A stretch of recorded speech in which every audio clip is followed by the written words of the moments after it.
Hello, everyone. Welcome to the second day of the conference.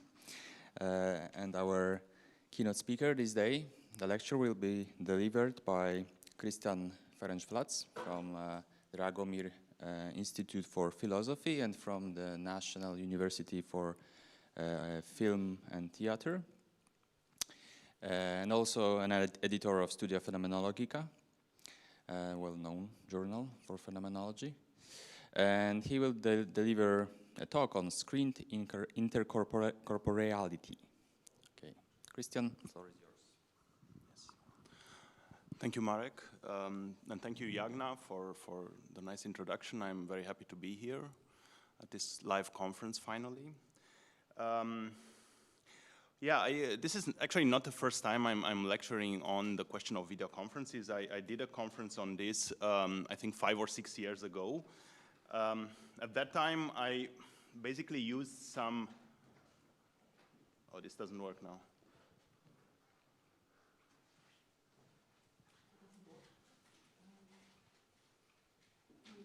Yeah, right. So at that time, I remember using a piece of stock photo like this one, something you find on the internet, to basically illustrate what video conferencing looks like, because my audience there, this was a film philosophy conference in Karlsruhe in Germany. Well, the audience used Skype occasionally, but most of them were not really familiarized with the experience of online conferencing. At that time, it was only something like a very distant possibility. And this was basically the reason I found it stimulating at that time to use as an example to reflect a bit on Husserl's concept with regard to the constitution of reality. Of course, things have changed massively in the meantime, because even if our conference would have been a full-fledged in-person event, as everyone hoped it would be, and of course now everybody has this sort of screenshots. Anyhow, it doesn't work again.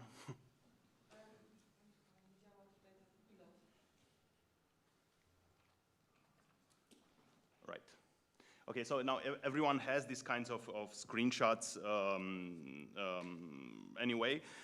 We are today, in any case, in an entirely different hermeneutic situation with regard to this phenomenon. And while trying to decide whether to join the conference in person or to attend it online rather, one of the things I have been pondering about was basically which of these two formats would be phenomenologically more appropriate for this kind of subject.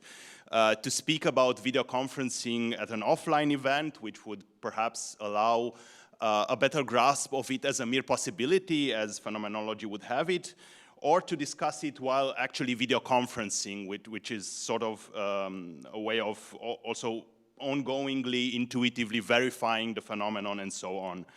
And of course, a hybrid event like this sorts the dilemma to a large extent, but either way, I think we are now talking about something which has been, to a large extent, the everyday experience of academic and not just academic encounters for the past almost 2 years. And as such, it has come, I think, to destabilize many of our taken-for-granted beliefs with regard to how we do and how we ought to interact within and without academia, regardless of whether we have done ample reflections with regard to this subject or not. So I think it is indeed not just a hackneyed saying anymore, to claim that the analysis of such peculiar forms of mediated social interrelation also sheds some light on the normal or ordinary structures of intersubjectivity, be it only because when we ever return to normal conferencing after this, I think that these years will no doubt have left some marks. Now, as my title makes clear, I will speak in what follows about embodied sociality and more specifically about the nature of gestures within the video conference setting. In doing so, I will mainly come to intersect with two significant trends in recent literature. On the one hand, I follow recent attempts in phenomenological philosophy to come to terms with the digital world. As is well known, this term encompasses a large variety of phenomena ranging all the way from virtual avatars to social bots and algorithm-driven communication, which generate new forms of experience that await their phenomenological description. At the same time, they seem to challenge classical phenomenological accounts of the life world, which rely mostly on concrete everyday experiences in the flesh. See, for instance, as a recent fruit of these inquiries, again, this announcement by the German Society for Phenomenology of an upcoming event which deals precisely with these issues. And of course, inevitably, the question that looms here is also whether phenomenology still offers a suitable tool for considering such phenomena, given that here the role of embodied face-to-face intersubjectivity, which represents its core resource, seems to be becoming more and more marginal. And this is, of course, a question that concerns the phenomenology of video conferencing as well. On the other hand, my talk also intersects with a new trend in the interdisciplinary field of interaction studies, which are increasingly interested in exploring forms of bodily engagement. One even came to speak of a bodily turn here, while explicitly drawing from phenomenological precursors like Husserl or Merleau-Ponty up to the point of even embracing key phenomenological concepts like that of intercorporeality. Again, please. So here you have some of the recent publications that came out in the last 5 or 6 years in this broad field of microsociological, cultural studies, even anthropological studies that pick up on phenomenological inspirations one way or another. Now, significantly in this context, the question of technologically mediated interactions is also a subject of concern, and this is generally discussed under the heading intercorporality beyond the body. And it is precisely in this vein that my present talk also addresses the question of how intercorporality in general and gesturing in particular come to play and ought to be conceived when interacting over video conferencing platforms like Zoom, Meet, Teams, and many other. Okay, now, as you well know, the concept of intercorporality itself was initially introduced by Merleau-Ponty in an attempt to creatively interpret basically Husserl's understanding of intersubjectivity in its relation to bodily experience. The basic tenet of this attempt, which he most explicitly undertakes in the essay The Philosopher and His Shadow, is that of making explicit some of the unthought and only anticipated implications in Husserl's thinking, the halo of potentialities accompanying any philosophy, as it were, like its shadow. And it is in this regard that he arrives at the following famous passage wherein Merleau-Ponty draws a parallel between the experience of my own two hands touching each other and the reversibility of touching and being touched that this involves, and shaking hands with an alter ego, and you have the quotation here. The reason, Merleau-Ponty says, the reason why I have evidence of the other man's being there when I shake his hand is that his hand is substituted for my left hand, and my body annexes the body of another person. In that sort of reflection, it is paradoxically the seat of. My two hands coexist or are compresent because they are one single body's hands. The other person appears through an extension of that compresence. He and I are like organs of one single intercorporality, end of quote. Obviously, this quote does not amount to a clear-cut description of intercorporality in any way. It is in fact almost nothing more than a mere analogy, a metaphor for coming to terms with the entanglement of my and the other's bodily experience in such situations of mutual contact. And Merleau-Ponty's other scattered remarks on the subject matter, suggestive as they may be, hardly ever arrive at a more systematic account of the concept either. Despite this lack of a full-fledged structural analysis of intercorporality, however, the recent adoption of the term in the field of empirical interaction studies nonetheless proved quite fruitful. It has, in the meantime, led to an impressive body of case studies which charts the most various forms of the phenomenon, ranging all the way from hugging, motor coordination in various workplace environments, object-mediated interactions with children or primates, cultural specificities in mutual touch and gesturing behavior, or bodily attunement in team sports. Of course, for a phenomenologist interested in bodily interaction and gesture, these materials are an extremely rich source of attentive observations, which could serve as possible examples for phenomenological reflections. At the same time, however, one cannot help but notice that this accumulation of descriptions visibly lacks the structuring principle. For in pointing at the most various facets of intercorporeal experience, they ultimately involve divergent understandings of intercorporality itself and miss a more encompassing, or perhaps say philosophically articulated, synthetic view to bring some comprehensive order into this diversity. Now, to be sure, I'm here myself only interested in a particular modification of bodily interaction, namely the one which occurs when gesturing in the mediated context of online video conferences. But I nonetheless want to start my considerations by proposing some more general remarks with regard to how one could integrate these diverse views of intercorporality which proliferate in contemporary interaction studies. Thus, I indeed think that if Merleau-Ponty originally sketches out his conception of intercorporality as a sort of avowed overinterpretation of a Husserlian motif, it is in fact in Husserl's own multifaceted account of bodily experience that one can also find a key for expanding and structuring Merleau-Ponty's concept of intercorporality as well, a concept which he, and with him, some of the interaction scholars following his lead, initially seems to restrict solely to the sphere of direct bodily contact, that is, mutual touch. Husserl, as is well known, has a threefold account of the body and bodily experience. He discusses the body, for one, aesthesiologically, as the locus of sensations, that is, as the sentient body which integrates the various sensuous fields of sight, hearing, touch, olfaction, and so on.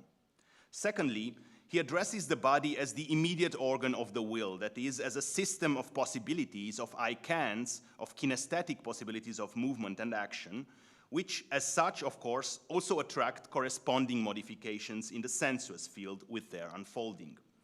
And finally, thirdly, he describes the body as the main perspectival frame of reference, the point zero of orientation, whereas this aspect, of course, also co-determines both the subject's range of kinesthetic possibilities as well as the organization of their sensuous fields.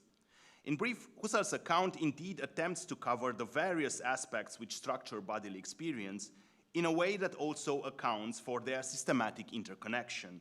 And while Husserl himself does not explicitly apply this theoretical framework in his interpretation of bodily grounded intersubjectivity, it nonetheless appears to me as a still very promising guideline for organizing the various forms of intercorporeality touched upon dispersedly in contemporary research on bodily interaction.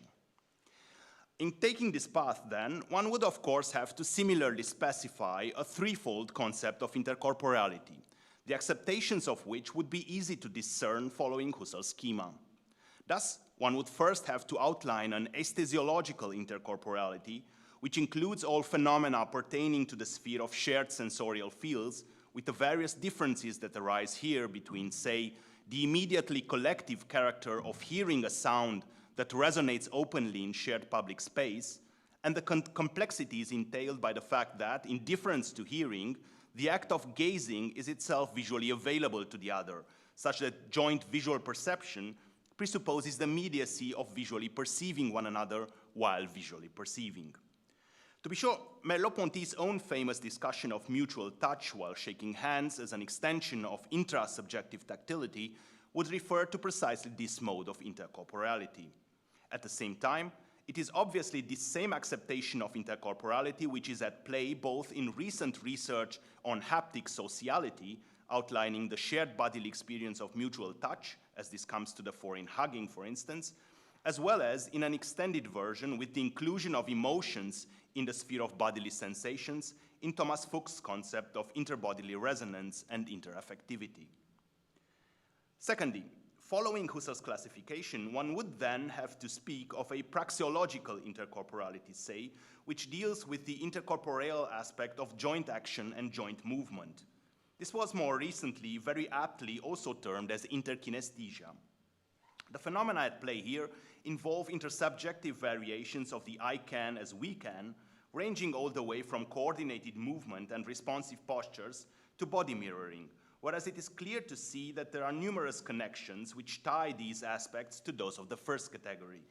Just think of classical dancing, for instance, where the coordination of movement is realized by means of mutual bodily contact and touch, that is, aesthesiologically, or the questions related to interbodily memory, which basically involve both aspects, shared sensorial content, including emotions, and shared routines of action and movement. Thirdly and finally, one would also have to understand intercorporality as a social modification of perspectival orientation. Starting from Husserl's grounding insight, which lies at the core of his account of intersubjectivity in the Cartesian Meditations, that if the individual subject experiences objects oriented in relation to the point zero of their own body, the alter ego doesn't only bring into play a further similar point zero of orientation for their surrounding objects, but instead, so goes Husserl's argument, their second perspective comes to complicate the ego's own perspectival experience as well. A concept like that of interattentionality is intended as a means to come to grasp with this multifocal, pluriperspectival space of intersubjective experience, wherein the ego's point zero of orientation is permanently challenged by the focalizations of others. Of course, it is plain to see that these three forms of intercorporality and their corresponding manifestations are interrelated. As such, they can only be dissociated in a strictly heuristic perspective, and the topic of gestures, which is my main subject of interest here today, is precisely a striking case in point in this regard. For indeed, gestures are something that has to do ostensibly with all three aforementioned categories. For one, gestures are expressive in Thomas Fuchs' broad understanding of interbodily sensing, in that they presuppose an effective intertwinement between my expression and the other's resonant impression thereof, in a continuously unfolding circular process of mutual incorporation. Thus, regarded as an intercorporeal phenomenon, my gesture, expressive of my affective state, induces an affective state to the other that immediately finds its expression in the other's posture, gaze, gesture, or facial mimic, which in turn triggers my affective response in a circular interplay of expressions and reactions running in split seconds and constantly modifying each partner's bodily state. I quote from Thomas Fuchs. Of course, one already finds a similar thought in Merleau-Ponty's own early considerations with regard to the interbodily reception and understanding of gestures. Here is a quote from the Phenomenology of Perception.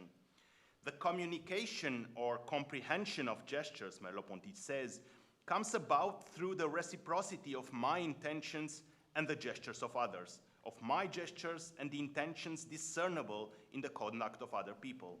It is as if the other person inhabited my body and mine his, end of quote. Secondly, gestures are precisely in their complementary interbodily unfolding, that is, as occurrences within such cycles of mutually resonant feedback, interkinesthetic phenomena as well. Insofar as they are intercorporeal expressive movements, they are performed from the onset in sequences of reciprocally attuned bodily behaviors, wherein each interlocutor's changes of posture, glance, or bodily expression precipitates some general choreography within the social interaction. Just think about how pauses in speech are often used by speakers in conversation to attract the attentive gaze of the addressee, or how moments of mutual gaze are supported, claimed, and avoided during each and every conversation. In brief, gestures in this broad sense of the term are never just isolated movements within a social context, but part of a communicative flow wherein each element responds, comments upon, displays agreement or rejection with other social behaviors, eliciting further motor activity in return. As such, gestures are not properly grasped as fulfillment of some subjective volitional intent, that is, as the intentional activity of an ego, plain and simple, but primarily as a product of intermotor engagement, that is, as part of a social continuum of bodily interaction. Finally then, gestures are bodily movements which primarily make sense only in a social context of multiple orientations. A gesture is not defined solely in relation to one's own point zero of orientation, but instead it is from the onset recipient designed. A wave, a pointing gesture, or an iconic display intended to suggest the size or shape of the discussed object are thus performed by their subject as a clearly shaped and understandable pattern of movement in being addressed, in being turned towards the other in specific ways, positioned in the multi-perspectival open field of mutual interaction. Gestures are, in other words, from the onset, objects constructed to work within a plurality of perspectives, in relation to multiple points zero of orientation. They are not the ego's perspectival object and then simply also the object of an alter ego, but instead they are originally constituted for and within a plurifocal situation of social interaction, being thus intercorporeal in this third sense of the term as well. Needless to say that all three aspects play into one another in each and every moment of live mutual interaction.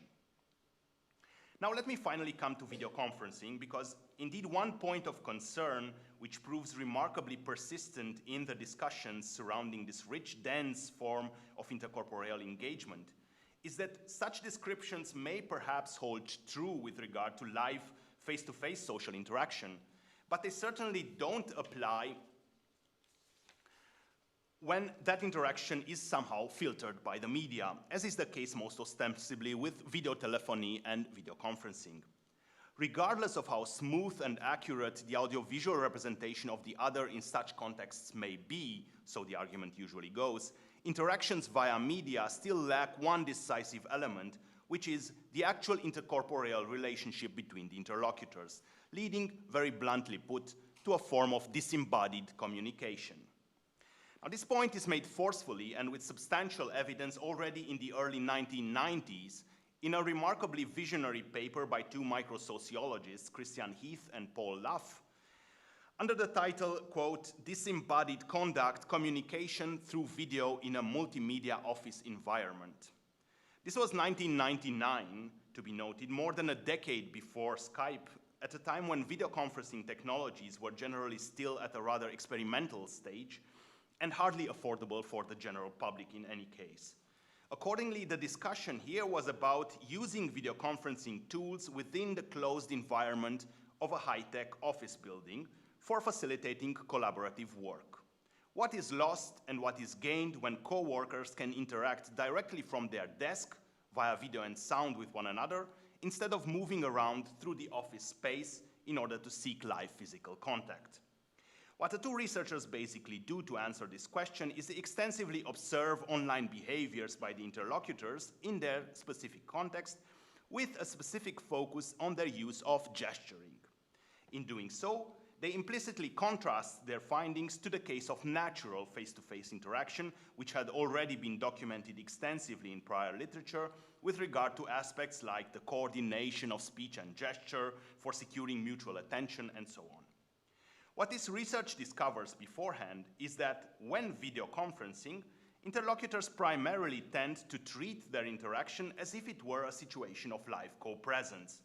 That is, they assume being able to make use extensively of their visible conduct in gesture, of their visible conduct in general and gestures in particular during communication, but that conduct, by and large, seems to lose its effectualness when performed via audiovisual mediation.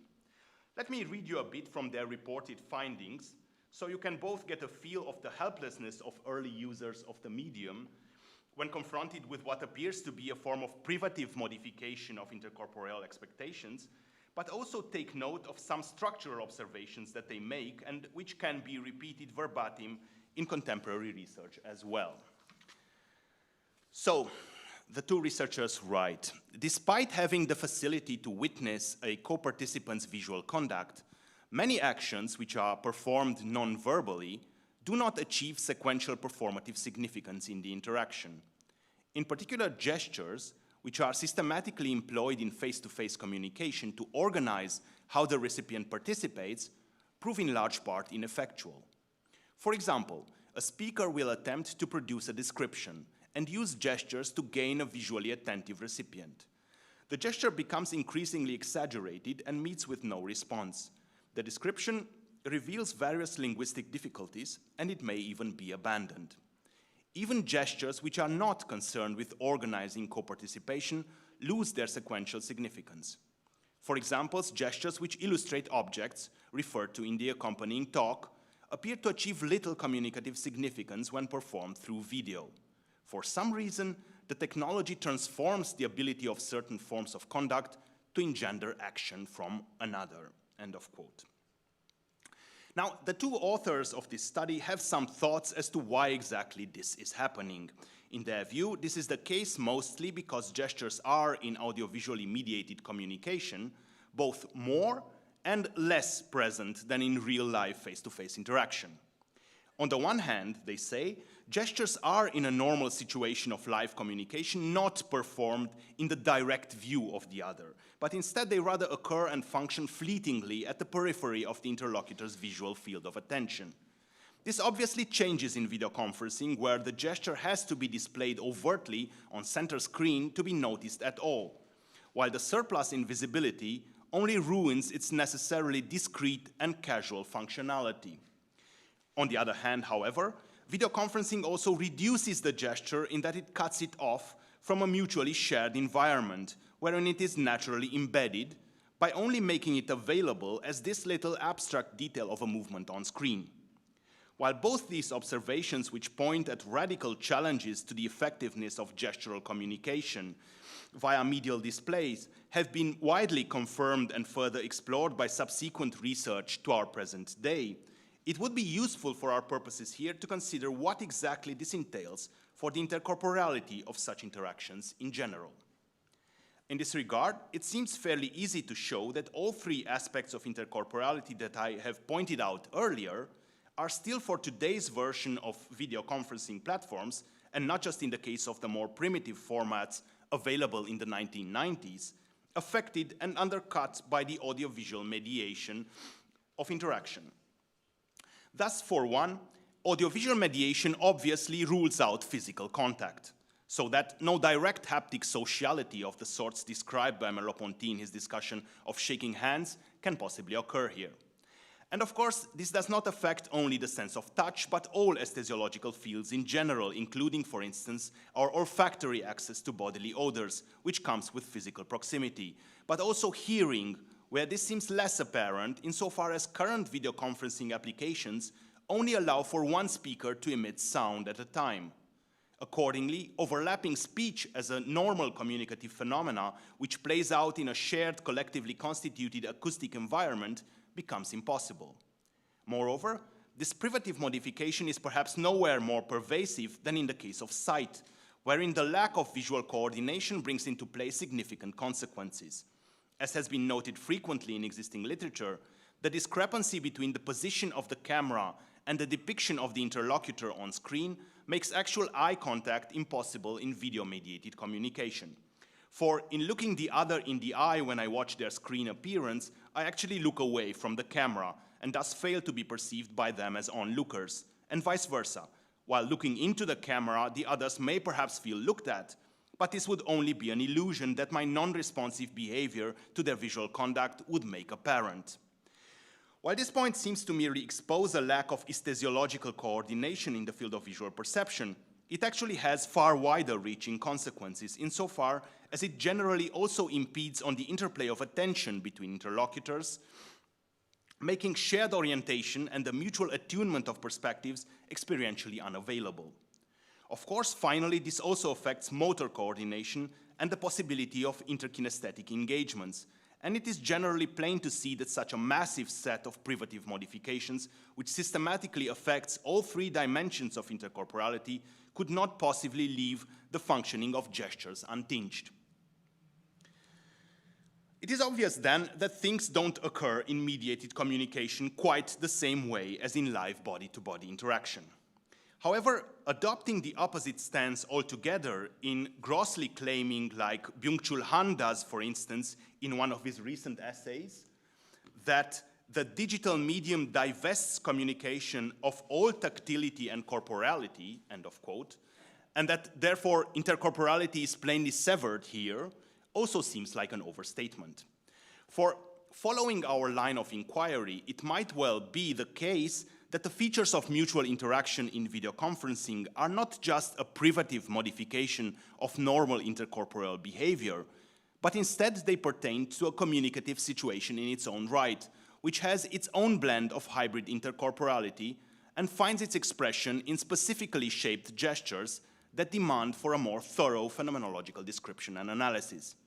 This is exactly the suggestion I would like to entertain here, by, on the one hand, again making use of Husserl's threefold schema of the aesthesiological, kinesthetic, and perspectival body as a guiding thread, and by, on the other hand, more astutely also looking at the screen itself as a medial object, which plays an integral part within the communicative process here involved.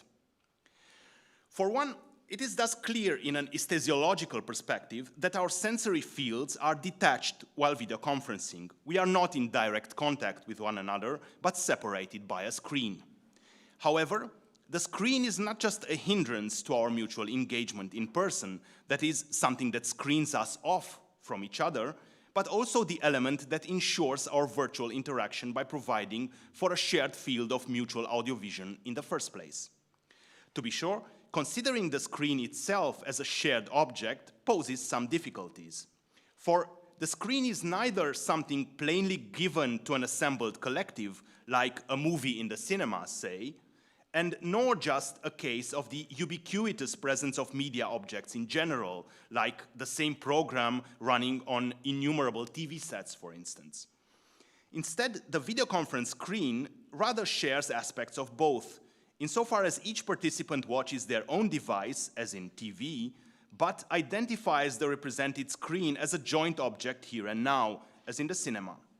In difference to the cinema, however, joint vision in video conferencing is not achieved in the same unique perspectives as you have when you are watching from the side of the audience the film that is on the other side, but instead we rather perceive the screen from different sides of it, as it were.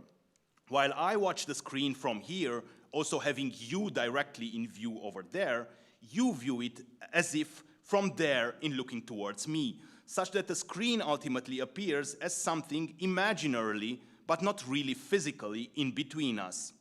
When videoconferencing, we therefore perceive each other across this constructed imaginary common field, which is the screen, and while we normally ignore the screen itself in intentionally traversing it to see and address the other, this intermediary space of shared audiovisual occurrences nonetheless becomes foregrounded each time the expected transparency of the medium fails, say because of glitches, freeze images, loss of connection, and so on.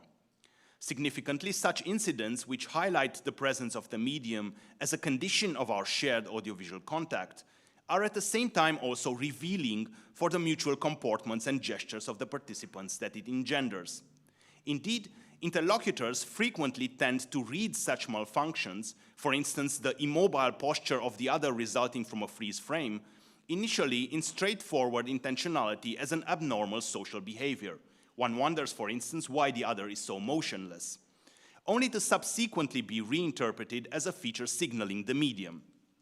Thus, it is plain to see that the screen can generally act here as a sphere of shared aesthesiological intercorporality, only insofar as it works, and in doing so recedes into the background, while on the contrary, its reality becomes obtrusive and shines through whenever it disallows shared audio-vision. On closer scrutiny, the medium and its features are, as such, at all times discreetly involved in formatting the mutual relationship between the participants. Just think about how the absence of overlapping speech in Zoom sessions that I mentioned impacts upon the selection of next speakers during a free multi-party conversation. As a prime consequence of this, gestures on Zoom can themselves be described as characteristically hybrid, in that they generally allow the possibility of shifting from being apperceived straightforwardly as social phenomena of person-to-person communication, entertaining a sensory expressive continuum of interaction between interlocutors, to mere technological artifacts caused within the human-machine interaction as soon as the medium itself, as condition of possibility of that interaction, takes center stage. The concept of screen co-generated expressivity would perhaps be an apt category to capture this. Of course, aesthesiological communication is only limited to audio-vision here and does not involve, for instance, the kind of haptic sociality which determines in-person interaction already in virtue of the mere proximity between bodies, anticipating the possibility of contact even when no touch occurs. When thus considering the interrelation between participants in abstraction from the medium, tactility indeed seems to be lacking from video conferences entirely, as Byung-Chul Han claims. Instead, considering the screen as an essential part of the communicative process reveals a different aspect of this as well, which is ultimately also indicative of the second kinesthetic form of interbodily experience that I tried to pinpoint following Husserl's classification. Indeed, video conferencing is far from a disembodied exchange in this regard. It is a hands-on engagement with technology, which includes, among other things, continuously fumbling with one's equipment.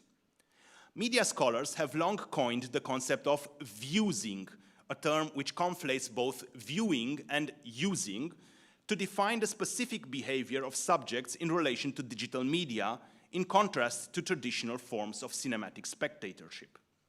In this sense, the interrelation of participants at video conferences is itself never just a matter of mutual audiovisual perception, but also one of active practical engagement. Moreover, this dual aspect of viewsing is also micro-expressively recognizable in the behavior of participants, who constantly appear to be actively preoccupied with their screen, while also displaying attentive participation to the conference. And it finally also reflects on the interkinesthetic aspect of their mutual engagement. For while the coordination of movements again seems to be a feature ostensibly lacking from screen-mediated interactions, if one focuses solely on the mutual behavior of interlocutors in relation to one another, taking into account the screen as well immediately highlights the form of mediated interkinesthesia which comes into play with our synchronized practices of viewsing, that is, our socialized hands-on engagement with a medium that is at the same time, at least in part, also our common aesthesiological object. In video conferencing, one might say, we are viewsing together. And while this may at times lead to some forms of actual coordinated movement amongst interlocutors, just think about how adjusting my camera affects all the others' view of myself in a form of vicarious joint kinesthesia, or to how sharing my screen with a long small-lettered quotation may determine everyone to move closer to the screen in a synchronized change of posture. The main point here is that such examples are never to be read just plainly as a form of direct body-to-body attunement. Instead, they necessarily co-involve the screen as a central part of this mutual engagement. In this regard, video conferencing indeed resembles other forms of object-mediated interactions which have been extensively researched in recent literature, from child play to doctor-nurse interactions in handling medical instruments. At the same time, it also differs from such examples in that the object involved here is precisely a medium, that is, something that strives for transparency and is not supposed to become foregrounded as an object of distinct attention, while it nonetheless tacitly determines both our expressive and practical behavior. As such, the medium again imprints on our gesturing as well. For gestures on Zoom are in this respect also specifically hybrid, in that they interfuse object-oriented and intersubjectively addressed comportments in displaying attunement simultaneously to both the other and the piece of equipment. I would propose the concept of screen co-directed social gesturing to pinpoint this. Now, in using Zoom, one certainly has multiple options for controlling not just how the other appear on screen, but more profoundly, how the communicative process is shaped. One can mute oneself or others as host, disconnect the camera or simply exit the meeting by a click, engage in private chatting, lower or increase volume, change display styles from speaker to grid view, and so on, while all of this affects how we interrelate. In brief, how the interaction unfolds is itself a matter of technical choice in handling the medium, and among other possibilities available here, as I mentioned, one can also ensure a somewhat heightened form of coordinated attention when using the share screen function. This brings me to the third and final aspect of intercorporality I wanted to discuss here. For indeed one frequently associates video conferences with a certain lack of mutual attention, which makes the interplay of perspectives here also problematic. In contrast to offline conferences, for instance, where the experienced speaker immediately senses that he or she has the room, as the attention of others manifests itself bodily in the tense silence that pervades, for instance, in video conferences, one can hardly avoid a certain impression of disinterest. This, of course, relates to my earlier point, since divided attention here certainly also results from fumbling with the screen. But there are two more aspects to it as well to consider, which specifically define the form of interattentionality involved in video conferencing. On the one hand, the point here is not that participants at video conferences are simply inattentive, which may or may not be the case, but that they share by design in a mode of synoptic attentionality which favors dispersion. Their grid view looks strikingly like the desk of a security control room, and this perspective for sure invites the mind to wander, in say freely probing into the private living rooms of others, or aesthetically admiring the framing, scenery, and shot composition as if in front of a gallery of self-portraits, which they also are in a certain respect. While such viewing practices, of course, evade the conference and lead to inattentiveness proper, they also help illustrate the specificities of the global attention this situation requires, which brings about a viewing relationship to other participants entirely different from the normal mutual orientation within a real-life conference. A viewing relationship wherein one can constantly observe one another unawares, pose for one another, and stage one's appearance or appreciate how the others perform and pose, even if one is not the official object of attention. On the other hand, considering the screen also points us to the peculiar shift in the interrelation of perspectives that occurs here. For indeed what we see on screen is not the point of view of either participant, us included, but rather that of the screen itself, which reflects us. To be more precise, the point zero of my screened experience is not my own body or the body of another, but rather the screen itself looking back at us, which defines each of our perspectives in turn and synthesizes the totalized view of us together that we share. Just as I see myself in my self-display window from the perspective of the screen, as I do when regarding myself in a mirror by looking back at myself from a reflected vantage point over there, when video conferencing, I see all the others appearing in my grid view in a similar mirrored perspective. Moreover, seeing everyone together on screen this way becomes possible only in relation to a synthetic perspective, which corresponds to neither of the participants' physical point of view in particular, but defines an ideal position in between us, which would correspond to that joint intentional screen space discussed earlier. Thus, I, as a speaker, have a synthetic view of the others as an audience, just as we, as listeners, achieve a joint awareness of being addressed by the speaker, only insofar as we all participate primarily at the synoptic perspective of all of us generated on screen. Correspondingly, the synthesis of our interrelated perspectives, which normally defines the third aspect of intercorporeal experience I discussed earlier, is here also reshaped by the screen, and I would specifically term this the screen-shaped orientation of perspectives, an aspect that again impacts on our gestures as well. Now, let me just briefly wrap this up and conclude. I think the outcome of my reflections here can be summarized in a twofold perspective. On the one hand, they suggest some points of reference for a phenomenology of the video conference screen as an intercorporeal object. In this regard, the screen appears simultaneously as an interesthesiological field of shared audiovision, as an object of hands-on social viewing, and as a means for achieving complex interrelational perspectives. These intercorporeal affordances thus appear as constitutive for the video conference screen as a particular type of intentional object.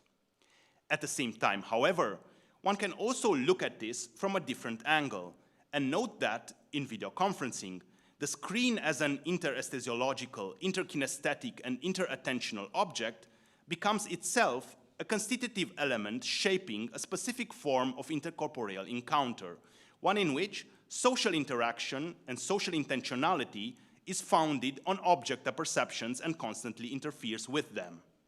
As seen before, this also leads to specific describable gestures within the interaction, which seem to be esthesiologically, motorly, and attentionally divided between the medium itself and the social interlocutor. Thank you for it.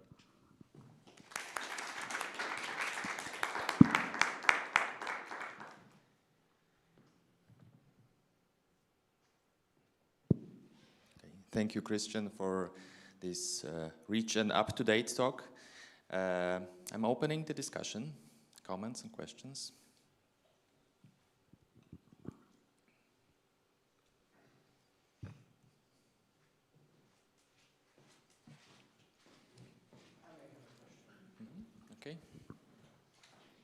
Thank you. You mentioned the ineffectiveness of certain gestures in video conferencing and this traditional gestures that are ineffective. Would you agree that this is a case of evolution of communication where we replace one gestures with another? I refer to, for example, emojis used while we speaking as a kind of gesture. For example, we have the hand up emoji that is used in Teams, and this is, I think, kind of gesture, and the more we will interfere with, have interactions with video conferencing, the more these gestures will evolve in this kind of digital way that will become more and more effective as a means of communication. Yes, thank you for the question. Yeah, of course I agree with that, though I don't think necessarily that they are being replaced, because in natural communication we still use that kind of gesturing, so we still use gesturing to attract attention of others and so on, and we use the kind of gesturing that proves ineffective in digital communication. But basically, the point I was trying to make was that in digital communication, you actually develop a new form of interaction, which is also an interaction with the screen. So it is not just an interaction with the other, and it will always fail if you try to see it as such, sort of make abstract from the medium entirely. And it becomes better and better insofar as you constitute this within a sort of medium awareness. And this also includes, yes, the kind of use of sort of gestural substitutes that you have in emojis, in raising hands, and so on. Also, you basically use the screen itself as an addressee of the gesture to a certain extent. You can gesture with your camera, for instance, or perhaps not point towards an object as you would do normally, but bring the object in front of the camera, or point the camera at the object, which is a type of gesturing that involves the camera, which is making use of the camera as an instrument for gesturing with, rather than simply as a form of displaying gesture similar to natural interaction. Okay, another question.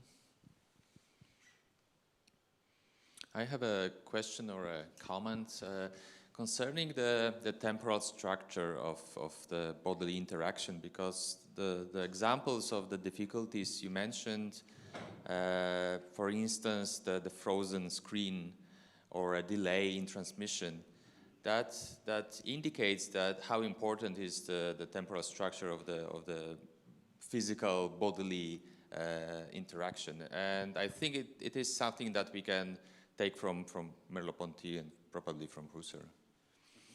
So that was a question. That was a comment, not a question. But yeah, the voice of a skeptic, and maybe you could defend this phenomenological approach, because a skeptic could say that, well, when we go back to Merleau-Ponty and Husserl, they couldn't foresee this type of communication.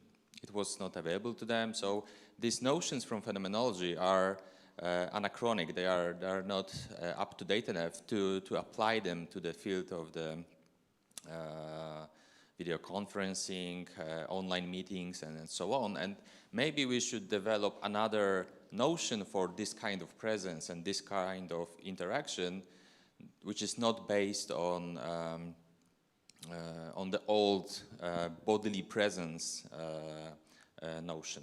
And then one idea is that I remember there was this paper by Marvin Minsky, who is a classic of the AI, and he coined a notion, telepresence, which is different from presence. And the telepresence is the notion that, I don't remember the whole concept, but he applied it to this kind of presence that we have through the video or through another type of media, and we can interact with this kind of presence.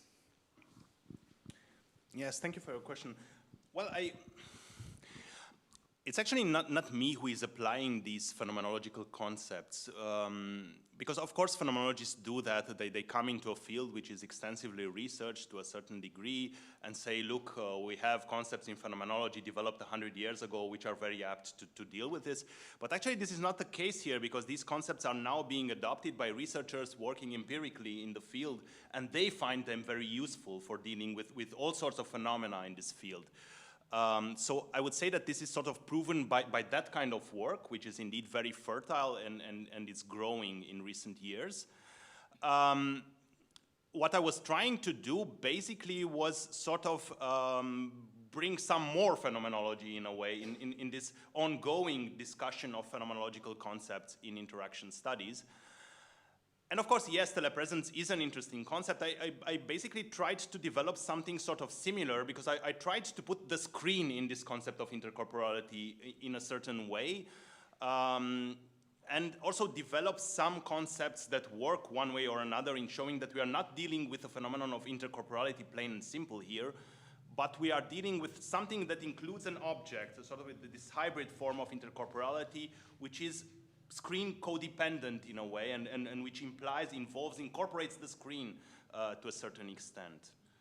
That was the point. Yeah, I see. Okay, thanks. And I see a gesture, hand up.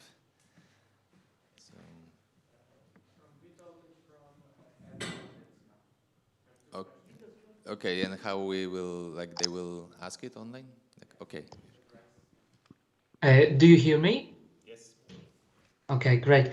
Thank you, Christian, for this talk. It was very interesting. I really enjoyed it.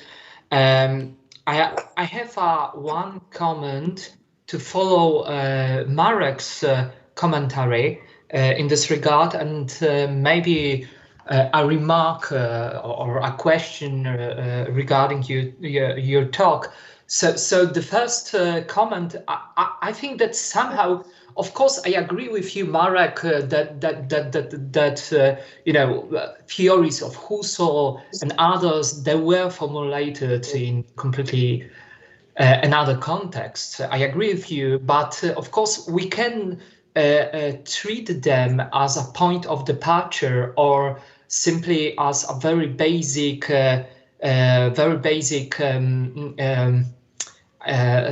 description of experiences. Even in Husserl, you have this analysis of experience of coping with a mannequin.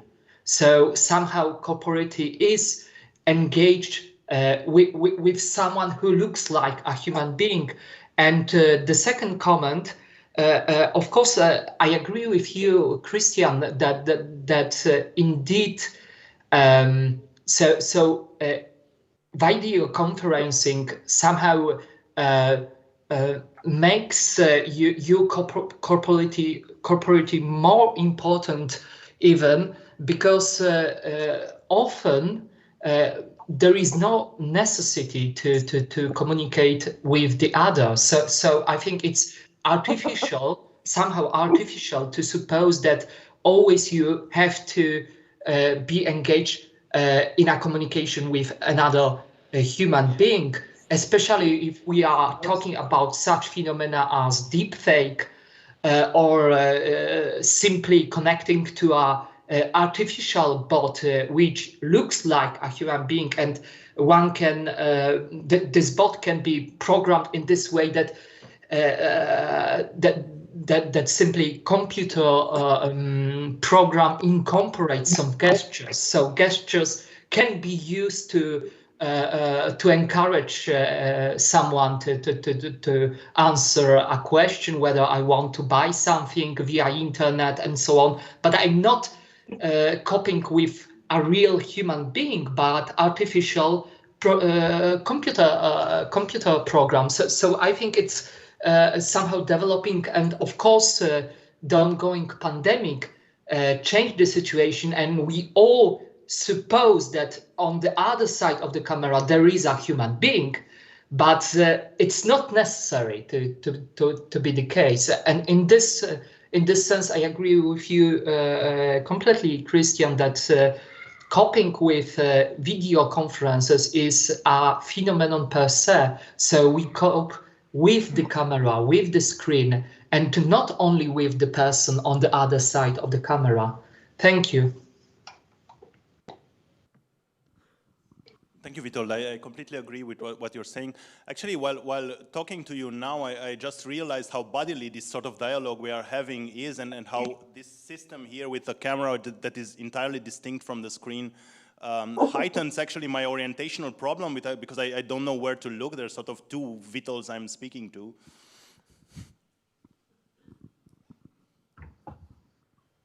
Okay, we have another question online and one from here. May I go on? Hello? Yes, please continue.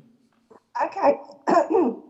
Before I ask the question, I have to present a situation. Whenever I'm in virtual contact like now, and especially when I have grid view, I often feel that I need to have my own face also in the grid, irrespective of what it feels like, whether it's the view of the security camera. I'm disregarding that now.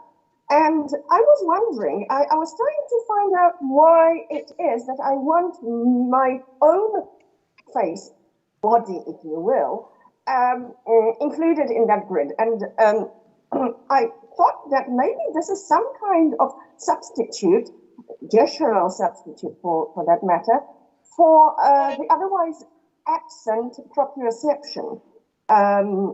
Which, what do you think? And the second point connected to that one is the near future, or actually almost existent future already, is the use of avatars and what happens now already in metaverse. Can you comment on these in terms of your concept of gestures? Thank you. I'm not sure I got the question. So the first question was about the self-display, so why there is this function of self-display, right? That was the question. I'm sorry, it doesn't, the sound is not it great. Was about why, but rather my own experience was that I needed that for proprioceptive reasons. Would you say this is a relevant explanation of the fact that I want a grid display to include my own body image, if you will, as part of the gestures which are going on. In other words, of, as you have put it, part of the co-constituted virtual world. Yeah. I think that's an interesting point. It probably is initially for sort of control functions to make sure that you're coming across right video-wise, but it is indeed a relevant function, and it is something to consider. I haven't given it much thought, but you're probably right. Yeah. And the second one was related to avatars, and this sort of relates to Vital's question as well, because he also was wondering what happens when the other you're talking on screen is not a real person, but sort of a digital product. Yeah, and I would say that this is in a way, to a certain extent, already implicit in normal video conferencing, and I was trying to talk about this, to address this a bit, because the way we misinterpret basically glitches or freeze frames or malfunctions of the medium as sort of social phenomena of interaction, like the other was being immobile or something, is already this sort of misinterpretation. So we're actually interpreting as a phenomena pertaining to the other, as sort of a social phenomena, something that is actually generated by the machine to a certain extent. And of course, this is only heightened in a certain way by the sort of phenomena you are talking about, like avatars or things like that. I mean, this sort of uncertainty is probably heightened in that kind of phenomenon. Yeah, thank you very much for your comments. Okay, thank you, Christian. I think that, how to say, at the object in between of the communication, it's a very good idea in this sense, and also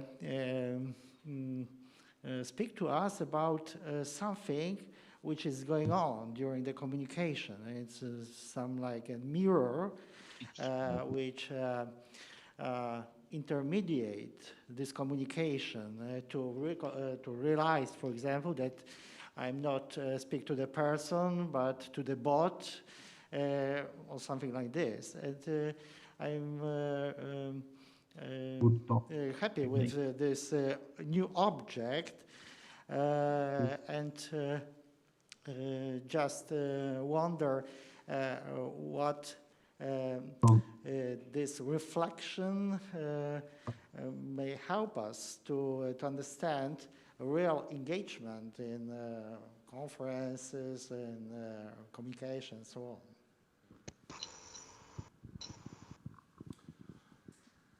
Yeah, well,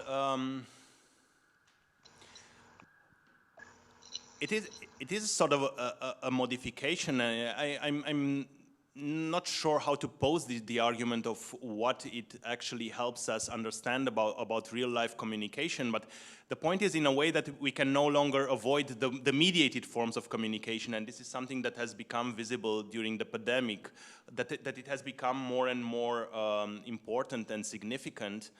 And I think, in a way, so the point here was rather that we need a sort of medium awareness, that we need a sort of understanding of media because we are sort of forced to communicate by media in any case, and this changes the way that we communicate to a certain extent that needs to be understood by us.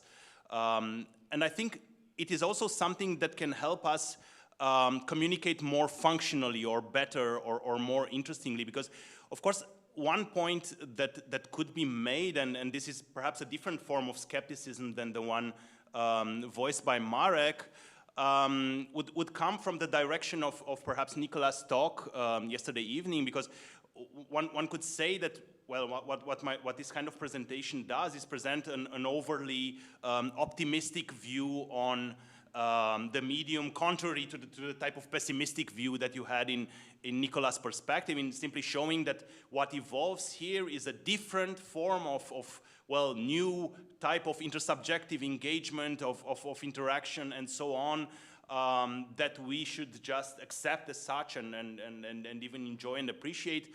Whereas it is clear for everyone who has been through video conferencing during the past years or so, that it's an extremely dissatisfying experience and it's a frustrating experience. And of course there are a number of reasons why this still is a frustrating experience, and one is that it has certain visible communicational shortcomings. There is a short delay in communication that comes with this. This is something that has been researched extensively.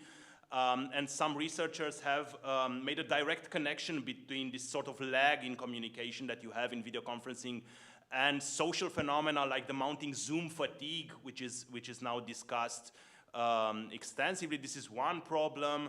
Another one when relating to video conferences is of course that it reduces a number of elements of unplanned informal interaction that you have normally during conferences and that don't come across in video conferences where everything is scheduled and in a way rationalized. So all this halo of informal, unplanned interactions disappears and so on. So there are a number of reasons why video conferences are dissatisfying and frustrating. But I think one of them is also because we do this sort of expecting the medium to not be there. We do it basically by neglecting the medium, by wanting it gone. Sort of interrelating in a way that abstracts from the medium. And I think this is wrong because of a number of reasons. And this is, in any case, an issue that others have struggled with also during this pandemic. For instance, dancers and body practitioners were also forced during lockdown to go online, which probably was even more of a blow for them than for academics. And you find very interesting documents that there is an online journal which is called International Journal of Screen Dance, and their latest issue from 2021 now documents really all these efforts during the pandemic to come to terms with doing body work together on Zoom. So doing seminars, doing dance classes, and how this works. And their solution was basically that you cannot do it while ignoring the medium. You have to include the medium one way or another, dance with the camera one way or another, and ask the other to do the same, and sort of make it a dance not in two, so among the participants, but also with the medium, with the camera. And of course, well, you cannot really do the same, precisely the same in academic conferences as well, but sort of the point I was advocating was that in a way this situation moves the issue of understanding the medium, the issue of media phenomenology, if you want, to center stage, makes it a central issue in a way, because we need this to have video conferences in a way that are more meaningful than they are today. So, yeah. Okay, thank you. And we have time for a last question. And please keep it short, both question and answer. Okay. Hi. Can you hear me? Yes, yes, we can hear you. Many thanks for your wonderful talk. A brief suggestion, and I think that maybe would be useful to adopt for you to adopt within your conceptual framework the concept of artifactual intentionality and material hermeneutics that come from the conceptual framework of post-phenomenological studies, from the work of Don Ede, Peter Paul Verbeek. Maybe it is a way to reshape a little bit your interpretation, your wonderful phenomenological description of the subject matter. Thank you. Okay. So thank you for this comment. At the end, we are unfortunately run out of time. So let's thank Christian for his wonderful talk. And now we have break till 20 past 10. 10 minutes longer. 10 minutes longer?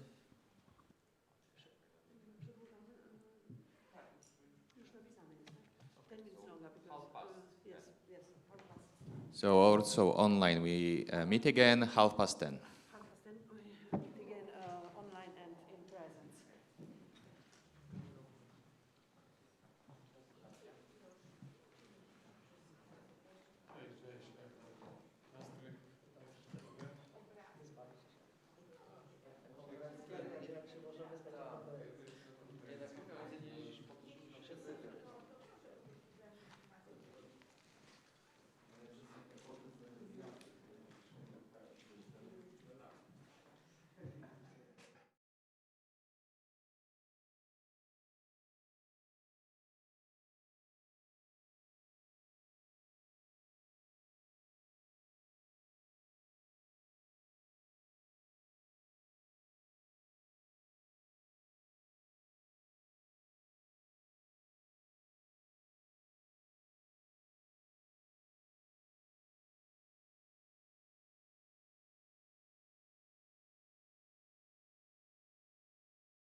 Hello.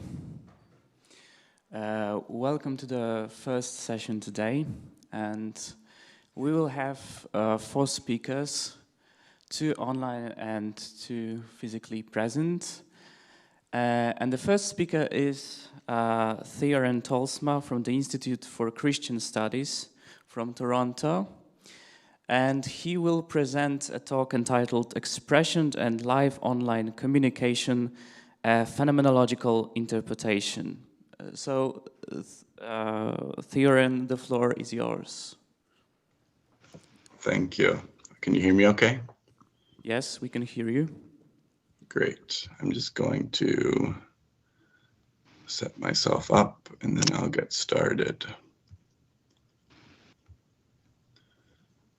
So I'm coming to you from Vancouver, Canada. So it is quite late for me. It's 1:30 a.m. as we say here. So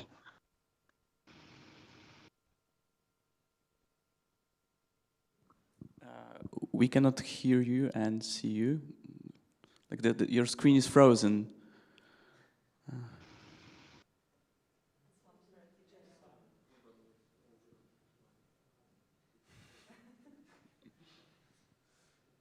Can you hear us?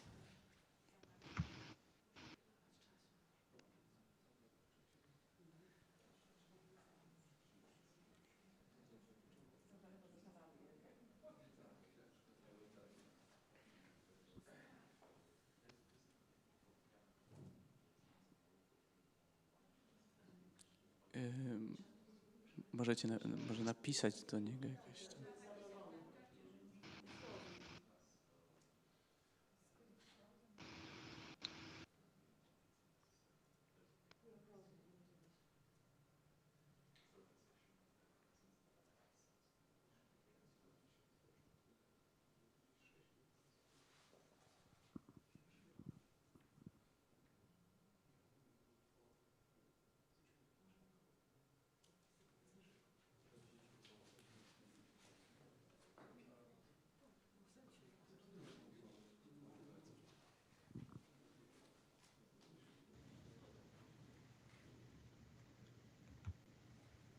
okay, is that working now?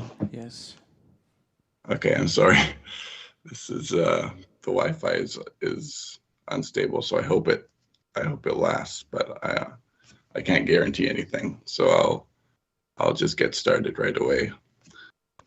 So there will be a little bit of overlap with the previous presentation, but I hope it's overlap in a helpful way rather than a simply repetitive kind of way.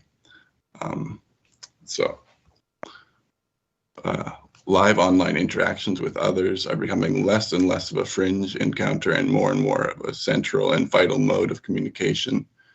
Never has questions about the nature of the virtual online world and our immersion in it been so relevant.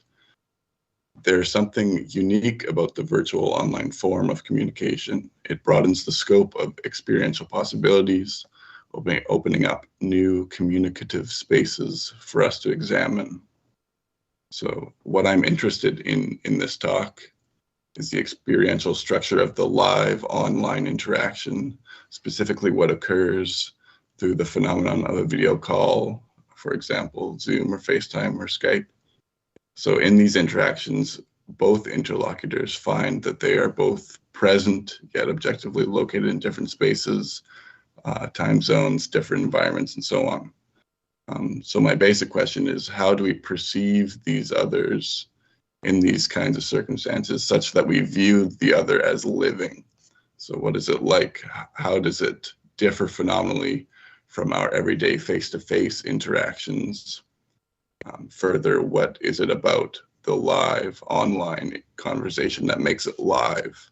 That is, how does the moving image of the other and the auditory sensation that goes with that, how are they seen as really there? So I want to specifically focus on the video call kind of between myself and a singular other person as we have a kind of conversation. So although there remains little research in the area of the live online communication, we can begin to get a handle on this phenomenon by comparing it to other concrete descriptions of perceptions in classical phenomenology. The central notion that I believe will help us respond to these questions is the notion of expression. So understood phenomenologically, expression describes a kind of meaning relation found in intentional life. Recent work on the theme of expression speaks of it in the context of embodiment, empathy, and language. Here I will elaborate on these discussions by applying the concept of expression to what Husserl calls spiritualized objects. So if we view the computer as spiritualized, as an expressive tool rather than a mere material object, we can better understand how a real encounter with another living other is possible by way of this virtual mediation. So this presentation is organized into two sections. The first section will outline expression and how it's described in literature with a specific regard for how it functions in perception and perceiving others. This will help us compare and contrast the online live interaction with the other in-person interactions. And second, I will describe phenomenologically the experience of the other in the live interaction. In this experience, we can sketch out at least 4 phenomenal layers that go on in such an experience, including the tentative addition of a unique virtual layer, which will I will give the most attention to. So the first part. So Husserl's initial description of expression is in investigation 1 of the logical investigations. In a word, Husserl uses the concept of expression to describe the experienced unity between the expression and the expressed, a unity in which only afterwards can we distinguish and sketch out its constitutive layers. In this case, he is speaking particularly of the relationship between the linguistic sign and their signification. So expression, he claims, are meaningful signs, that is, signs that have their meaning entangled in their physical appearance, such that the sign and the thing signified are experienced as a phenomenal unity. The physical appearance of the expression is lived through, while the meaning intention and possible meaning fulfillment are lived in. One side is lived through such that the other side is lived in. What is experienced is the 2 parts as phenomenally one, as unified rather than as 2 distinct or distinguishable parts. It is only through reflection after the fact that we are able to separate out the sign and the signified. Their unity is therefore an experienced unity rather than a substantial or ontological unity. So the second influential description that Husserl gives of expression comes in Ideas 2, with his elaboration of the personalistic attitude and the encounter with the embodied other. There he writes, quote, "The thoroughly intuitive unity presenting itself when we grasp a person as such." So is the unity of the, quote, expression and the expressed that belong to the essence of the all comprehensive unities, end quote. So he then goes on to compare this unity to the unity of words and physical signs. What he calls the corporeal body, or the material physical body, quote, is a thing, one that has spiritual significance, that serves as expression, organ, etc., for a spiritual being, for a person and his spiritual activity, end quote.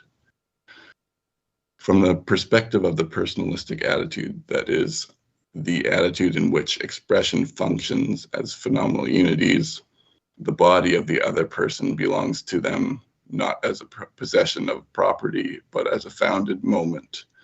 Again, quote, "The human being in the personal world, the world of spirit, we also say as the domain of the human sciences, is a unity of body as expression of spirit, and of spirit as expressed in the body, as it is given in the personalistic attitude," end quote.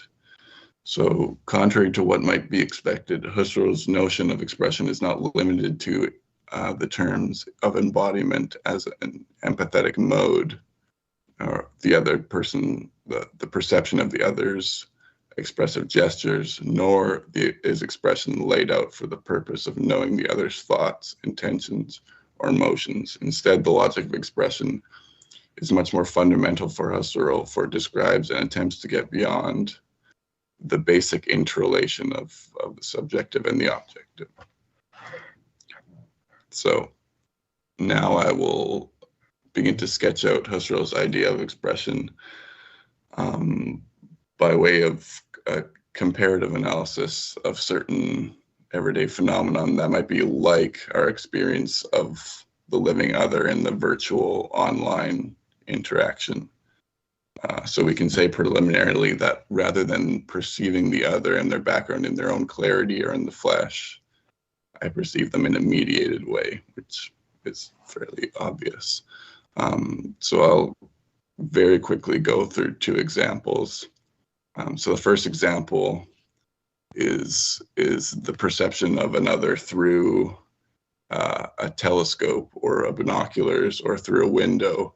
In this example, there is a sort of mediation which we might first think as the same kind of mediation as going through the computer, but there's the difference, it seems to me, is the temporal difference. We live in two different worlds in the online interaction, whereas we kind of live in the same world even when we look through a telescope or binoculars or that sort of thing. Although there's still something similar about it, which is that the mediating tool. And the second example comes from Merleau-Ponty in the Phenomenology of Perception, where he talks about the blind man and his use of a cane. So in that case, the man's relation to the cane is expressive, and the tool acts as an expressive tool because he lives through the tool, lives through the cane, and lives in the object that the cane comes up against. So he doesn't necessarily feel the cane so much as he feels the object that it comes up against. And this cane acts as a sort of an extension of himself almost.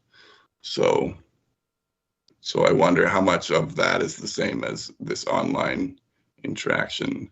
And in a certain way, it is similar. There is a kind of, in the midst of a conversation, it seems that we are almost together in this space, but there is still that sense of mediation. So I'll go to this third example, which I think is probably the closest example next to what we're actually talking about, which is the live online interaction. So the third example is the experience of watching other people in a video or a film on a screen. Is this the same as communicating with someone online? In many ways they are the same, but so we live through the screen and live in the objects, which in this case is the image of the other person. For Husserl, image consciousness is a specific form of intentionality, one that is guided by a resemblance rather than imitation, which is historically kind of the predominant thinking on image consciousness as imitation. An image makes present the concealment of the object of what appears. That is, we intend an image with the awareness that the image is not the object itself.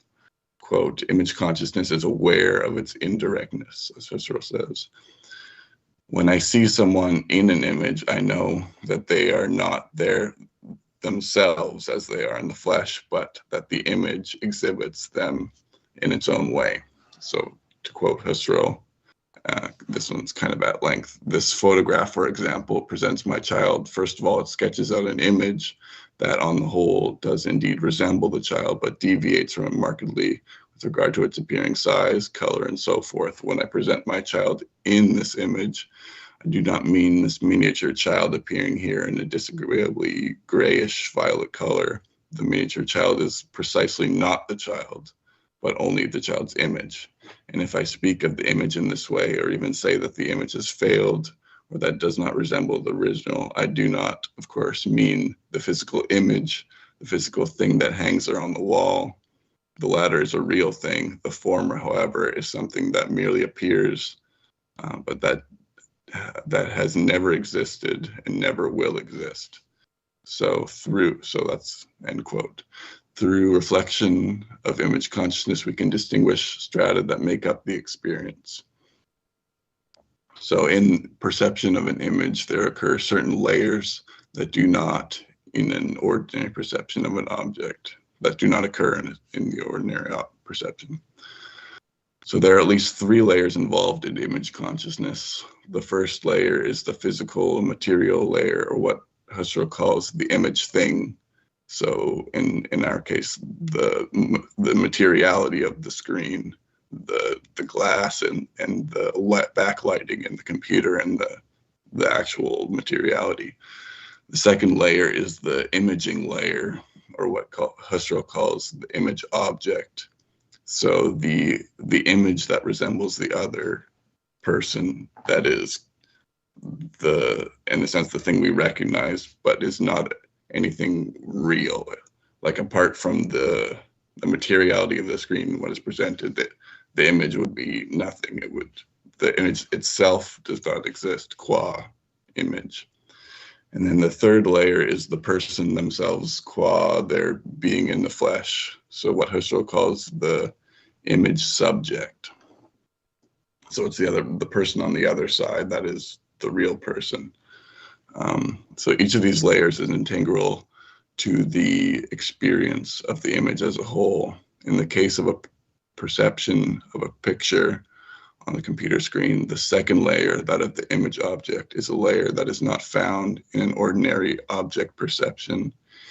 It is a 2-dimensional image that resembles a 3-dimensional reality. So the difficulty with describing image consciousness is, for Husserl, the fact that, quote, the image does not truly exist, which means not only that it has no existence outside my consciousness, but also that it has no existence inside my consciousness. It has no existence at all, end quote. So in other words, the image has no existence at all, separated from its materiality, which we called the first layer. And yet we nonetheless experience the object of the image as undeniably there. So what Husserl outlines in image consciousness, I believe, can be better understood by way of expression. The intertwined phenomenal unity of materiality and image can best be described as an expressive unity. We live through the image thing to live in the image object, such that I cannot live in the image without living through the material screen. Now, the relationship between the image object and the image subject is different, and it is one that is not an expressive unity. The unity of the image to the in the flesh subject is not the same as, for example, the expressive unity of a person's body to their soul. What is the nature of the relationship between the image object and the image subject? I'm going to leave this question suspended, but I will just indicate that an answer by saying that Husserl emphasizes resemblance as a key to image consciousness. So it seems to me that the very basic difference between perception of a static image on a computer screen or a moving video on a screen and the live online interaction is that the other person is experienced as there, as alive, and experiencing us as we are experiencing them. So in seeing a video, we know that the other person is alive and animated, but that they are not here with us in our time. Rather, they are in their own time, and that we enter into their time. In the case of watching a video, we find ourselves in a different milieu than the people in the video, although we can live in their milieu in a certain way. The moving image object is unchanging in its flow of movement, through the temporality, unaffected by our watching them.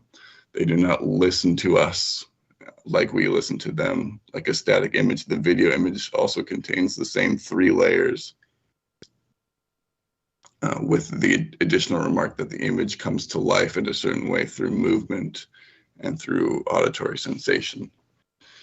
However, the visual movement and auditory sensation are not animated in the same way that the other person in the live online interaction is animated.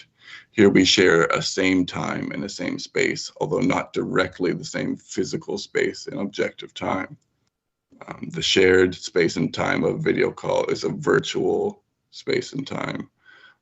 Within the schema of the 3 layers of image consciousness, we can add a 4th layer, one that is in between the image object and the image subject. In this layer, we now call the 3rd layer, which we now call the 3rd layer, is the living virtual image of the other, which we might call the living image object. Neither simply an image object nor simply an image subject. The living image object contains features of the other layers, but is distinct from them. So what is the evidence to posit such a layer? When we communicate with another person through a video call, it seems to me that we do not explicitly or primarily interact with the real person on the other end of their computer.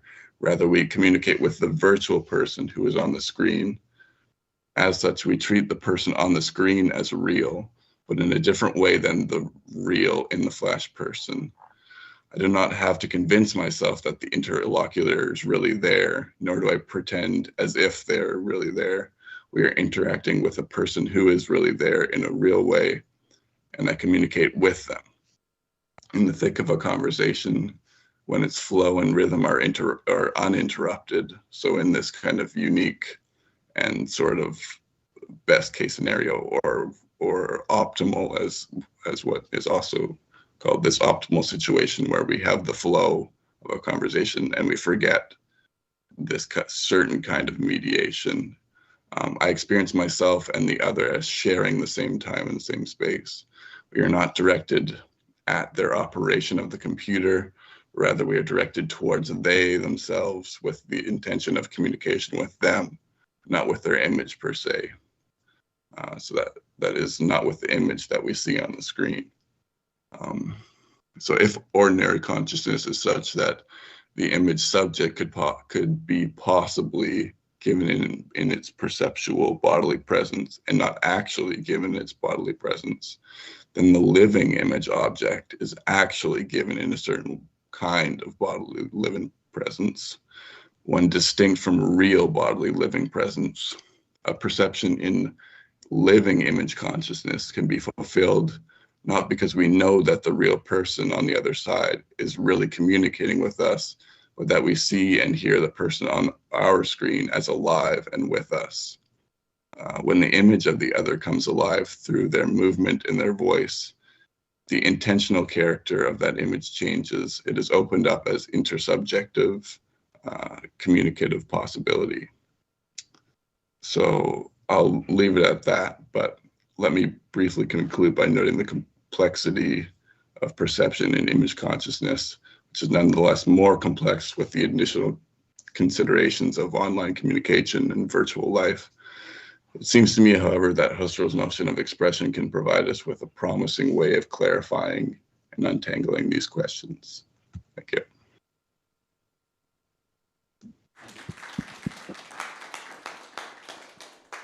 Thank you, Thiren. Due to technical problems, we only have around 6 minutes for the discussion. But if anyone has a question, feel free to ask.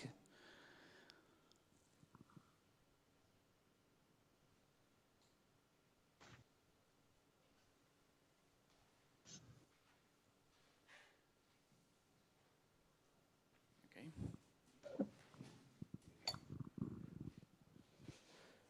So thank you very much for this,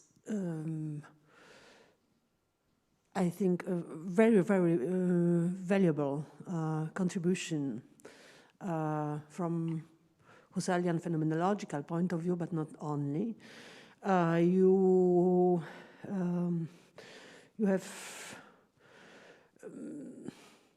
so you made a very, very important point, I think, concerning understanding also the virtuality as such. So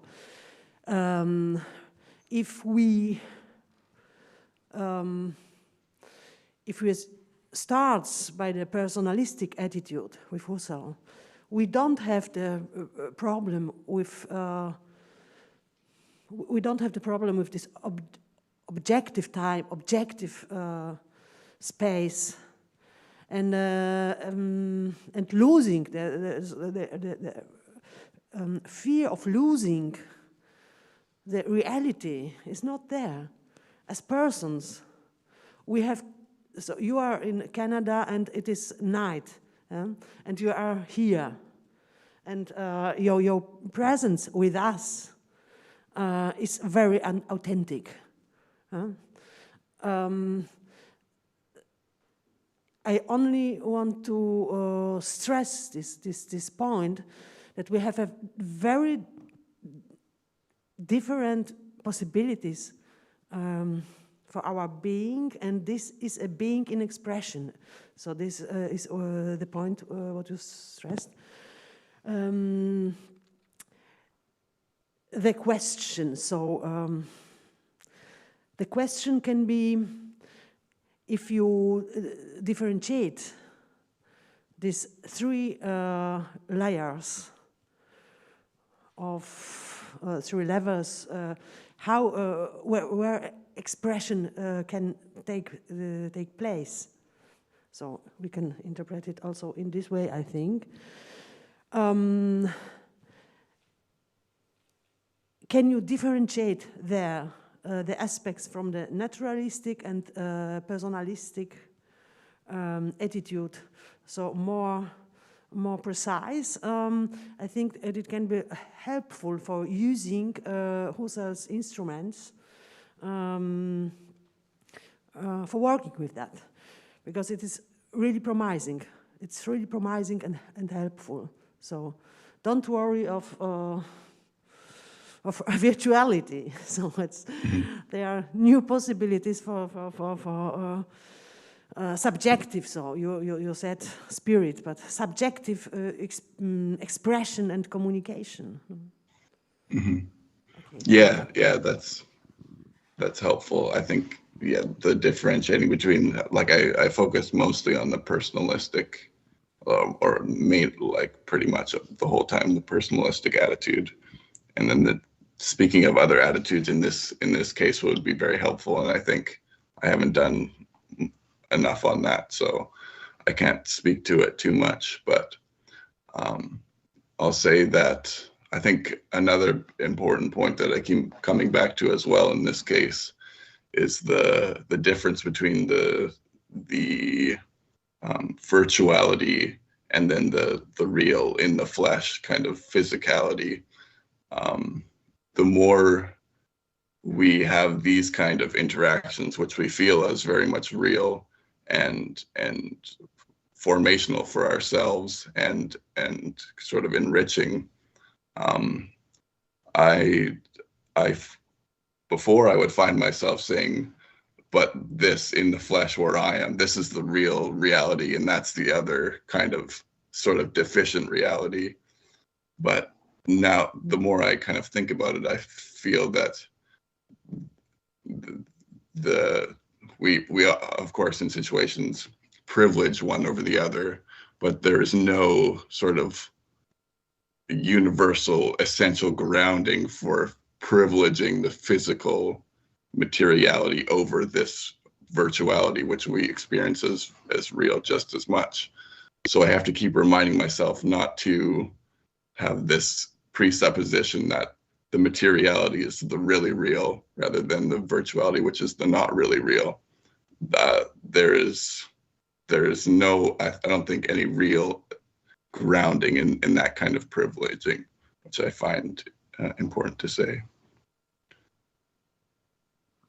Okay, I believe that we do not have time for further discussion, so thank you very much, Theron, for your talk and for your presence despite the late hour in Canada.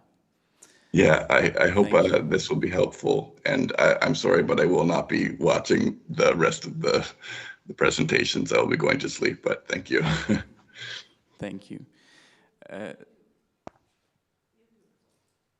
You can watch the session later on YouTube because it will be recorded. Great, that's great. Yeah, thank you. So let me welcome the second speaker today, namely Anna Lichnewicz from Medical University of Łódź. She will present a talk, a phenomenological approach to avatar therapy in psychiatry. And I believe that we will have a presentation. So the microphone is yours. I will be talking, I would say in some sense in the same vein, because I am also going to talk about images on the screen, but on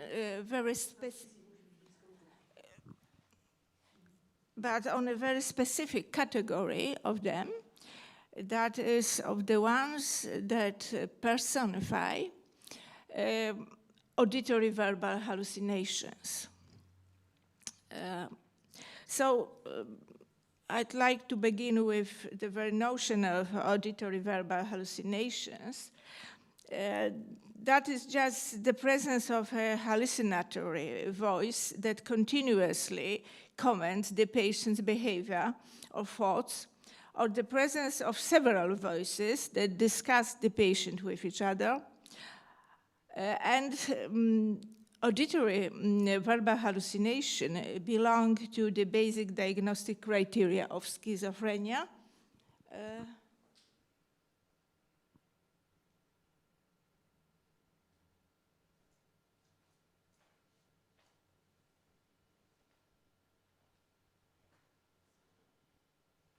Next slide, please.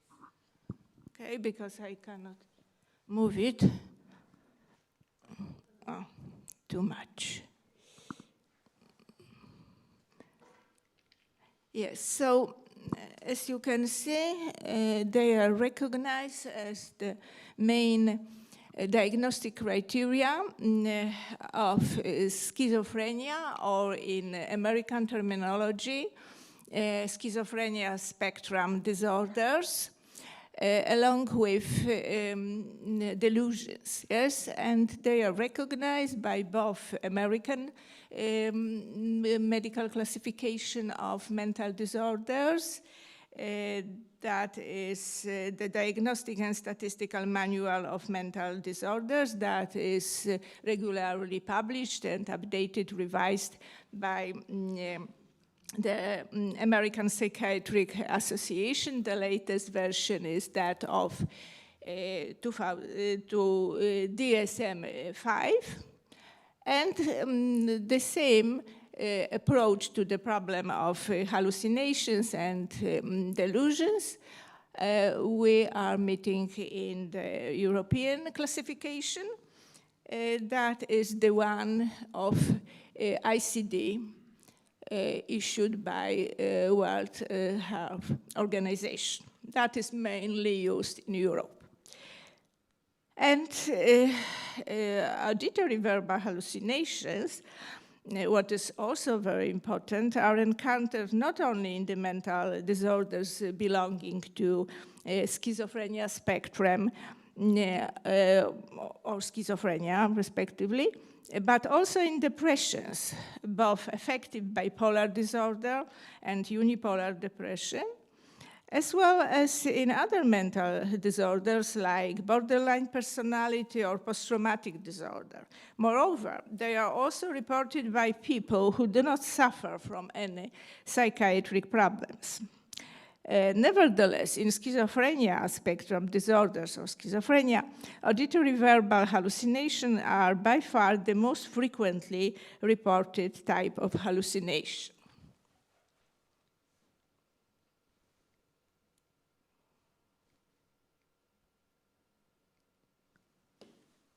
Traditionally, hallucination, including auditory verbal hallucination, have been regarded as a perceptual abnormality, whereas delusions as cognitive anomalies. So the traditional definition of hallucinations conceptualized them as perception, perceptions without external stimuli. For example, the Diagnostic and Statistical Manual of Mental Disorders defines a hallucination as, a quote, a sensory perception that has the compelling sense of reality of a true perception, but that occurs without external stimulation of the relevant sensory organ. Although this definition, what is also quite interesting, basically has remained unchanged in the history of psychiatry, since Jean-Etienne Esquirol introduced the term hallucination in 1817. And it has been still maintained in descriptive psychopathology. Nevertheless, it is also widely criticized. And the opinion that actually auditory verbal hallucinations and hallucination in general are not perceptual experience is shared by researchers belonging to different schools.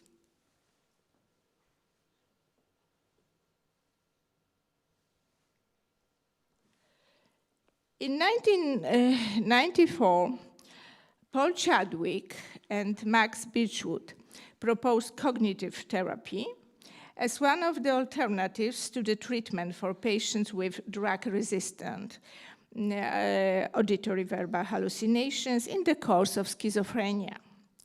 And cognitive therapy was founded on the cognitive model of auditory verbal hallucinations, focusing on subjective beliefs about hallucinations and their emotional and behavioral consequences. In most cases, voice hallucinations are negatively perceived and described as malevolent, that is, disturbing, distressing, unpleasant, offensive, aggressive, or even obscene. Patients typically describe hallucinations as powerful and themselves as powerless, and usually adopt a submissive attitude towards the omnipotent and omniscient hallucinations. It is quite rarely the case that the patient considers the voices protective. And in this case, of course, the reaction to auditory verbal hallucination can also be positive. But it is really a very, very rare situation. And avatar therapy is a virtual reality assisted therapy that was invented in 2008 by Julian Leff as a development of Chadwick and Birchwood's approach, since it has been found that immersive virtual reality provides a sense of physical presence, of a virtual reflection, and response to virtual stimulation. Avatar therapy, as you can see in the screen, uses audio-visual representations of auditory verbal hallucinations, which are reconstructed via digital techniques. By means of a software, a patient constructs the avatars who personify the patient's auditory verbal hallucinations, taking human or non-human shapes. In this case, as you can see on the screen, they have taken human shapes. Using the means of a voice morphing program, the patient can equip their avatars with faces and voices. The therapy, usually comprising a series of 7 therapeutic sessions, takes place in 2 rooms, as it is also visible on this photo, in which the patient and the therapist are located separately, but a simultaneous interaction between them is secured.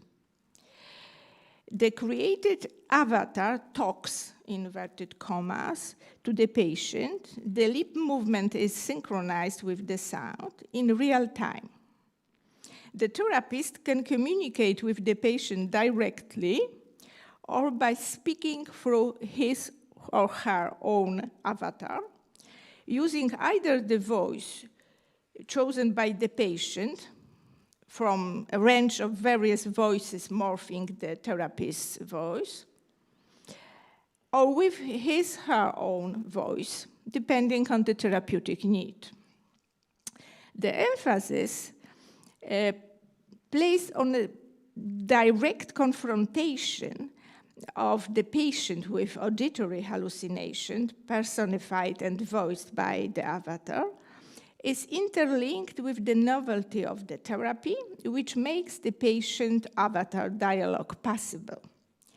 It has been noted that although the effectiveness of the therapy depends also on the inclusion of some additional methods like voice dialoguing and relating therapy, nevertheless, it has been acknowledged that avatar therapy is a powerful tool in treating auditory verbal hallucination. According to that cognitive model of auditory hallucination, perceiving voices as entities that the patient and the therapist can engage with is a key element of avatar therapy, in contrast to the dialoguing form of therapies that concentrates solely on acceptance. It also involves talking back, which contributes to building patients' assertiveness. It can lead to heightened awareness and understanding of a hallucination phenomenon through breaking destructive patterns of communication between the patient and voices. So avatar therapy is based on cognitive model of auditory verbal hallucination. Nevertheless, I think that its therapeutic value can also be recognized from the perspectives of phenomenology and the concept of the so-called dialogical self. From a phenomenological perspective, auditory verbal hallucination in schizophrenia are not sensory perceptual phenomena, but rather the ones arising from a partial dissolution of basic structures of the self.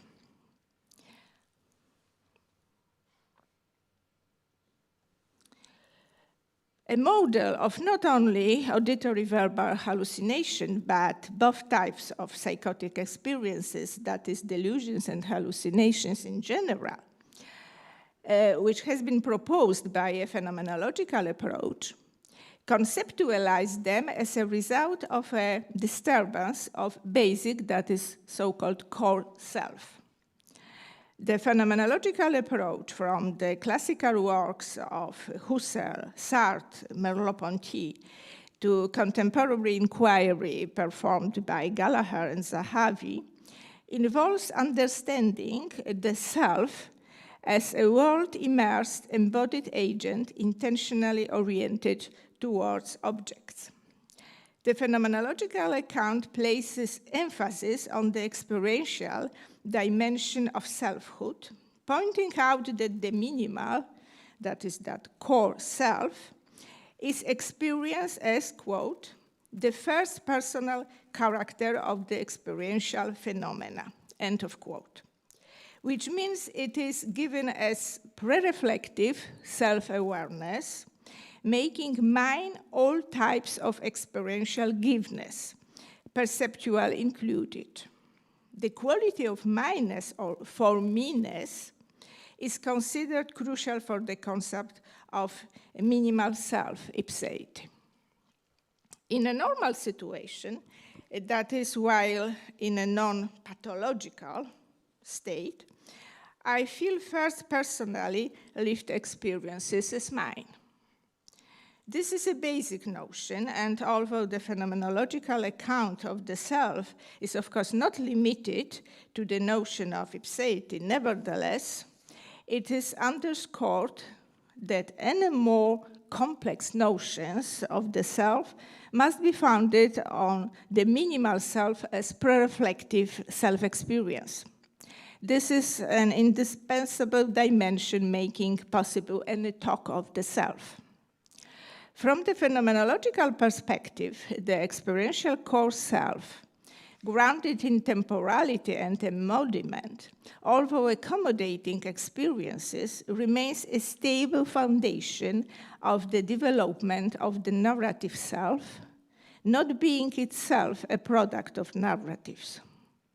Phenomenologically speaking, pre-reflected self-awareness includes a sense of agency, that is, a sense of being the source of a movement, action, or thought, and a sense of ownership, that is, quote, a sense that it is I who am experiencing the movement or thought, end of quote, which in the majority of cases coincides with the level of indistinguishability. There could be also some commonly known situations of their divergence. For example, when somebody is pushed by somebody else, or when an unwelcome thought keeps coming back to one's mind. However, there is still a sense of ownership maintained, even if a sense of agency is lacking. From the phenomenological point of view, also in schizophrenic experiences, it is the sense of agency that is disrupted, not the sense of ownership. Thus, the person with schizophrenia, suffering from schizophrenia, does not feel that she or he is an agent. She or he is fully aware that the voices are in her, that is that ownership that is still maintained. This is very frequent phenomena that the patient are talking about voices coming from the inside of them, from some parts of their bodies. But he feels herself or himself not to generate them.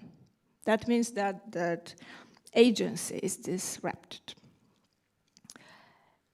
As Gallagher and Zahavi pointed out, in phenomenological psychiatry, there is a long tradition of viewing schizophrenia as a disorder of the structure of the self, occurring on the basic pre-reflective level and causing the attenuation of ipseity.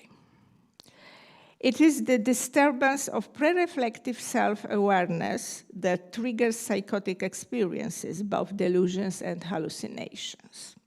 Thus, in the phenomenological approach, it is the disruption of the basic or minimal self, core self, that is said to be responsible for the development of psychotic experiences.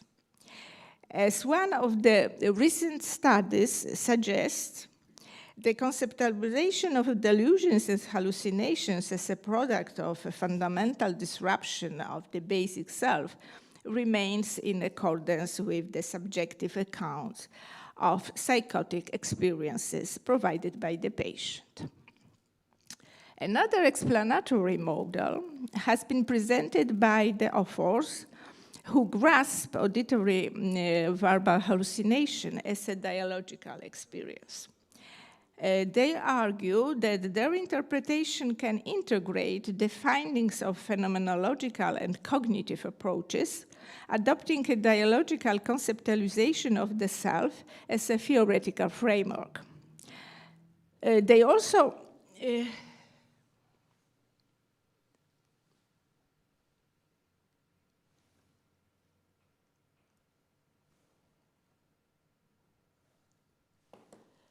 They also shared the viewpoint that auditory verbal hallucinations are not experiences of perceptual character, but they stem from the failure to recognize one's own thoughts, memories, etc.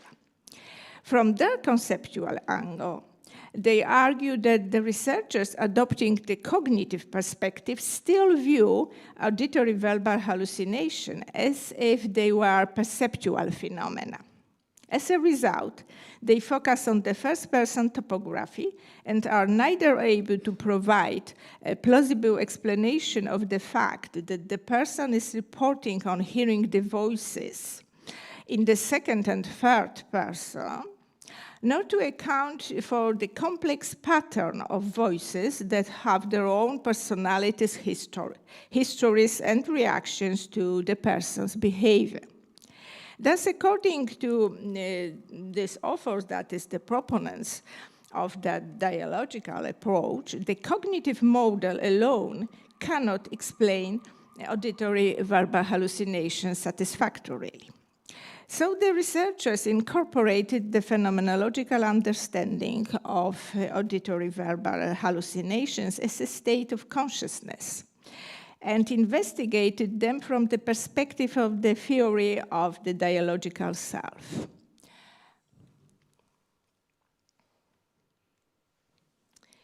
They argue that given the intentional character of the consciousness that is always about something, self-consciousness is not possible without some kind of duality or plurality. While reflecting on ourselves, we talk to ourselves, experiencing both the sense of unity and plurality at the same time. This dialogical structure makes the experience of otherness a part of self-consciousness.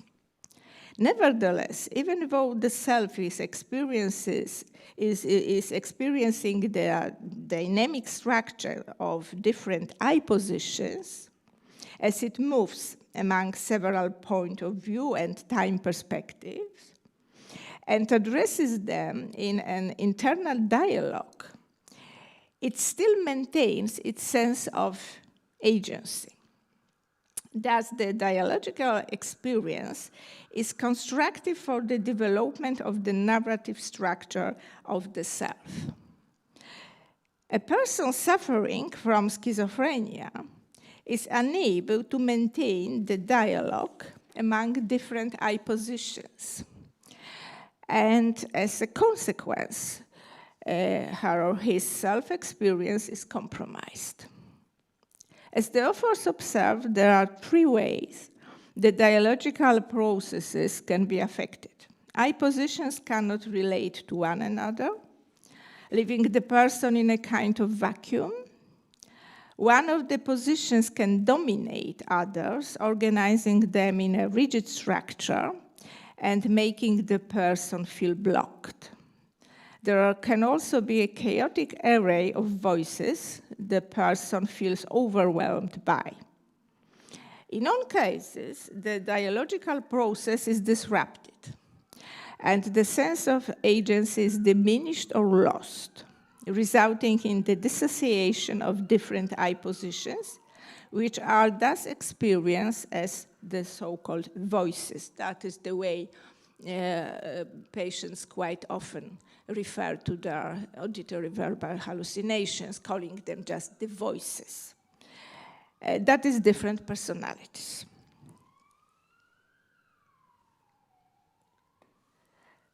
So a therapeutic value of Avadar therapy can also be recognized from the perspective of both phenomenological and that of the dialogical self. Arguably, the act of creating the avatars, personifying her or his auditory verbal hallucination, can help to restore the patient's sense of agency.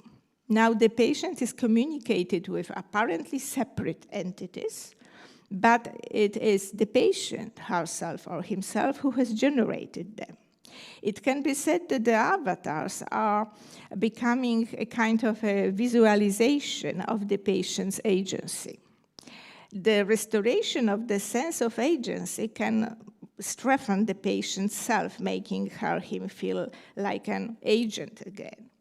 If we look at this process from the point of view of the dialogical self, We can argue that by the awareness of being the source of the avatars as a kind of personification of the content of the patient consciousness, given that it is the sense of agency, not that of ownership, that is compromised in schizophrenia. The patient can reabsorb or reincorporate apparently independent personalities of voices. In that way, they are reclaimed as the patient's different I positions, which makes the reinstallment of the dialogue among them possible. Thank you for your attention.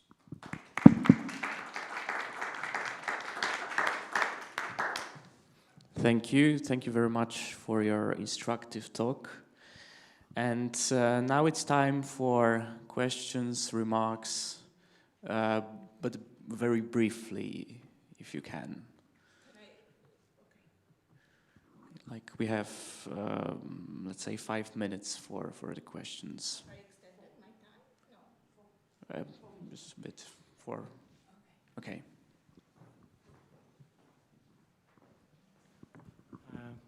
Thank you for this talk. Do you think there's a promising direction for treating these kinds of disorders?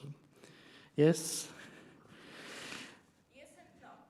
Yes and no. So on this line, no?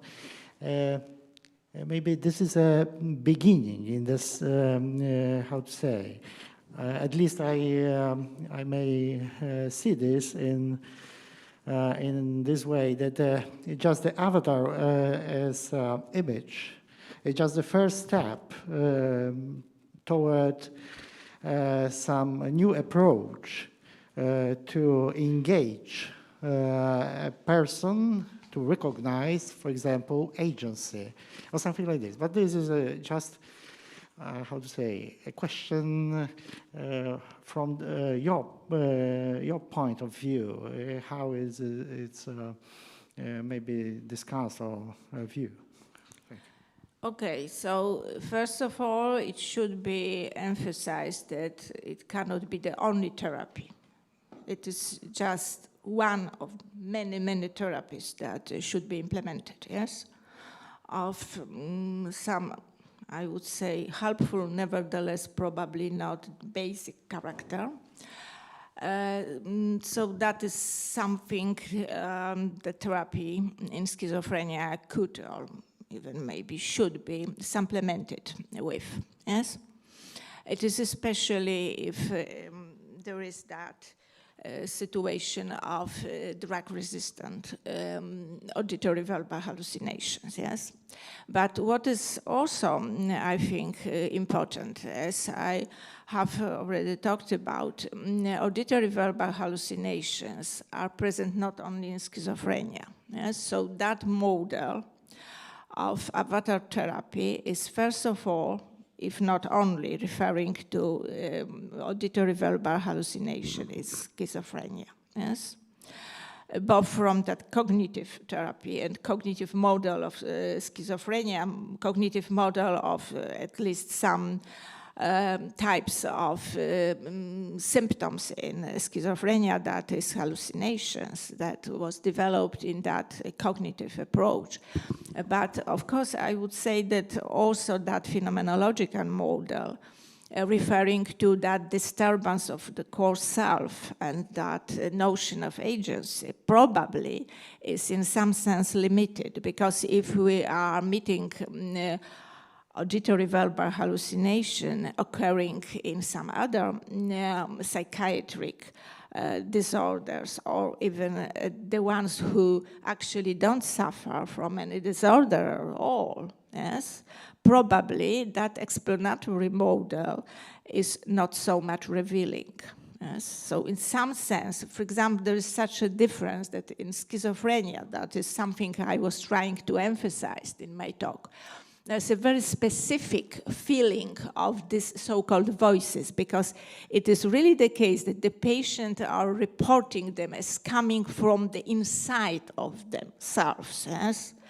as if they were producing by somebody, but in the part of them. Whereas if you have that auditory verbal hallucination that are met, the ones who are not suffering from schizophrenia, they are usually feeling them in the external world. So maybe in this case, it is really a kind of perceptual experience rather than that the disturbance of the core self and the agency, yes, that dimension of agency. Yes. Okay, thank you very much once again. Unfortunately, we do not have time for further discussion, so once again. And now it's time for Maciej Jemioł from Academia Ignatianum, and his talk is entitled Embodiment or Immersion on the Modes of Engagement in Video Games.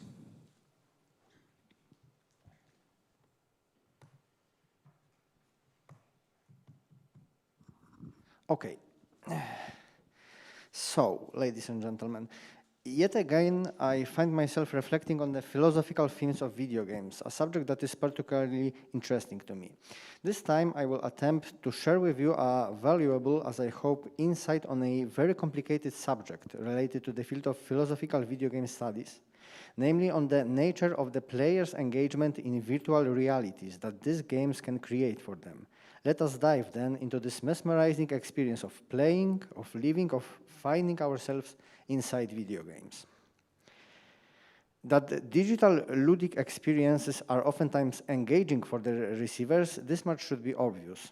And if we are to understand the immense cultural impact of video games on what is now several generations of people in our society, that, according to John Richard Sasseng, Halvard Flossheim, and Tarjit Marnt Larsen, is due to this game's peculiar appeal and relevance to human interests, we simply need to understand what makes them so engaging, and therefore how the very process of video game engagement works, especially from the perspective of the player herself. Already we see that this topic concerns an account of our subjective experience of some kind of phenomenon from the outside world, namely a video game, and here, so early on, a reference to phenomenology would be justified. A promising perspective to utilize phenomenology in such a way, and one readily followed by some gaming scholars like Rune Klevier, Ian Bogost, or Timothy Creek. But before we allow ourselves to be carried away by this premise of the usefulness of phenomenology in such cases, a slight reminder is in order. What we must remember is that this subject that I attempt to talk about here is a multifaceted one, as it can just as easily as from the perspective of philosophy be studied from the respective perspectives of psychology of play, cognitive sciences, or even of pedagogy when it has practical applications in education. That is why I must stress that in my presentation I will be speaking not so much about the phenomenon of engagement itself, but about the modes of our subsequent speaking of and describing this phenomenon, and how it is to experience it. The latter springs from the former, of course, but even so, this distinction is no mere wordplay, but a factor that orients all my further reflections presented here. The engagement itself is here, therefore, important only insofar as it shapes our modes of experiencing it in philosophical language. And among the ways that we in the field of philosophy describe players' engagement with video games, no two are more prominent than those marked by the use of the notions of embodiment and of immersion. Both of these ideas, that of embodiment and that of immersion, are frequently featured in modern philosophy and should be familiar to anyone who has any interest in this field, especially in phenomenology or philosophy of culture. And since in this particular situation, application of either of them seems to be incongruent with an application of the other, this leads us, as it seems, to two competing philosophical interpretations of the experience of playing video games. According to the first, based on the phenomenological ideas of Merleau-Ponty, the player is embodied in a video game, while according to the second, that arises from the field of literary and media studies, the player is immersed in said game. This is not, let me emphasize, a question of soul semantics, nor it arises strictly from the field of philosophy of language. Contrary to that, it encompasses an apparent competition between two well-established theoretical frameworks. What I will try to achieve here is then to propose an overview of this competition, simply in order to identify the main point of divergence of these two accounts of players' engagement in a video game. Such a comparison will allow me then to reflect on how best to approach the differences between them, be it to argue in defense of one or the other, to abandon them altogether, or to try to reconcile them into some new synthetic form. In my considerations here, I will rely on two specific iterations of the titular modes of engagement. Where it comes to immersion, then I will be speaking more specifically about Waltonian theory of mimesis as make-believe, as it is applied to the video games in the works of, for example, Grant Tavinor. On the other hand, the phenomenological approach will be here represented by Timothy Crick's notion of video game embodiment. Let us see then what happens if we try to put these two ways of thinking together in the same thought framework, so to say. To provide an interesting counterpoint later on, I would like to start with the idea of immersion and how it is used in our descriptions of video game experience. As I said, I would like to focus on Kendall Walton's idea that all representative arts, or rather representative media, as we could also say, is very much akin to children's games of make-believe. In it, the American philosopher convincingly links an often utilized by children in their playful behavior function of our imagination that allows us to perceive something as if it were something else with the theory of aesthetics, pointing towards imagination as to the main faculty of our mind that has to do with experiencing representations or fictions or art. Walton's main idea is simple in its core, as it boils down to stating that when we encounter a representation that is used in some kind of medium, we willfully imagine that it is something else entirely, anything that said medium points us towards. To be immersed is, therefore, according to Walton, to imagine, or better yet, to pretend that a representation that we are coming across is, at least in some respects, what it represents. In video games in particular, it is easy to imagine how this kind of immersion that Walton speaks of would work. For example, let us say that we are to play one of the modern first-person video games, leaving for now any further specifications as to what kind of game exactly we are talking about. Then what would we encounter in our experience would be a computer screen on which a two-dimensional representation of a three-dimensional space would be projected onto, as well as a controller, for example, a keyboard and a mouse, as means to interact with this virtual space. Following Walton, we would then say that in this experience we willfully imagine that what is projected onto the screen is our own sight, and the space that is on display on the screen is where not only the protagonist, but also where we are. We pretend to be the protagonist, so to say, and it is exactly this act of pretending that accounts for our engagement with the game. Now then, it is not hard to imagine why such kind of an account would gain traction in the philosophical game studies. After all, it starts from the uniquely ludic experience, namely that of children's games of make-believe, one of the kind that Huizinga could reflect on. But even putting the ludic parallels and cultural kinship between those two kinds of games aside, Walton's idea, subsequently used in relation to video game studies by Aaron Meskin and Jon Robson, or by already mentioned Tavinor, is not without its merits. Marie-Laurie Ryan, for example, in her seminal work on narratives understood as virtual realities, points towards Walton's account of what it means to be engaged in a medium as to the one that correctly predicts the strong relation of entailment that exists between mimesis, or, so to say, between the medium that represents and the experience of immersion that this medium provides. According to her, representation seems to be a key factor in immersion, or even in engagement itself, a point that we will see questioned, if not altogether rejected later on. Tavinor, in turn, links mimesis to the notion of fictionality, in the sense of being fictional, a concept that he subsequently utilizes as basis for his very way of defining video games, suggesting that video games are by definition works of fiction, Ergo, representational art sensu stricto, ergo immersive experiences at their core. This approach seems to be corroborated by Meskin and Robson when they argue that video games are exactly what Walton meant by the term fiction, that they are fictions par excellence. Now, while this theoretical position may seem a bit unfounded to those well-versed in the medium of video games, who are able to present some examples of games that may seem non-fictional, never alone perchance, being a documentary-like retelling of an Inuit legend, or maybe That Dragon Cancer, a famous personal story of a pair who lost their infant son to the titular dragon, we must remember that these are Waltonian fictions we talk about here, or Walt fictions, as some call them. Waltonian fictions are to be understood simply as pieces of representational art, and under such a definition, both Tavinor and Meskin and Robson operate. The latter even go as far as to suggest that pure puzzle games like Tetris also are Waltonian, that is, representative fictions, a position I am most strongly opposed to. Nevertheless, these authors make an interesting case for viewing video games as pieces of mimetic art. And as we saw in the account of Ryan, where is mimesis, there is also immersion. There is one simple idea at the heart of Walton's approach to immersion and also to engagement at large, idea not directly studied to my knowledge by any of these followers of Walton that I named a moment ago. It is the idea of duality.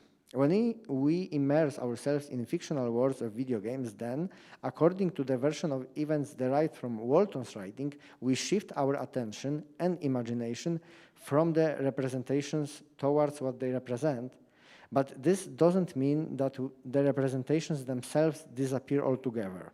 To the contrary, they are still there even if we, in our personal way of experiencing things, do not engage with them so much, because if they were to dissolve into nothingness, so would the world they create for us.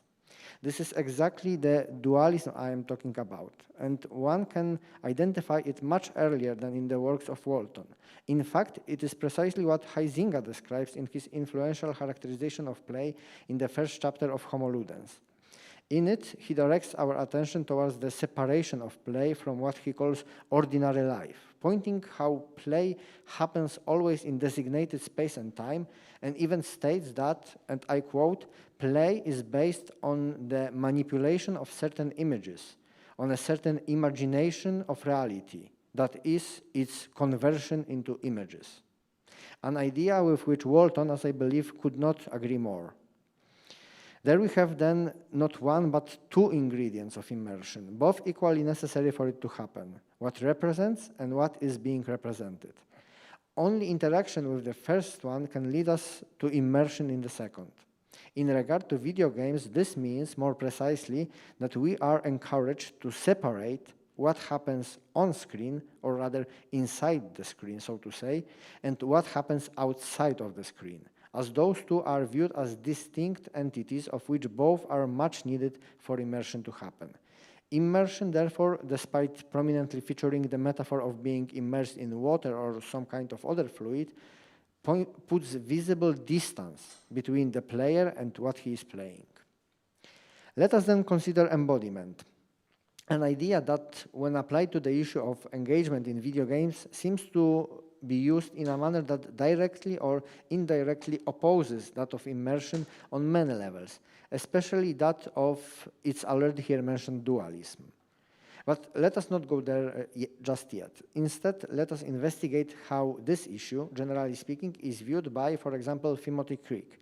In his paper on Phenomenology of Contemporary Video Gaming, Crick argues that, quote, video gaming is a fully embodied, sensuous, carnal activity. This, of course, is in stark contrast to the view of things that involves immersion, where video gaming, rather than being something real, in a corporal sense, is much more likely to be described as mere pretending. For Crick, we therefore actually inhabit virtual space, not only imagine that we inhabit it.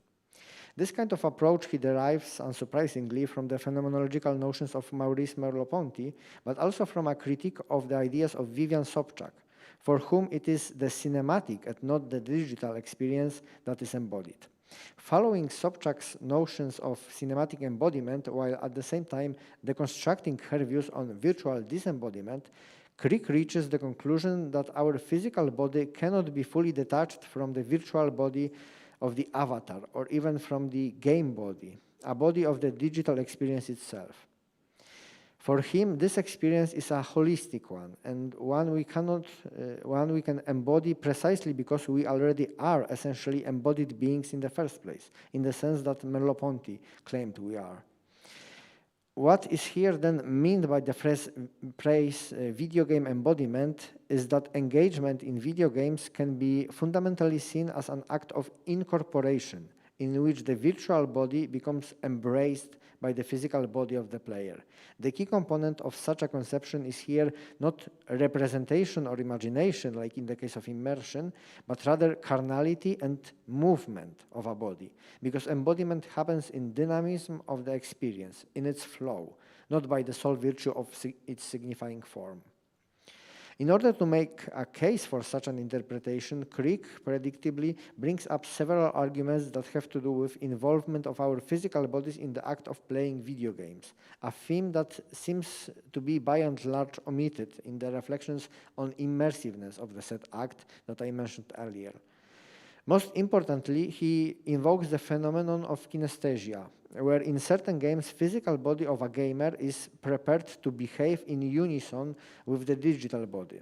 That is, the player may instinctively and subconsciously want to lean to the left in a situation where she would like the avatar to do the exact same thing, or she may violently move away from the screen or make any such kind of movement. These moments of kinesthetic unity that were most closely studied by Swalwell and are object of interest for other phenomenologists, such as Jan Hendrik Bakkels, can indeed be perceived as proof that when we engage with a video game, the distinction of the real and the virtual becomes blurred and shared and cemented by the adhesive of carnality. Unless, of course, we were to maintain that even in such cases, we are merely pretending, lying to our own very bodies, so to say. Walton, in fact, seems to state something similar when he considers emotions experienced by us when we engage with fictional media, and calls even such emotions fictional. For him, the fear that a moviegoer experiences while watching the newest horror offering is an authentic emotion, but fictional fear, as it is something else entirely. That is to say, in his theory, emotions themselves are also not excluded from the game of make-believe, as they also are representations of other stronger emotions, such as fear, love, hatred, etc. This is, by the way, rejected and strongly criticized by Jesper Juhl, another prominent gaming scholar, who calls Walton in his lengthy essay on pain as integral part of experiencing video games a deflationist, implying that his proposition on mimesis as make-believe is dismissive when it comes to what is truly authentic in the video game experience. Similar sensibilities to that of Juhl's critique of Walton echoed through Crick's formulation of video game embodiment, where he once more refers to Merleau-Ponty. In his Phenomenology of Perception, the famous phenomenologist states that when it comes to the experience of playing a guitar, for example, or driving a car, or using a walking stick, we incorporate these objects into our body. We make them a part of us. Crick reflects on this idea and applies it to the realm of video game devices. Perhaps then it truly is so that when we play a video game, we are being embodied into it, that we no longer pretend but authentically are inhabiting the space of the digital. What must also be noted here is that this is crucial. What is crucial is that while Crick or other proponents of video game embodiment, for that matter, seem to be quite aware of the presupposed duality of the video game experience, in their view, this duality very much rather dissolves than is maintained throughout the duration of the experience. This can be seen in how the accent is put in Crick's formulation on his approach on the actual and not in any way metaphorical inhabitancy of the virtual space, and is at the same time emblematic, to my recollection, of the whole way of thinking essential to phenomenology, in which it is not the distance but the closeness that is most often evoked. Now, I would not, of course, go as far as to claim that all proponents of video game embodiment are by necessity some kind of monists, because neither are all phenomenologists on all accounts, but it is still the case that what is presented as sharp distinction in immersion-based way of thinking here blurs and shifts out of focus, so to say. There are no longer two separate realities, one actual and one of make-believe, but a carnal embodied amalgam of those two. It is, I think, the main point of divergence between those two ways of describing engagement in video games. So, where do we go from here? What can we do when two convincing theories seem to be at odds with one another? Well, if we were to at least propose a draft of some possible solution, there are some facts that must be first acknowledged. For a start, we cannot altogether abandon immersion. That much is obvious to me. Not only it is now an exemplary instance of how philosophical ideas can be absorbed into non-philosophical discussions, which attests to its general usefulness, but it also accounts extremely well for such components of video game engagement as representation and, most notably, fictionality, both of which cannot be ignored in most cases. But, and this is equally important, we cannot also altogether abandon embodiment. Though not as frequently featured in the video game debate outside philosophy, it also accounts for the important components of the whole experience. This being kinesthesia and, not mentioned here by me, avatarization. Neither of these ways of thinking, as I see it, could describe all possible instances of our involvement with video games on their own, but if we were to consider them together, not apart, then it would be much more plausible, with possible exclusion of still problematic pure puzzle games such as aforementioned Tetris. But surely those two interpretations could not be reconciled. Now, could they? Well, what I propose in this situation is the following. In order to reconcile immersion and embodiment, it is necessary to do so, as it seems to me, we must start with full-on abandoning these ways thinking total ambition. That is to say, we must admit that in the end, video game engagement is, in general, is neither definitely immersive or embodied, but rather it can become immersive or embodied in some, or even most of cases. I am here following an observation made by Rune Klevier, who wrote extensively on the topic of avatarization of the player, and who also is a proponent of the embodiment interpretation of video game engagement. Klevier once made a remark that there is a need for a sharp distinction between the player's avatar in video game understood as a fictional character and that same avatar viewed as a vehicle of the player's embodied agency. What is more, the scholar also claims that those two functions of the avatar are unrelated to each other, and it is possible for a protagonist of a video game to be a fictional character and not be a vehicle of embodied agency, or inversely, to be such a vehicle and not a fictional hero. Character play must clearly be seen as independent from embodied presence, and vice versa, states Klevier, and this remark, small in the scope of his reflections, perfectly encompasses my attitude towards the immersion embodiment problem, even though said problem is, in my opinion, wider than that, as it involves more than just the avatar that the phenomenologists like to talk about. Some things in video games are purely representational in their nature. Swords, monsters, cities, spaceships, companions, whole planets exist from the objective perspective as virtual beings, which here means that they are dependent in their existence on being represented by real objects, that is to say, two-dimensional on-screen projections. Subjectively, they exist, however, as things, realities that we are immersed in. In our immersion accounts for their fictional existence in our own experience. But some things in video games are at the same time non-representational, contrary to what Meskin and Robson would state on that matter. I mean here, as we have already seen, our means of control, our avatars, our agency, all these things that we actually do with the game and not just imagine we do. Those we do not immerse in, those we embody. Immersion, then, has to do with fictional stories of video games, their creative worlds, not in the sense of spatiotemporal movement or the avatar, but in the sense of a city called Novigrad, a spaceship called Normandy, or a little place called Whispering Rock Psychic Summer Camp, a favorite of mine. Embodiment, in turn, has to do with actual interaction with video games, or even, has to do with actual interaction with video games, or even with our emotions towards them, and finally with their virtual worlds, not in the sense of all these fictional places, but in the sense of three-dimensional models that we traverse by the means of the avatar. So, one final example. What we do when we engage in a video game is then, per Crick's interpretation, we inhabit the virtual world, but also per Walton's interpretation, we pretend to inhabit the fictional world. I hope that this small insight into the engagement in video games can be further developed in addition by additional integration of immersion and embodiment. Thank you for your attention.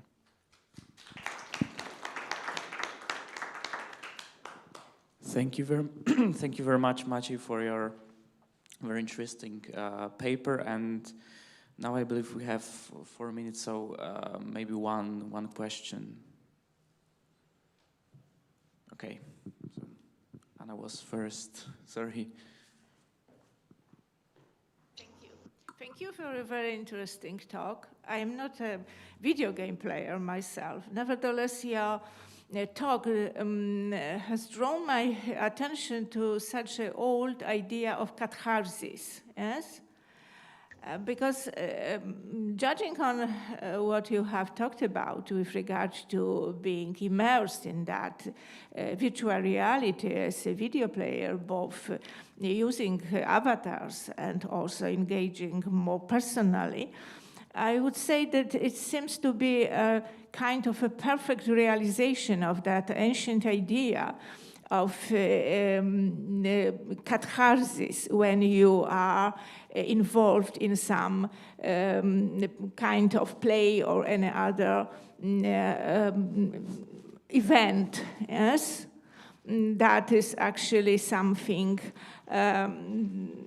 directed by other people. Nevertheless, you are immersed, you are all in it, and you can feel all the emotions, and that can give you a kind of very genuine experience of that cathartic value as well. What do you think? Do you share my opinion that it is something of that in it? Yes, I would say that catharsis is a perfect example here because it is, in a sense, a carnal thing because it happens in our subjective experience of ourselves, in our embodiment of ourselves as a thing that happens to our body, but it can also be induced by immersiveness, by fictional story, because catharsis in ancient Greek was described as an effect that a story or drama would happen on the person who will watch it. So there we have it. We are immersed in the story, the characters, the acting of it, the fictional places, but this results in something that happens to ourselves in our embodiment of this space. And I think that catharsis is a very well example here that immersion and embodiment can go hand in hand. Thank you for your question. Thank you once again, Maciej, for your presentation. And now let me welcome Martina Properzi from Pontifical University of Rome. And she will be having a presentation entitled Body Model, Pre-Reflective Sense of Body Ownership and Technological Incorporation, Interpreting Virtual Aspects of Human Embodiment with the Help of Classical Phenomenology. The floor is yours, Martina. Thank you very much. Good morning to everyone. I'm going to share my screen with you.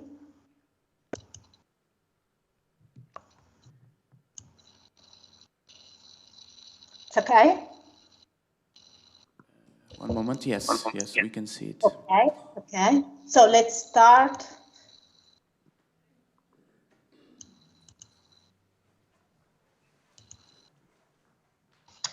So in this contribution, I will outline a phenomenological investigation of the virtual space of dynamical possibilities, which is implied by the property of plasticity of a body representation known as body model, when a new generation of medical devices named biosynthetic devices are implanted in a human body. In what follows, I will first of all introduce the concept of body model as it is interpreted in the contemporary science of neuropsychology. Then I will present the issue of virtuality associated with the body model, placing it in the context of a more general discussion about technology and human lived experience, which is pursued by the philosophical movement known as post-phenomenology. Finally, I will highlight some difficulties in the post-phenomenological conceptualization of technological incorporation. These difficulties may be solved by using as a conceptual framework Edmund Husserl's phenomenological psychology. I suggest expanding the Husserlian framework with some pioneering theses concerning the non-associative or dissociative nature of body representations developed in the times by the German phenomenologist Max Scheler. Scheller's dissociative account showed to be in line with recent results in the sensory motor modeling of the neuropsychological processes that underpin body representations in general, the body model in particular. So, the first part, the concept of body model. The body model is a relatively new concept, which originates from the intersectoral science of neuropsychology. Neuropsychology is a branch of psychology that is concerned with how phenomena, states, processes, and/or events of the individual and the social mind are related to the brain and the rest of the nervous system. Cognitive and behavioral neuroscientists and psychologists that work in this research field usually interpret the concept of body model as referring to an internal model or reference description of the anatomical, volumetric, and structural properties of human corporality. These properties are the shape and surface of the body, as well as the location, limits, and internal compositional relationships of the body parts. Over the last decade, there has been an important increase in empirical research, which has shed light both on the neurobiological substrate and on the functional mechanism of the body model. The elaboration of the experimental paradigm known as body ownership illusions was decisive to study the body model in experimental terms. The body ownership illusions are characterized by the use of sensory motor or multisensory stimulation, typically tactile visual synchronicities, to alter the participant's experience of one's own body. They thus guarantee the comparison between the conditions of verification, in particular between the presence of one's own body, the condition to be corroborated, and the absence of the same, the so-called control condition. Body ownership illusions are generated both in relation to parts of one's own body, as in the so-called illusion of the rubber hand, and in relation to one's entire body, as in another well-known experimentally induced perceptual illusion named body swap illusion. On such an experimental basis, the neurobiological substrate of the body model has been demonstrated to coincide with patterns of neural activity located in the right temporoparietal junction. The functional mechanism overlaps with so-called test for fit processes, by means of which the perceiver is able to discriminate between events that may be assigned to one's own body and events that trigger a mismatch because of their association with other bodies inhabiting the peripersonal space.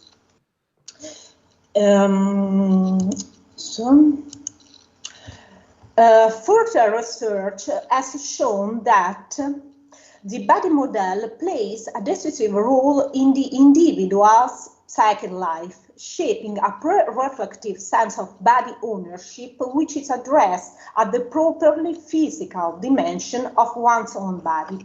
Body ownership is considered as one of the basic components of the so-called minimal bodily self.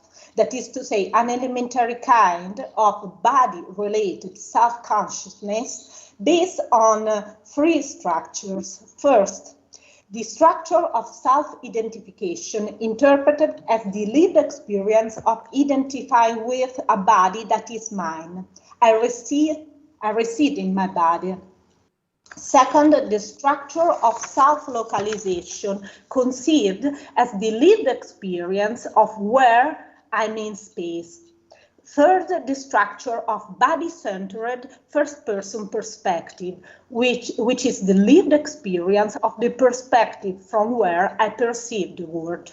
The body model proved to be the sufficient condition for self-identification, namely for a coherent representation by the human being of one's own body, beyond changing impressional contents that originate from sensory experience. The above-mentioned virtual space of dynamical possibilities relates to processes of reconfiguration or internal reorganization of the body model. These processes are present in the event that external objects, for example, technological products, are incorporated into the human body. Here, incorporation is interpreted as phenomenal incorporation, that is to say, as an experience of the modification of the sense of body ownership, consisting in the lived appropriation of external objects belonging to the peripersonal space. By reconfiguring itself, in fact, the model activates its own plasticity, allowing for a coherent sense of body ownership, which is, however, not entirely prefigured as to both its material or content-dependent aspects and formal or content-independent aspects. To quote just two examples, the phenomenal incorporation of prostheses and implants implies the virtuality of body ownership. So the self-identification of the individual with her or his own body is not a fixed structure. It has instead a dynamical nature that follows the evolution, the temporal development of the behavioral coupling between the body and the peripersonal space.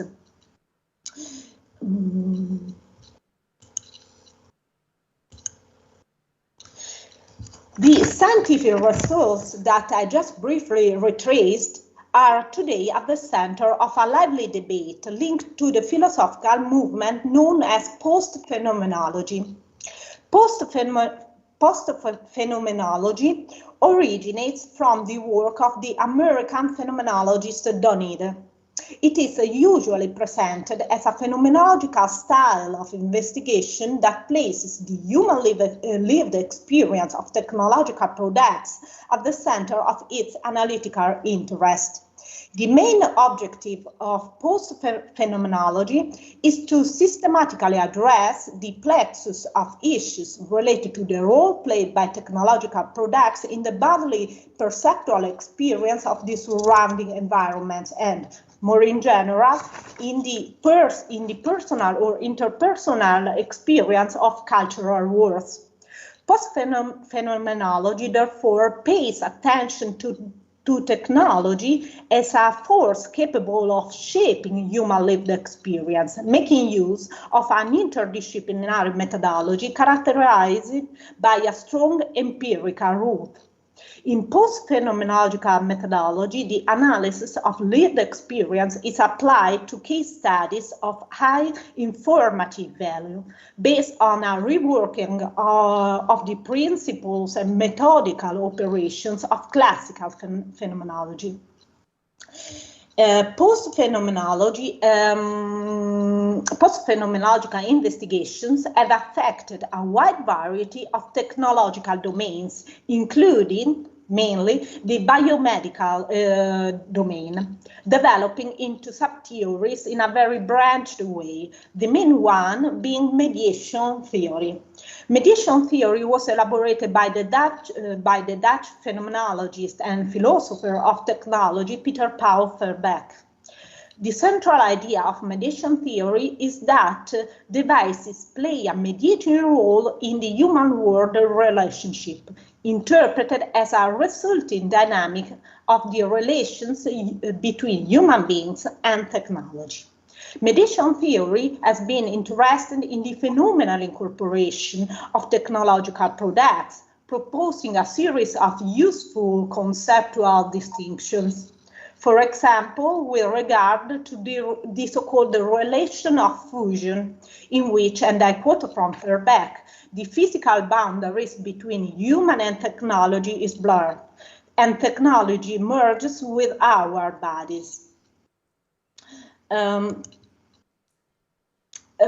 Despite the results achieved, post-phenomenology and mediation theory have proved ineffective to address in sufficient depth the virtual space of dynamical possibilities associated with the incorporation of technological products. This limitation is largely due to the lack of an adequate processing of the critical issue concerning the validation or rational justification of the concepts post-phenomenologists and mediation theories make use. More specifically, it was found to depend on the inability to validate the concept or the concepts of dynamical possibility which is or are adopted in interpreting various aspects of technological incorporation. So, to contribute to overcome this impasse, I propose to study the concept of dynamical possibility involved in the phenomenal incorporation of a new generation of implants, the so-called biosynthetic implants, within a theoretical framework of critical analysis. Biosynthetic implants are highly engineered artifacts based on advanced theories and techniques of artificial life, a field of research and innovation focused on the computational simulation and the robotic synthesis of fundamental biological processes. In biosynthetic devices, organic and inorganic components and/or materials are integrated to improve the biocompatibility of the artifact.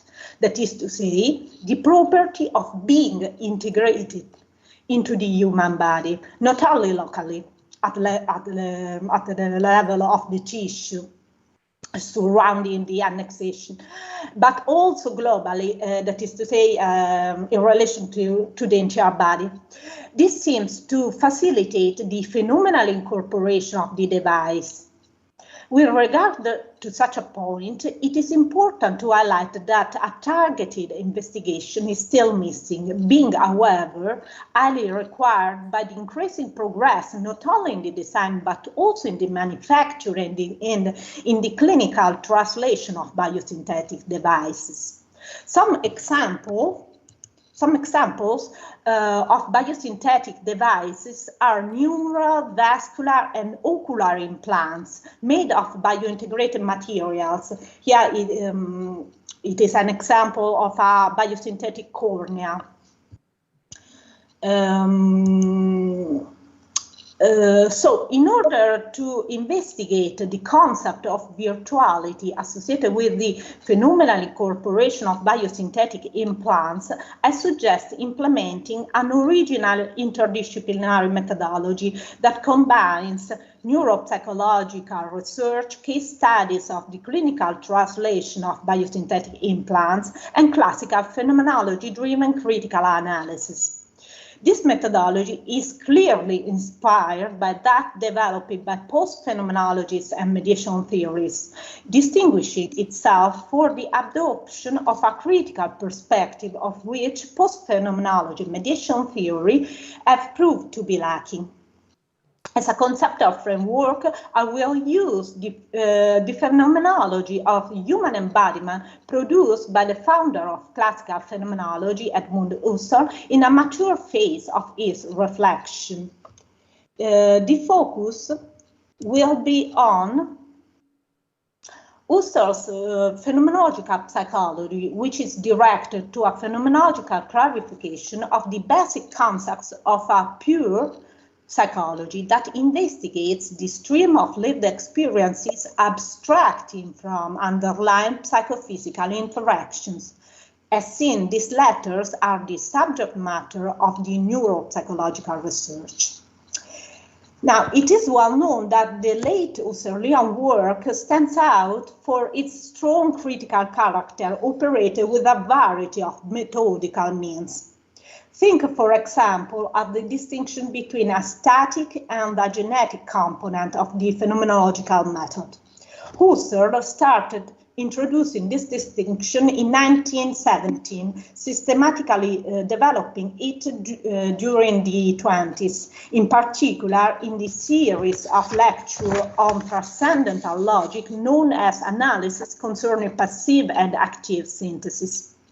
As it is conceived by Husserl, the static method involves phenomenological descriptions and constitutions.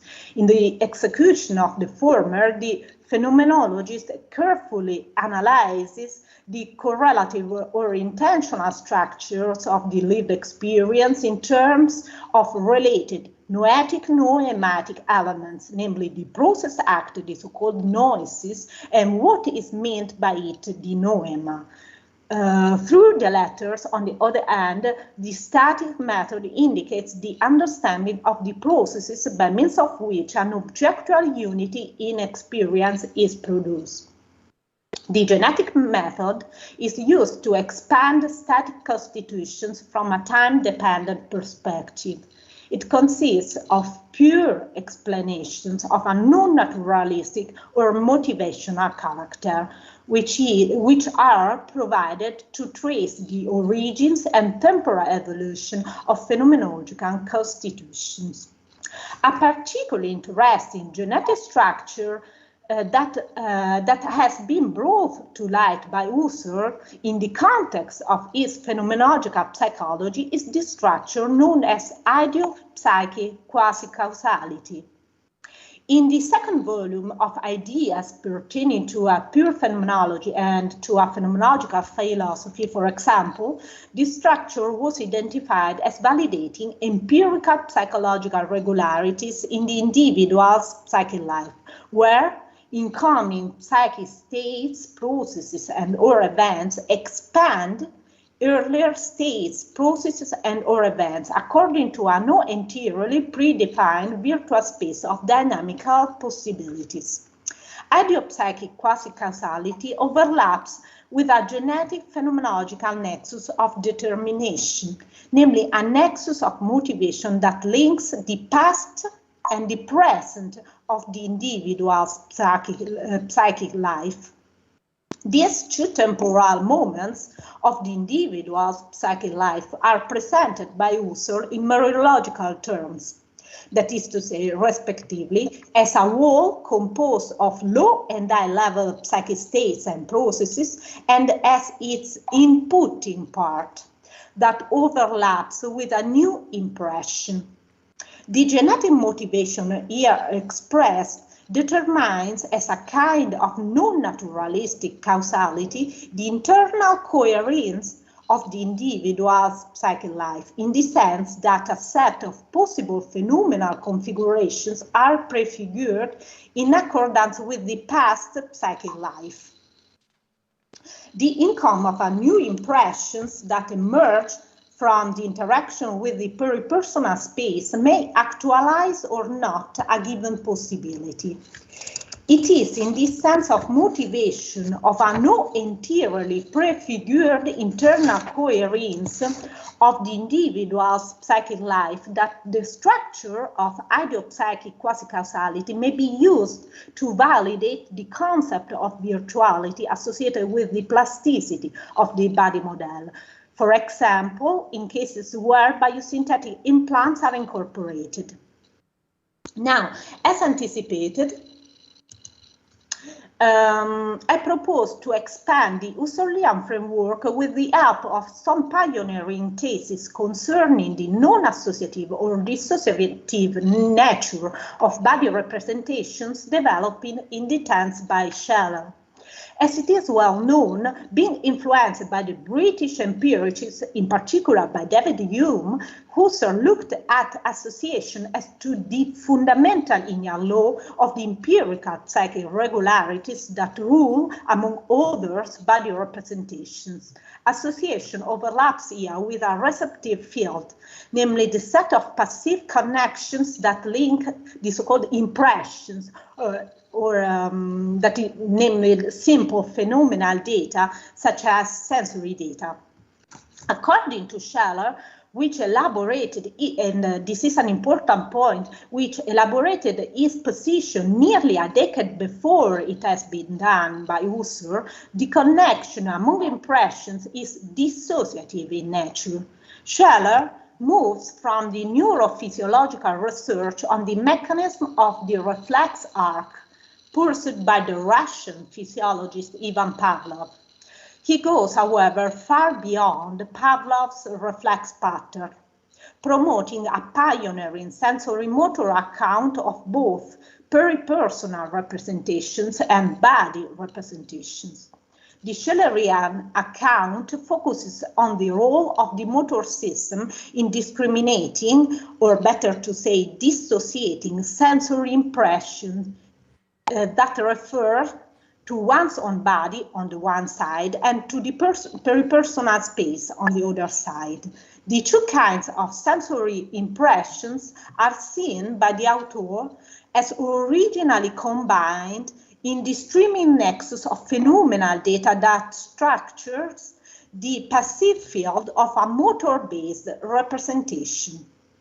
It is my opinion that Scheller's investigation may be fruitfully applied for a critical analysis of recent contributions to the sensory motor theory of the bodily self in general and of body ownership in particular. This contribution stress indeed the idea that sensory-based body representations dynamically interface with the motor system as an effect of a mismatch between the predicted and the actual sensory feedback of a motor action. This is the so-called reafference mechanism.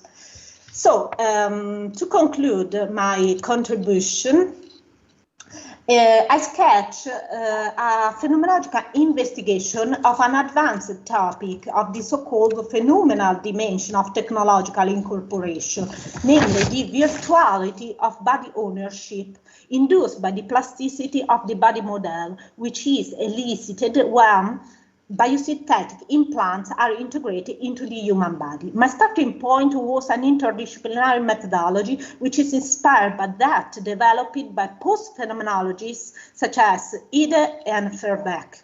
I proposed, however, a classically inspired critical perspective of which post-phenomenologists and mediation theory have proved to be lacking. My attempt was pursued by reconsidering, in the light of updated neuropsychological evidence, Husserl and Scheller's work regarding, respectively, phenomenological psychology and body representations. So thank you very much for your attention.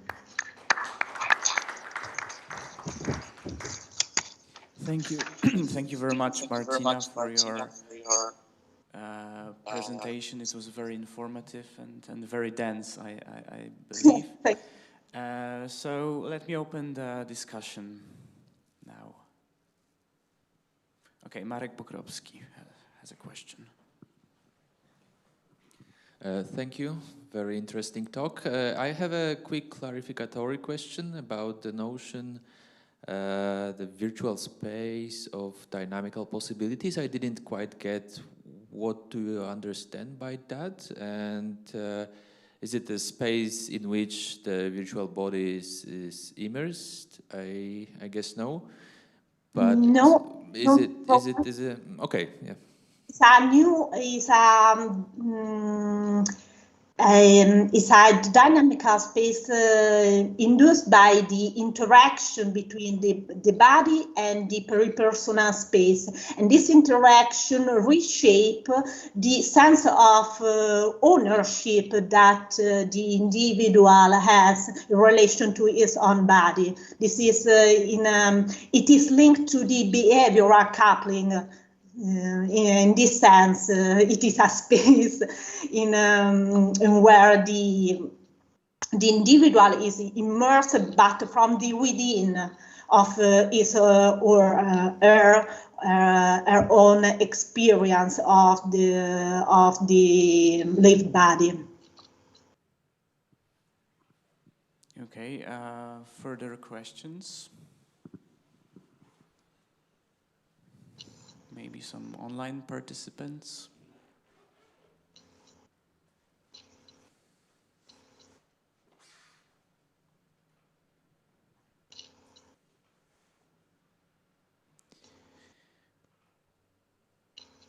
Okay, so Jagna Brudzińska.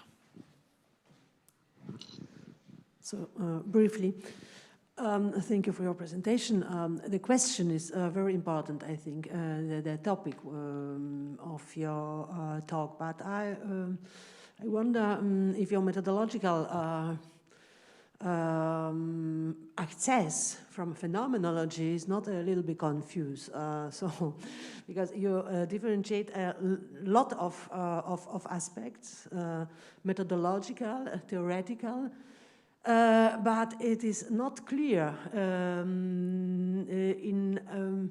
so how far you overcome the naturalistic account. You stress that you work not naturalistic. I don't understand how do you mean it because your instruments of description come. So not only instruments, but the level of description is still naturalistic, or not? No, I use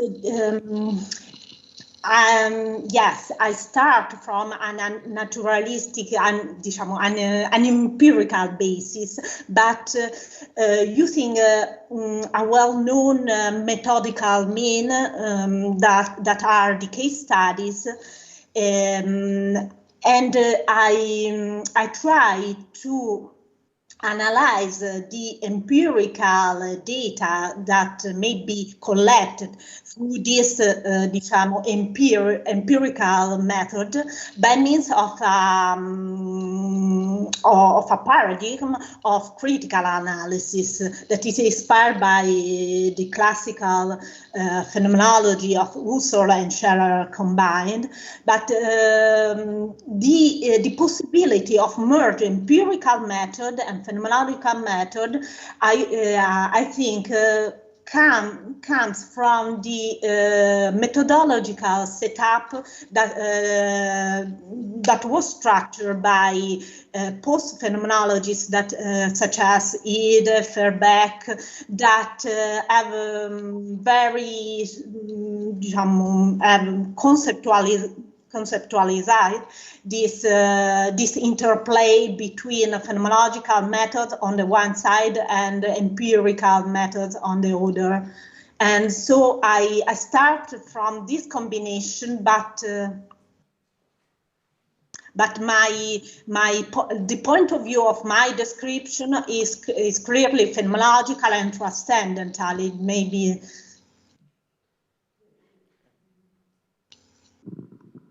In fact, I see some points for clarifying. We can do it next time separately of this event. But there is also possible to stay within the naturalistic attitude. And what I see, in fact, your approach doesn't overcome that. To stay within the naturalistic position is also very interesting, because you bring new aspects also in this discussion. And phenomenological, you can also work in the naturalistic attitude. So if you cooperate with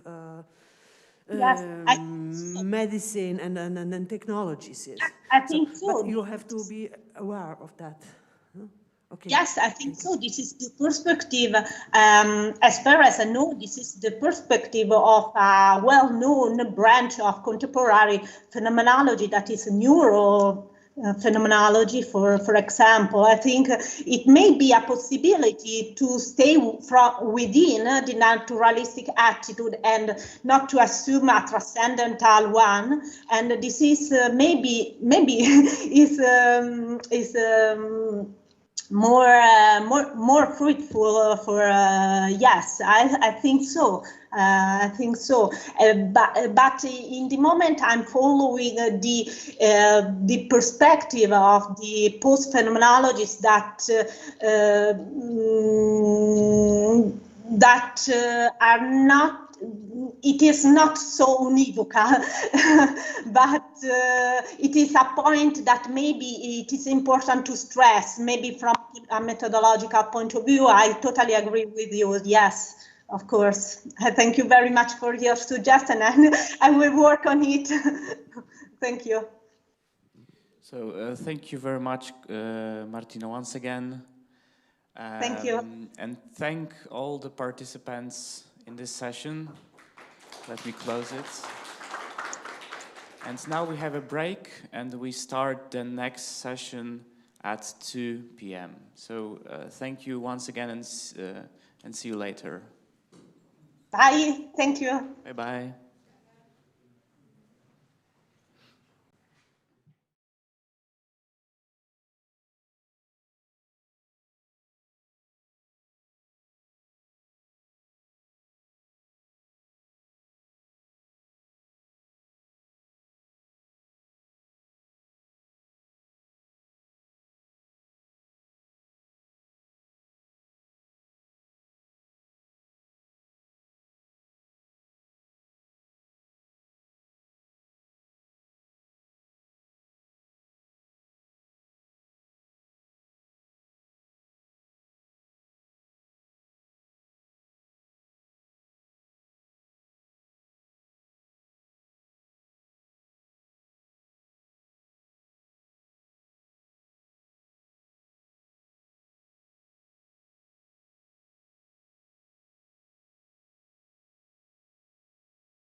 Hello, everyone. Welcome to the after lunch session.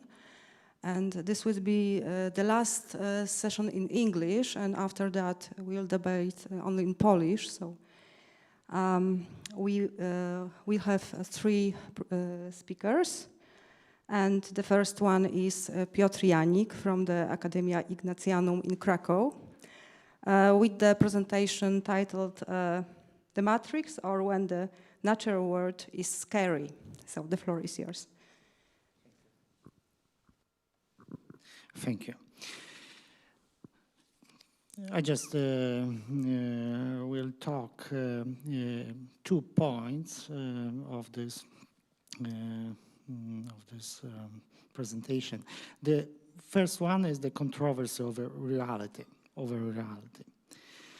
Edmund Husserl's approach that leads to the insight into the real, that is, marks a return to the things themselves, is that of reduction, as we know.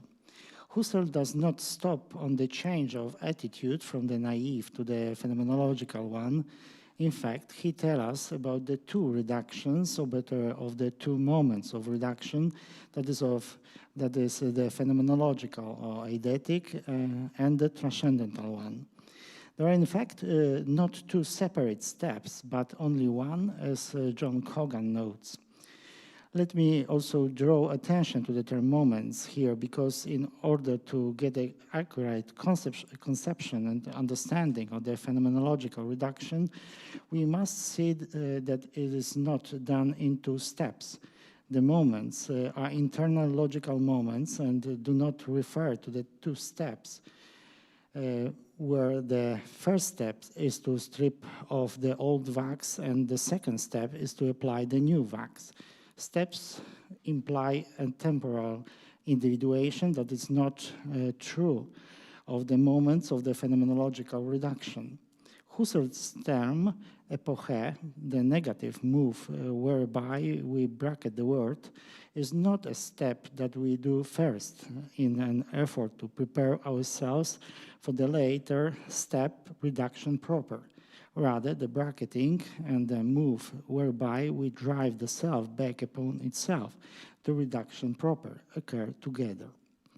The guide reason for each moment is the same, that is to make new beginning, each for himself and in himself, with the decision of philosophers who begin radically. End quotation. Husserl's slogan, namely the return to the things themselves, does not mean but the transcendental idealism. However, according to Angela Ellis Bello, Husserl's transcendental idealism is a realism. Leaving aside her argument for the thesis of realism, the issue at stake is far from settled, at least for us today. Indeed, on the one hand, the new attitude of reduction, as Bello notes, quotation, help us investigate how it is possible to reach and size the sense of things. End quotation, which are the real findings, if you like. Husserl, therefore, guides us toward that which is, and therefore, what can be found present in a certain given way, Leibliche Selbstgegebenheit. On the other hand, you cannot prescind from the idea itself, that is the Cartesian idea of res cogitans or res extensa, as Martin Heidegger makes it clear. That which is found as is, enter into designing one's self. The idea is no longer the image or the sense of what is presented, Vorstellung, but the possibility of use, the being available, Zuhandenheit. The type of ontology that derives from such an approach is the hermeneutics of facticity. To understand is to apparently to grasp a fact. However, in Heidegger's account, it is being in the mood, Befindlichkeit, of being subject to the objectifying. Jan Patočka notes in this context, quotation, it must be said here with regard to a currently very widespread life feeling that man who has experienced modern science no longer lives simply in the naive natural world.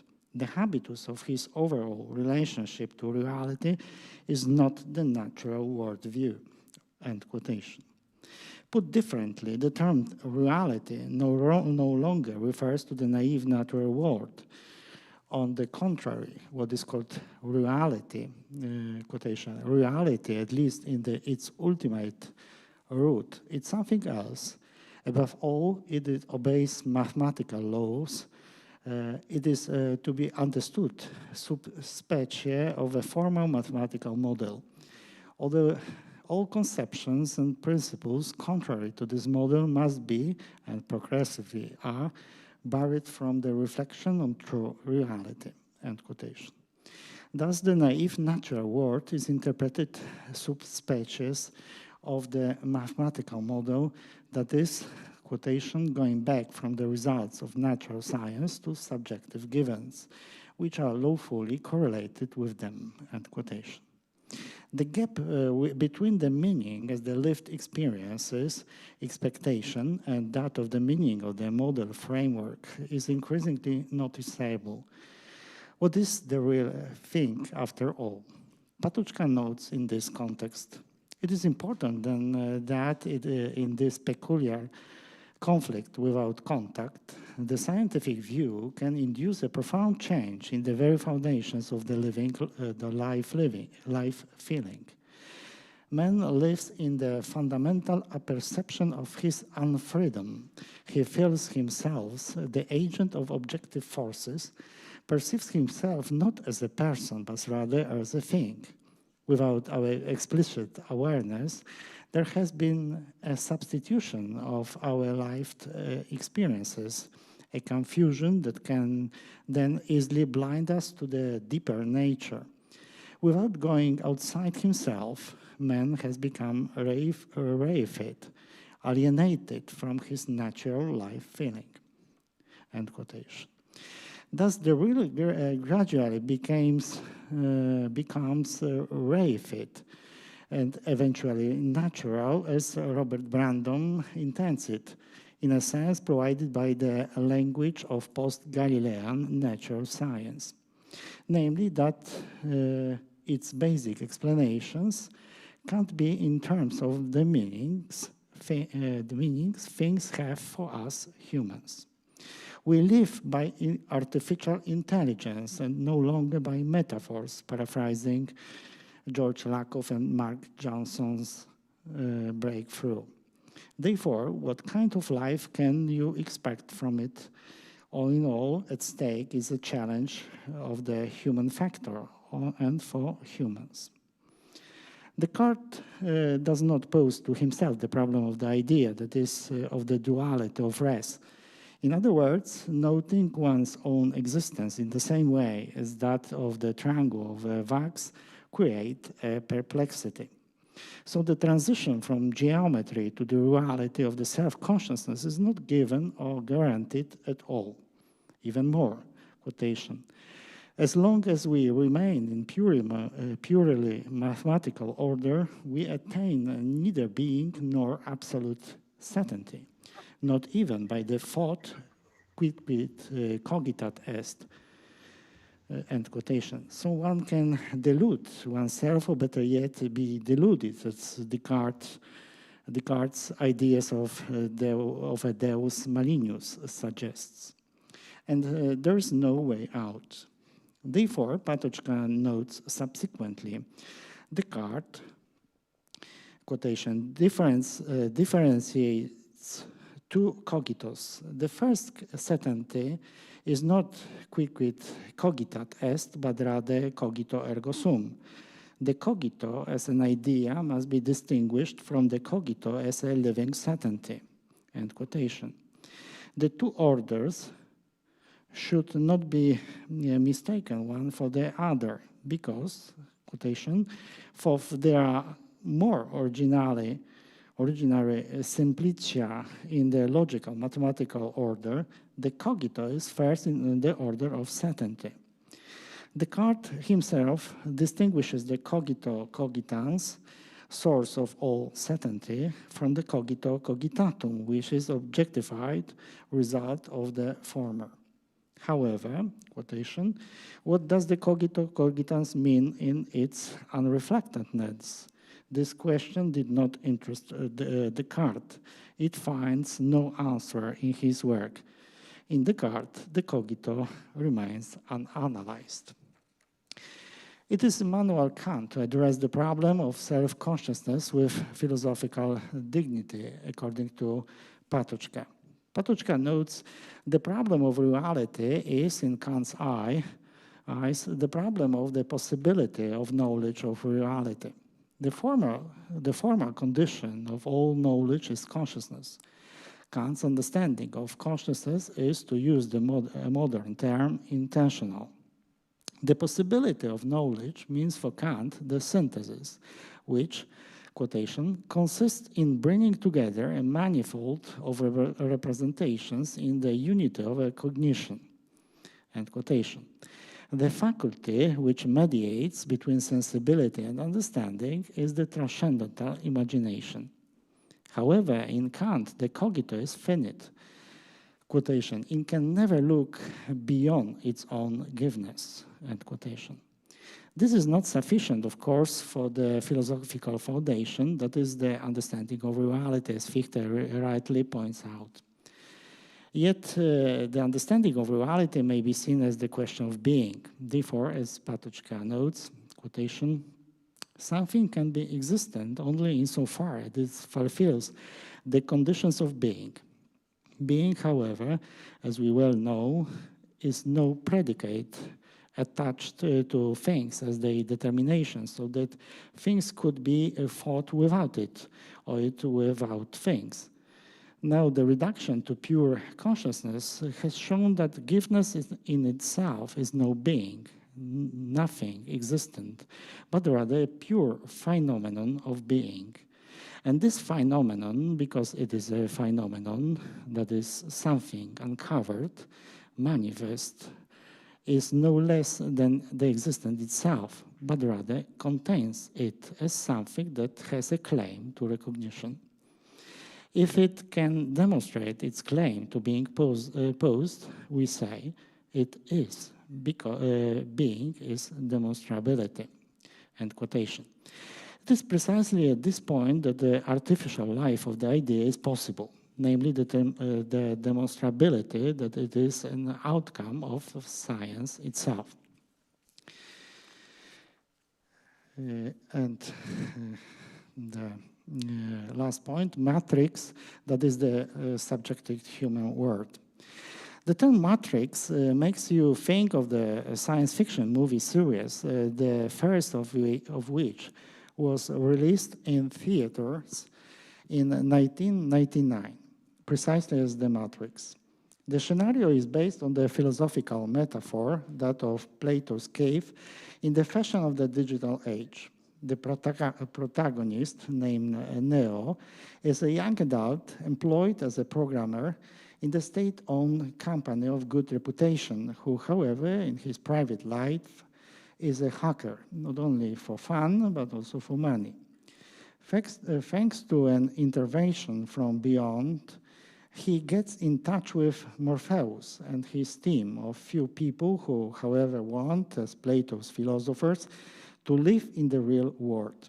He receives instructions, first bewildered on the computer screen, and then through a phone call, how to escape from the agents who control the system world, mistaken for the living world. During the first meeting, Morpheus makes Neo aware of his own desire, saying, quotation, "You are here because you know something. You know. You can't explain it, but you feel it. You felt in your entire life. Something's wrong with the world. You don't know what it is, but it is there, like a splinter in your mind, driving you mad. It is this feeling that has brought you to me. Do you know what I'm talking about?" End quotation. The scene reminds you of Descartes' collapse of certainty, which from the nascent science with Galileo received the input for the breakthrough. However, the case of Neo is that of long living in the lack of support of reality, precisely because of the distrust something is wrong, and this can only be sensed. According to Patočka, being is demonstrability, at least in this last quotation. If it is, as it were, it could mean either mathematical proof, scientific evidence, or even the testimony of life, which in Ingarden's approach results in the question of responsibility. However, the particular case for both Patočka and Ingarden is the question of freedom, addressed by the former in terms of experience, for the latter from the point of view of moral values proper to humans. For both of them, the situation is one of denial of recognition of the philosopher's freedom by the oppressive system, the situation that resembles that of Socrates. But this is not the situation of our Matrix hero. The idea of the real for Neo means the struggle for compromise the system, which is the key concept of the hacker mentality, that is cracking the code. In the final scene, Neo finds a way out in withdrawing his assent and in this way leaving the system, that is going outside the projection of the system world. In short, in a line of Heideggerian idea. One thing is undoubted and consequently very disappointed, that this Neo remains condemned to commitment, to a system that may be updated or even upgraded, but is still a system. Put it differently, it is not possible to leave aside the very idea in which you think and express yourself. The universality achieved by the hero lies not in expressing himself, but in denying himself in the offer of life. Thus, he alters the true meaning of the term subject, pointing to it being subject to something. Ingarden poses a delicate issue of this context, namely, quotation, the whole process is tragic if it turns out at the end, however, that your understanding of the value for which you fought has led you astray and that you are wrong. Then a very complicated situation arises and it is difficult to decide rightly which positive or negative value you are ultimately responsible for. End quotation. Eventually, Ingarden prefers a very gentleman's solution, which, namely, the recognition of consistency and integrity in the struggle. But perhaps the problem lies in the struggle itself, as Patočka makes clear in another analysis, and it requires a new kind of consensus, as Paul Ricoeur comments. What then in this advance of the night corresponds to the collective plan, to the lucidity of the solitary philosopher? Patočka has only a single formula that counts as a response: the solidarity of the shaken for all their contradiction and conflict. In this view, the privileged experience is that of the front, as it was worked out and commented on by Ernst Jürger and Teilhard de Chardin. Their quotation from Patočka, there might also be a certain prospect of reaching the ground of true peace from the war engendered by peace. The first presupposition is Teilhard's frontline experience, formulated no less sharply, far less mystically by Jünger. The positive aspect of the front line not as an enslavement to life, but as an immense liberation from precisely such servitude, end quotation. However, the term matrix has a pro-Indo-European origin and first of all refers to the uterus. Any other use of the term is derivative. Therefore, one can rightly argue that such a derivative use of the term bridges, or better yet mediates, between the origin and the most reasonable that justifies their derivative sense as a means. In the struggle, the other is but an enemy. Maybe the one speaks a language you don't understand. Hence, cracking the code can also have some positive meaning other than crashing the system. In fact, the positive meaning lies in understanding. Perhaps most famous in this context is the story of the Rosetta Stone, which helped French linguist Jean-François Champollion decipher it and crack the hieroglyphic code. The word lost and inaccessible for centuries in an instant became alive and human. Perhaps not by chance, speaking in the live context, Ingarden uses a pair of the words real and effective, rare, no doubt a habit learned from Husserl. Thank you. Thank you very much, Piotr, for your inspiring and a little bit unsettling talk, and for your discipline, because we have plenty of time for discussion. So I invite you to ask questions, make comments.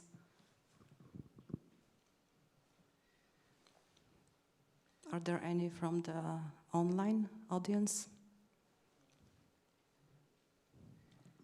Is it just saying, no comments? So maybe I will allow myself to ask one. I was wondering during listening to you that maybe because you recall this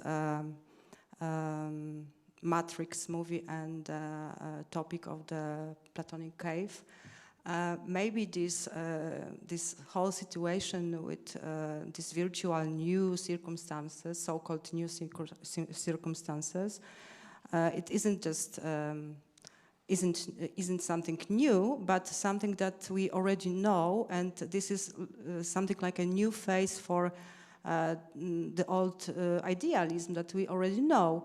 And you recall also Fichte, and I remember this. I'm not sure it was Fichte who said, but I remember this sentence that when we roll back, we can find out that there is no word behind us. It wasn't Fichte, I don't remember exactly, but it is this known sentence of idealism, right? So maybe this whole situation with virtuality today is kind of something that we already know, but with the new technological kind of shape. I don't know what you think about that. I think it's something which changed our way of thinking, and when I'm talking about the crash the code, it's how to say, it's the question how to make virtual human in some way accessible and how to say as a home when one feel one may feel comfortable in some way. So that technical will be help for living in this sense, that the artificial will become part of our life in such a way as, for example, oculars. So we just see better. We just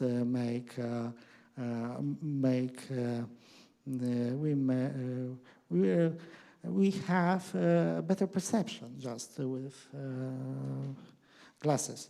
So maybe something like this is a new shaping, the change, the same as the revolution with print, yeah, maybe this. Okay, thank you. Maybe there is another question. Yes, Anna, please. I am just adding something to your remark, because I think that matrix is just the exemplification of such a very old thought experiment of the so-called brain in a vat. Yes? Do you agree with me that that is just, in that way I am just referring to that dimensions that were mentioned by Marzena in her comment, that it is just a new possibility to have some old thought experiments realized.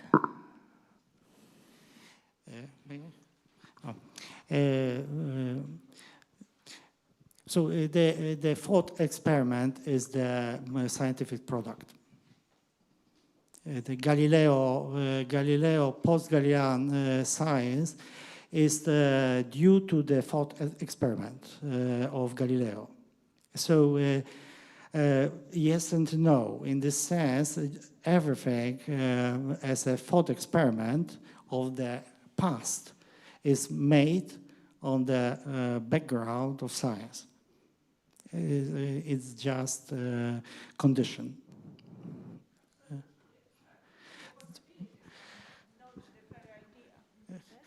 No. The possibilities are new, not the very idea of that a brain in a vat. Yes?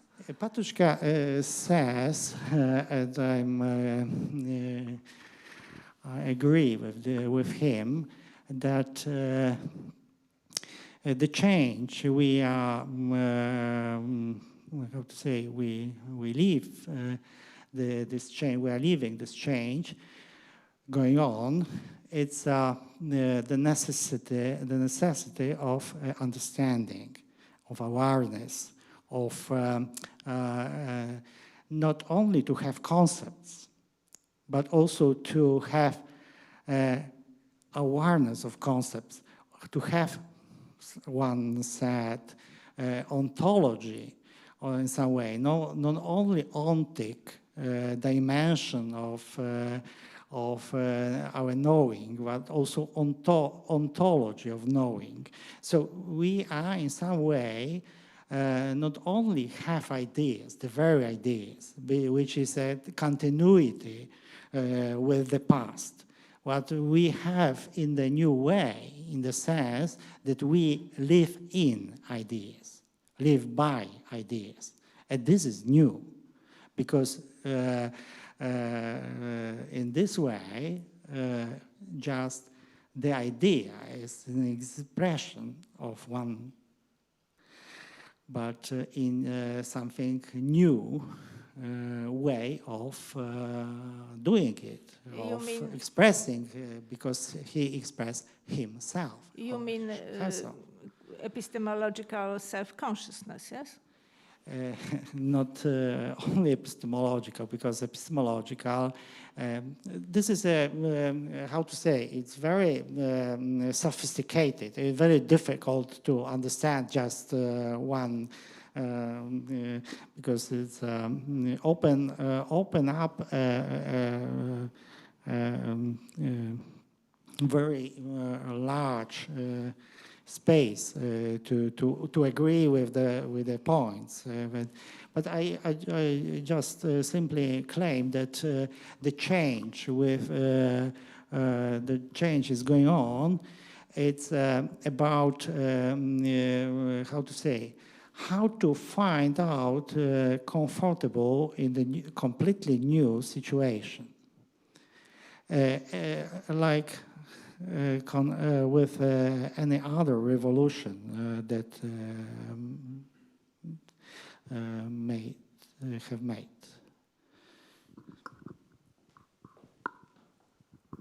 Okay, thank you once again very much, Piotr.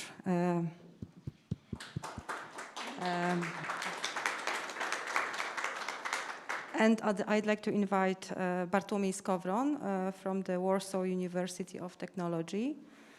with a presentation titled In Gardens Ontology and Virtual Objects.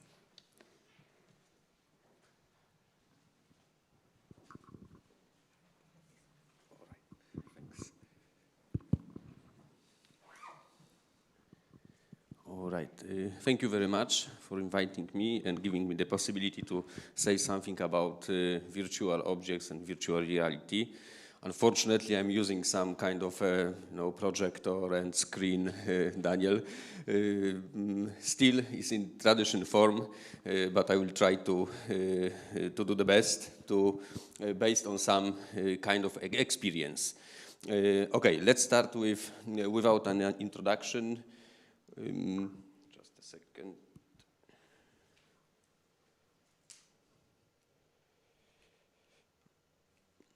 Yes.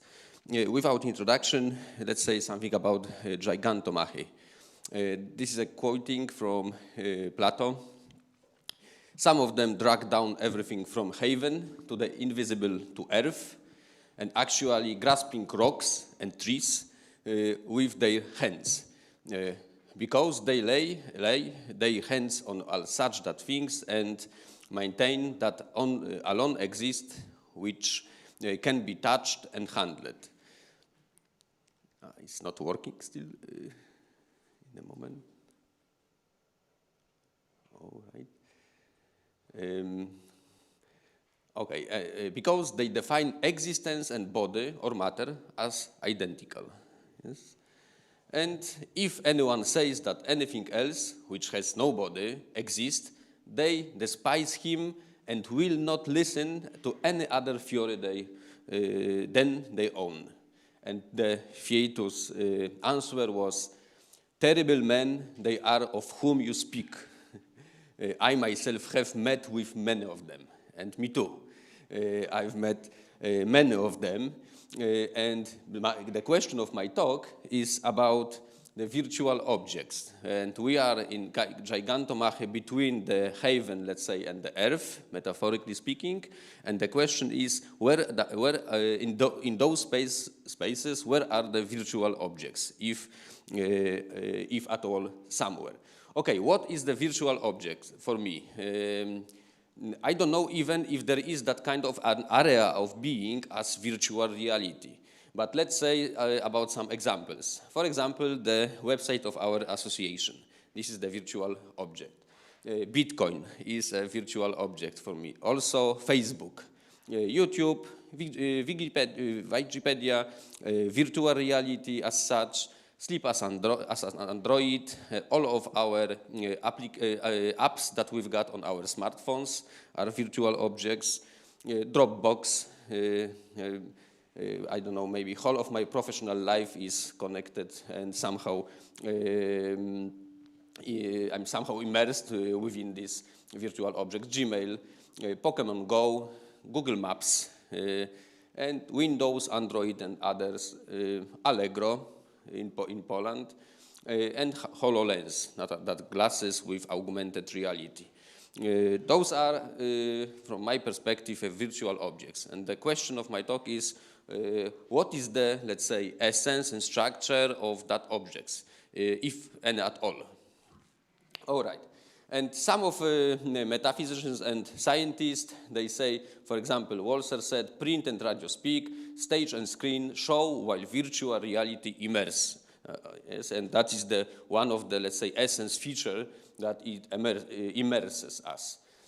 Michael Keim said that we've got immersion, interactivity, and information intensity. That is the, let's say, maybe not essence, but something that could be characterization of virtual reality. Immersion,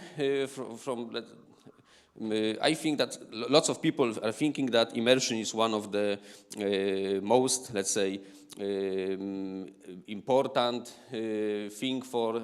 important feature for virtual reality. And truly speaking, I don't know if you've got the experience, for example, with those glasses, and that immersion is for us, possible for 30 minutes, and then after all we are exhausted, And from my perspective, immersion is not, truly speaking, the major, let's say, feature for virtual reality.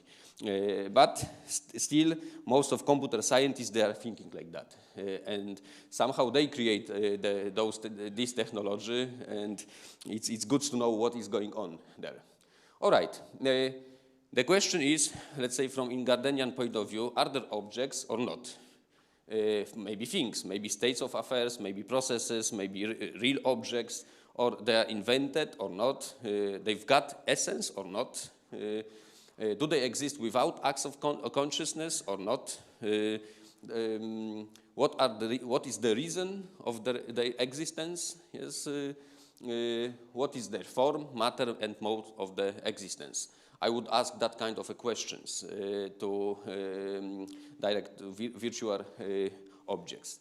Okay, and those questions are based on the ontology of Roman Ingarden, and truly speaking, I don't know better ontology to try to say something seriously about virtual reality from the ontological point of view. Okay, objects from the Ingarden point of view, it's a triunity of mode of existence, matter, and form. Form is that something what is radically not qualitative. Yes, for example, being a whole, being a part, being a process is a form. From that perspective, is the way that matter is organized and makes us deal with one unique object. That is the form, what is for responsible. Matter is what is a qualitative, let's say, red rose, and the being red or just redness in that rose is a quality. That's the matter of this rose. What about mode of existence? Is difficult to spot. We need to ask about the reason of the existence. For example, what is the reason of the existence of the Shrek? Yes, or what is the reason of the existence of the Hilbert spaces? And the reason of the existence of Hilbert spaces is inside the Hilbert spaces, but the reason of the existence of Shrek is not inside the Shrek. Yes, and that is, let's say, the main difference. And the mode of the existence is the Marek Rosiak.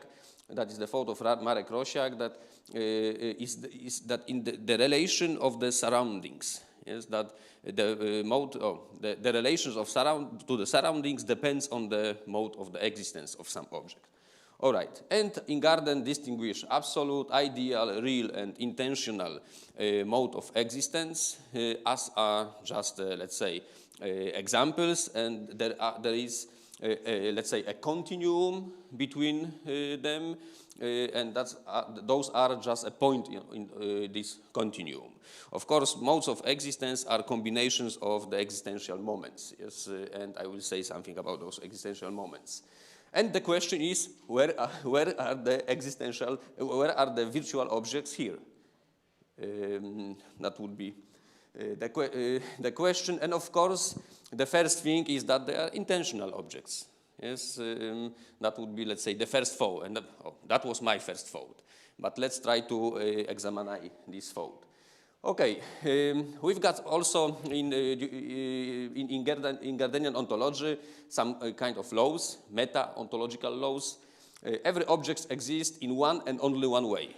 There is no possibility to exist in, let's say, in three ways of the free mode of existence. Okay, existential autonomy is a necessary condition for actuality, and a change in the mode of existence excludes the identity of the objects. There is no possibility to change the mode of existence. That is the, let's say, lesson. Okay, and whatever exists in an object exists in the same way as the object. This is a, let's say, mereological law, and is, let's say, a very strong one. And let's say okay, let's remember about those laws and try to think about existential autonomy, causality, existential self-sufficiency, and existential originality, and the, let's say, the question of time. And that is the, let's say, plan of my analysis. From that point of view, I want to try to examine the virtual objects. All right. What about autonomy? The object is existentially autonomous if it has its existential foundation within itself. What does it mean? That means that it's immanently determined within itself. Is defined by something contained within it, like, for example, pure qualities or real objects, or, for example, Hilbert spaces, yes, mathematical objects. Are the examples of that kind of objects, existential autonomous objects. What about heteronomous objects? They've got existential foundation outside of them, and derive their existence and quality, endowment from acts without acts of consciousness. Without those acts, then they wouldn't exist at all. And they have no essences. Intentional objects, for example, have no essences. It is really, let's say, important feature of those objects. And everything is somehow attributed and given to them. It's not embodied in them. That is the description of heteronomous objects from Ingarden point of view. All right, and the question is if they are autonomous or heteronomous. And of course, Ingarden makes a lot of differentiation between these categories. I have got not all of these the details, but what we can say about virtual objects. Virtual objects derive their endowment from acts of consciousness. Yes, without acts of consciousness, there is no virtual objects. There is no possibility to have any Facebook without, let's say, the creators. They derive their existence from act of consciousness, and okay, I did it. For example, the website, everything of our website of our association is given and assigned by people, but still only initially the source of the descriptions are in something else. For example, if someone asks me if Facebook is living in, let's say, their own its own living, that I would say yes. Yes, it somehow lives its life. And without acts of consciousness, and in some sense we can say that virtual objects have essences. For example, the identification. We could say that all of us probably differentiate between YouTube and Facebook, and Dropbox and Gmail. Why we could do that? There are some special sets of features that could distinguish them. And if that is enough to have an essence, that's the question. But something on the base which we could identify them and differentiate from the background, ontological background, is who knows? Maybe that is the base for having being an essence, let's say, object. And that they define themselves. For example, they can improve themselves, even without any programists, even without any creators. They are living their own life. And what else? They are beginning to co-create themselves and create other virtual objects. And the creation is also, from Ingardenian point of view, really important, because heteronomous objects, existentially heteronomous, couldn't create other objects than they couldn't produce the autonomous objects. All right, and that is, let's say, the first step to the reality, yes, from the intentionality. All right. What about causal connections? Okay, I've got something about, let's say, because Ingarden has his own thoughts about causality, but let's go into the virtual objects. And here we've got the citation. The indirect cause of the flight, the lie, was the load on the network serving passengers. The network serving passengers was the cause of the flight delay. And is that the, let's say, the dimension of the cause, it's from the ontological point of view really a cause or not? I would say that intentional objects shouldn't be a part of the causality, but virtual objects, in my opinion, some of them, they've got the real effects. And somehow they are immersed in the reality because of that.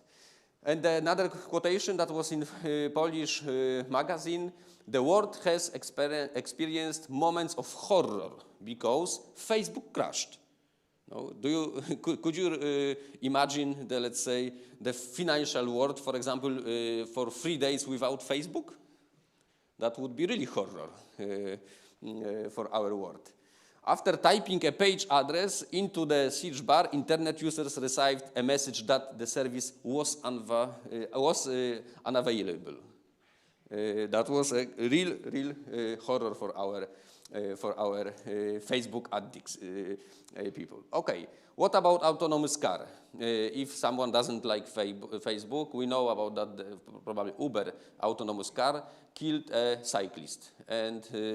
And the question was, who killed the cyclist? Or what killed the cyclist? Yes,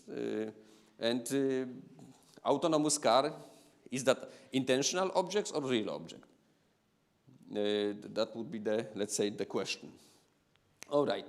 Let's say something. Yesterday, they've been complaining about virtuality, that okay, our kids, they cannot be, the attention is, let's say, point-wise, and it's not so deep that we've got, 20 years ago, our attention was deep, but now it's not deep.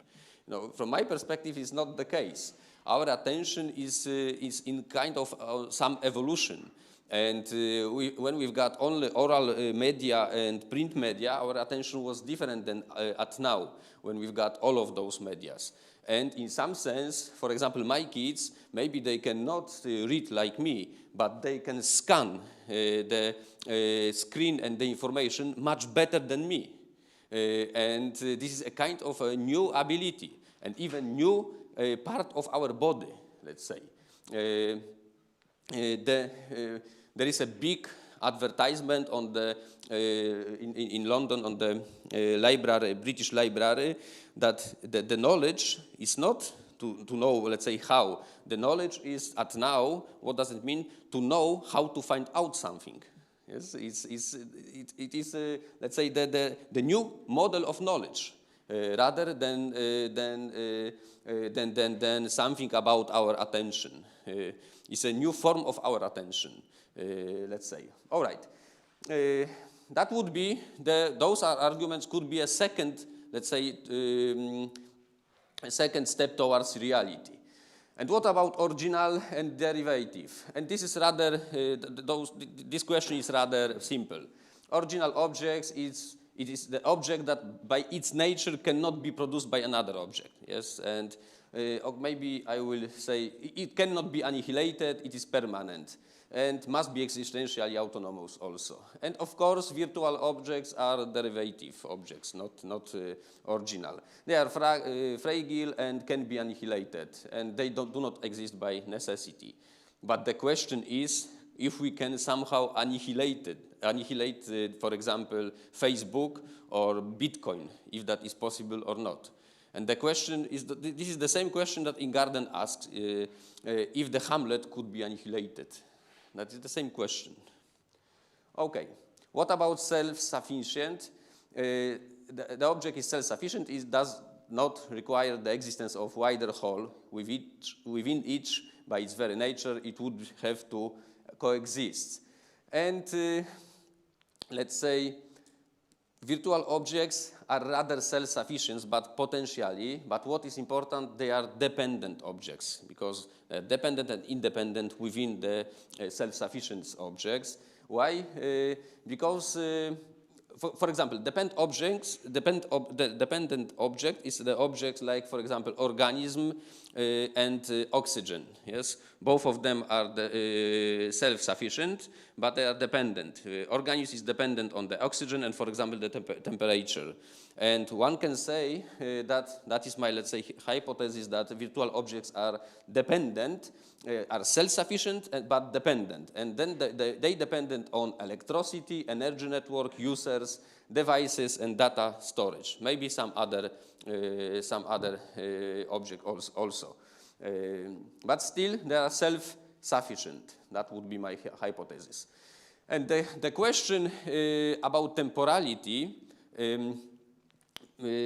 I've got some, let's say, hypotheses, but I think still that we need to think about temporality of virtual objects. Maybe that is the way to find out their essences, or to find out that they have no essences.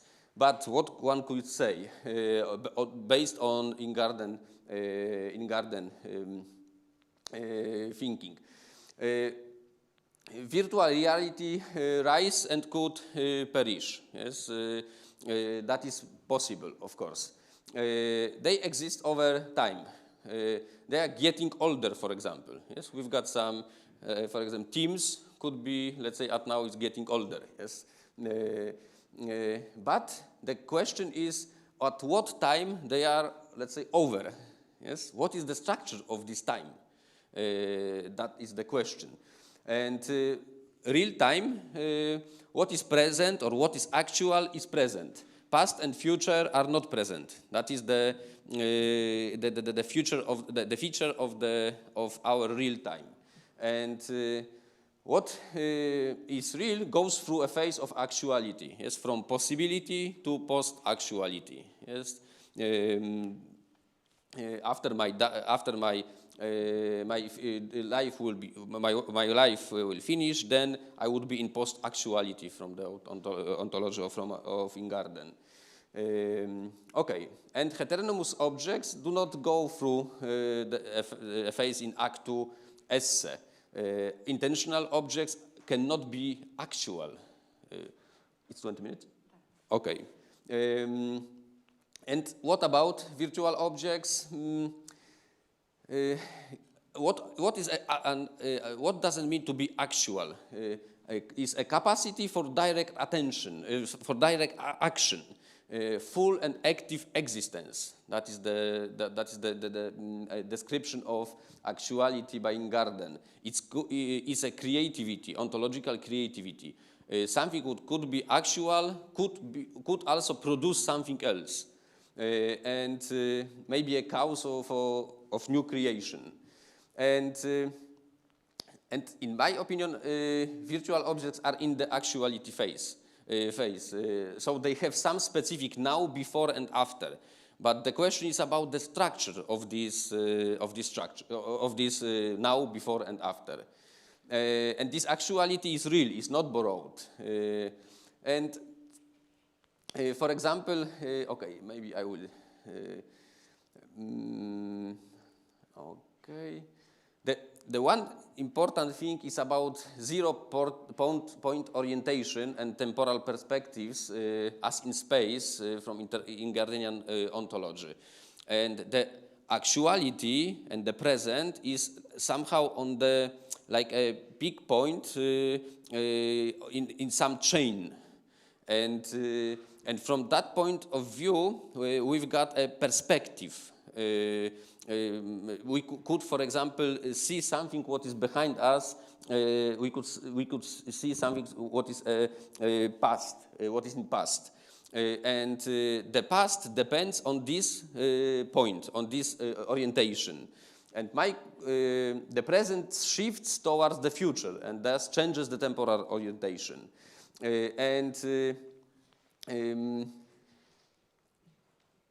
and my, let's say, hypothesis would be that virtual objects have multiple temporal orientations. For example, I can have a couple of versions of Windows. For example, I could have Windows 10 or Windows 9.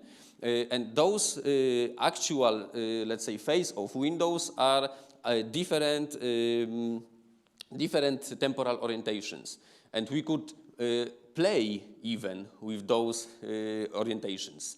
And this playing with those orientations could generate us the structure of temporality. That would be the hypothesis. All right, and okay, I will just skip it. What I want to say, what is also important and is a step into reality, that virtual objects can rebel against acts of consciousness. All of us, yesterday we've got the Zoom rebel, yes, and that is the everyday experience, that they don't want to do what we want them to do for us, and intentional objects couldn't do that. That's why virtual objects are rather not intentional objects. All right. And the question about the being part. For example, what is a part for Google Maps? We've got maps, we've got navigation, GPS also system, and traffic information system. That data of moving vehicles. Somehow I could say, in serious, that those vehicles are the part of Google Maps. Without those parts, Google Maps wouldn't work as it's working at now. And if that is true, the Google Maps, as let's say intentional object, has a real parts, and that breaks the law, ontological law. That is not possible. All right, not about Allegro. Okay, the theorem was if something exists in a certain way, that everything in it exists in that way, and Google Maps probably broke this law. And the three, let's say, main thoughts on my talk: virtual objects, while initially were intentional, they became real. And they changed their mode of existence, yes, and that's why they break the basic law of Ingarden ontology. And one could say that virtual objects are uncontrollable ontological bastards. Yes, and that is the lesson, let's say, from my talk, and thank you very much for the orientation. Thank you very much. I open the discussion. Are there any questions?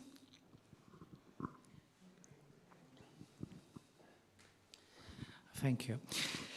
Thank you for your talk. When you just mentioned the list of possibility of existence, I remembered the text of Ingarden when he apologized for Scheller, that maybe there are some modes of existence we do not know. So this is for values. In what kind of existence? And the critique of Ingarden against Scheller is that not all objects, not all values exist in the same way. So in this sense, but we do not know something in the. And the point, which is just a question, I don't know, just what is in my mind, my head. No, the question and the problem is: is it possible to speak, to talk about virtual objects as something? And in which sense? All right. Thanks for this remark about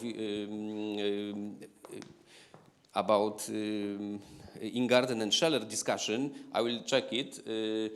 Ingarden, the list of existential modes of existence, of course, is not closed because the list of existential moment is not closed. And Ingarden said, I found out a couple of them, but let's try. Do your work. He said something like that in his controversy. And my intuition is that the virtual objects are if they are something, then they've got some mode of existence, and this mode of existence in Garden didn't, let's say, analyze that kind of mode of existence. It's a kind of a new mode of existence. But still, I feel that they are something. Yes, I feel something. Why? Because you know, let's ask the question: how many hours you are spending per day, per average, with those objects that I mentioned? No, all of us. Probably that would be, let's say, average on the that would be, let's say, 4 or 6 hours for all of us. That would be the average per day. And those, this is not nothing. No?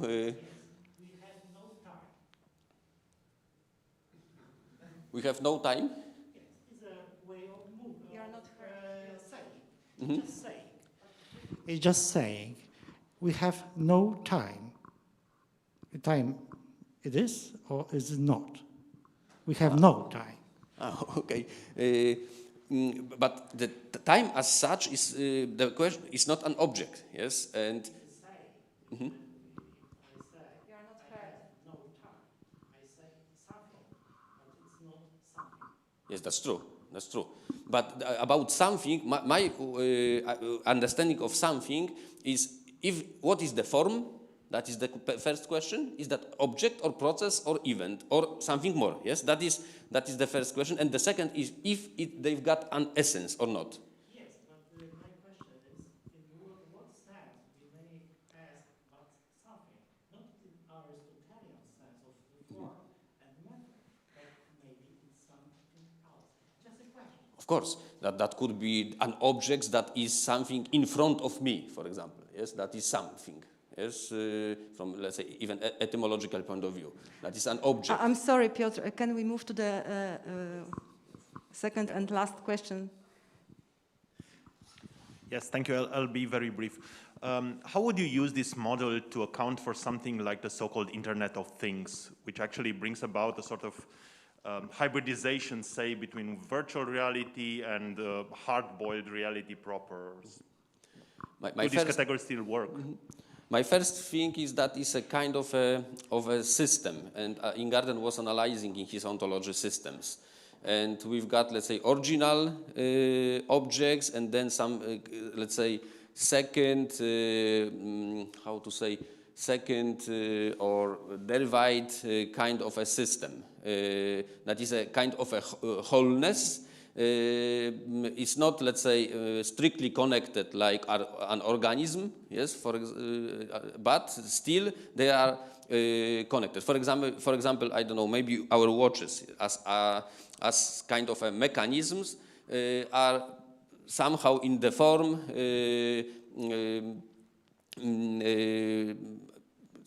the form of the mechanism in our watches is probably the same as the form of the Internet of Things. That would be my hypothesis. Okay. Okay. Thank you very much once again. Thank you.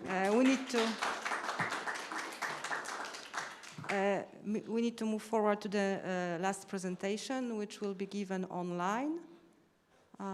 Do we have our speaker with us? Hikam Yakha. I'm sorry, I'm not sure I pronounced your name correctly. Please correct me. It's okay. Hello. So Hikam Yakha will give us the presentation titled Ficta and Virtuality, an Ingardenian Phenomenological Ontology of Virtualized Ficta. Yes. So let me just share my screen. Can you hear me? Yes, we can hear you. Okay, good. And can you see my screen? Yes, that's correct. Okay, good. Okay, so hello everyone, and I will be talking today about Ficta and virtuality, and I will try to establish an Ingardenian phenomenological ontology of virtualized Ficta. So the problem of fictional entities is a major problem within the philosophy of fiction. Two main issues are considered in the problem of fictional entities: whether Ficta exist or not, and if they do, how would they exist? Fictional entities include fictional characters, fictional settings, and borrowing Roman and Gardner's terminology, any represented objectivities, as opposed to how objects really are. Analytic philosophers try to answer these, two main questions surrounding ficta. What kind of entity is a fictional entity, and why suppose that there are ficta in the first place? Following Amy Thomason's Fiction and Metaphysics, the first question has been labeled metaphysical and the second has been labeled ontological. In my analysis, I adopt an Ingardenian approach to ficta, hence I will treat the first question about the nature of ficta as the metaphysical question, and the question about ficta's pure possibilities and modes of being as the ontological question. And can you see my slides moving? Yes. Okay, good. So in the problem of fictional entities, there are two main camps, a realist camp and an irrealist or anti-realist camp. Amy Thomason uses postulating and non-postulating theories of ficta, and Alberto Voltolini uses committal and non-committal theories of ficta. Put briefly, there are philosophers who argue for or postulate ficta's existence, and there are philosophers who maintain that talk about ficta's existence is merely ontological in an analytic sense, of course. That is to say, when we say that Sherlock does not exist, what we mean is that this datum, the non-existence datum, entails that in the realm of what there is no such being as Sherlock. Whereas analytic neo-Meinongians, Meinongian realists, for example, mostly posit that ficta have the property of non-existence, as I shall show shortly. The problem here is that the way is or are and exist are employed. Frege and Quine, for example, use the same logical quantifier to refer both to is and exist. In their logic, the two are not distinguished and hence share the same existential quantifier, whereas other analytic philosophers distinguish between is and exist. For instance, Jacquet, Terence Parsons, and Edward Zalta read something exists and something is as denoting two different existential quantifiers. So there is an x such that x is expressed as the following, whereas there exists an x such that x is expressed in the following. So here we have this e, the letter e is the existence predicate. Exist and is are of course crucial here, but the aforementioned analytic philosophers have only tackled their logical part. It is important to clarify in what way or mode of ficta or mode of being ficta as opposed to other beings exist or are ontologically before we could carry on with our metaphysical and epistemological deliberations. For determining an entity's mode of being determines its existential moments, as Ingarden held. So this is exactly the path Roman Ingarden took, and which I also plan to take in this presentation. So Roman Ingarden's ontology is divided into three parts: existential, as we find in the first volume of his Controversy; formal, as we find in the second volume of Controversy; and material, as the third volume of Controversy would have covered if he could finish his project. Instead, of course, Ingarden wrote a volume on the causal structure of the world. So these three parts each comport to one aspect of any entity: its matter, its form, and its mode of being, respectively. An entity's mode of being, modes of being are the main issue tackled in the first volume of First Controversy, and which are the main component here in this presentation. Ingarden believes that there are four highest existential ontological modes of being: absolute being, real being, ideal being, and purely intentional being. Absolute being can only be attributed to a god or a godlike entity. Real being can be attributed to spatiotemporal entities. Ideal being is reserved for abstract entities in the analytic sense, in the sense that they are causally inefficacious and they are non-spatiotemporal. And purely intentional being is attributed to entities that are generated by consciousness, such as fictional entities. The latter are the topic of this presentation. In particular, I shall attempt to provide an Ingardenian account of ficta and their ontological status once introduced to the virtual world. In other words, I will try to establish an Ingardenian phenomenological ontology of ficta made virtualia. I will argue that ficta as virtualia provide a strong case for pure intentionalism in the controversy over fictional entities. And to execute this objective, I will compare my proposed Ingardenian ontology of ficta made virtualia or virtualized ficta with a Menongian theory of virtualized ficta. Of course, I will also attempt to briefly sketch an account of how virtualized ficta would be depicted in Menong's doctrine of non-existent objects. My approach to both Ingarden's and Menong's ontologies will take into account our ordinary language practices as a major criterion that must be met for any ontological system to be ordinary language, to be considered as sensical or not, as in analytic philosophy. So this will be the criterion that will decide for me which ontology makes more sense.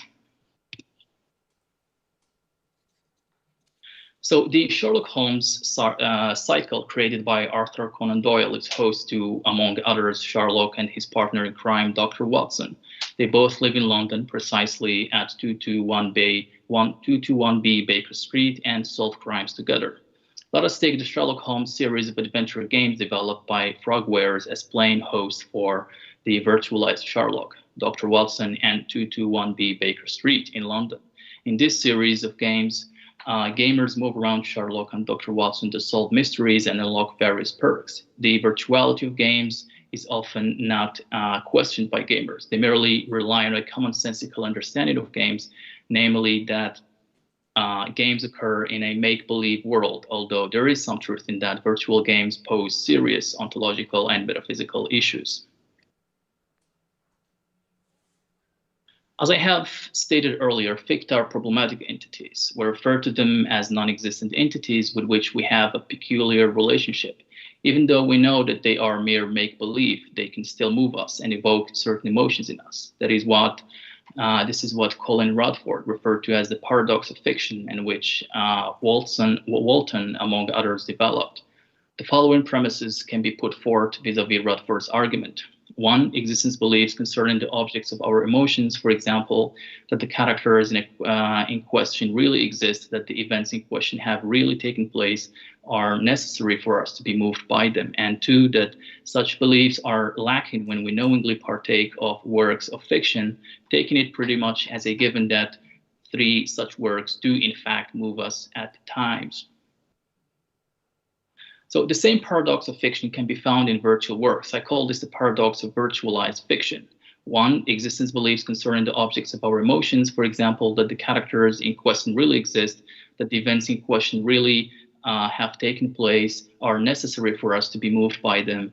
And 2, that such beliefs are lacking when we knowingly partake of virtual works, taking it pretty much as a given that 3 such works do in fact move us at times. So adopting Ingarden's philosophical attitude, I believe that before making any existential assumptions about entities such as ficta, we need to examine them ontologically. That is, ontological investigations should come prior to epistemological or metaphysical investigations. What should or what would virtualized ficta be if they existed? What would their existential moments be comprised of in that mode of being? Only when we answer these questions are we going to account for the paradox of fiction in a way that goes hand in hand with our ordinary language practices. Just like ficta, virtualized ficta are purely intentional. They owe their purely intentional mode of being to the creative acts of the developers who programmed the game they inhabit. In Ingardenian terms, virtualized ficta are heteronymous with regard to the developers' mental acts. The programmers at Frogwares created the characters in Sherlock Holmes series, so the latter are existentially dependent on their conscious mental acts to come into existence. Just like ficta, virtualized ficta's properties are not immanent to them. They are rather intended. So virtualized ficta, so described, conform to Ingarden's definition of heteronomy, namely that an entity in the sense of any something at all exists autonomously, is existentially autonomous if it has its existential foundation within itself, and it has it within itself if it is something that is immanently determined within itself. On the other hand, an entity is existentially heteronomous, exists heteronomously if it has its existential foundation outside of itself. A virtualized game possesses the ontological status of a purely intentional objectivity. It is heteronymous as regards its correlation to the creative acts of the developers who created it. It is also characterized by a moment of derivation. That is, virtual characters, settings, events, etc. have their immediate existential foundation in the sense of the words that constitute the game's dialogue. The dialogue is in turn existentially heteronymous in connection with the developer's conscious acts, which themselves are existentially autonomous. Therefore, we can understand the ontological status of the characters in a game as being purely intentional ficta-made virtualia. They are existentially heteronymous, that is, they are a product of the conscious acts of the game's developers. The sentences describing them and their dialogue are existentially derived in the sense that they have their immediate existential foundation in the sense of the words employed in the descriptions and dialogue. In addition, the strata of the literary work can be applied to what I call the virtual work.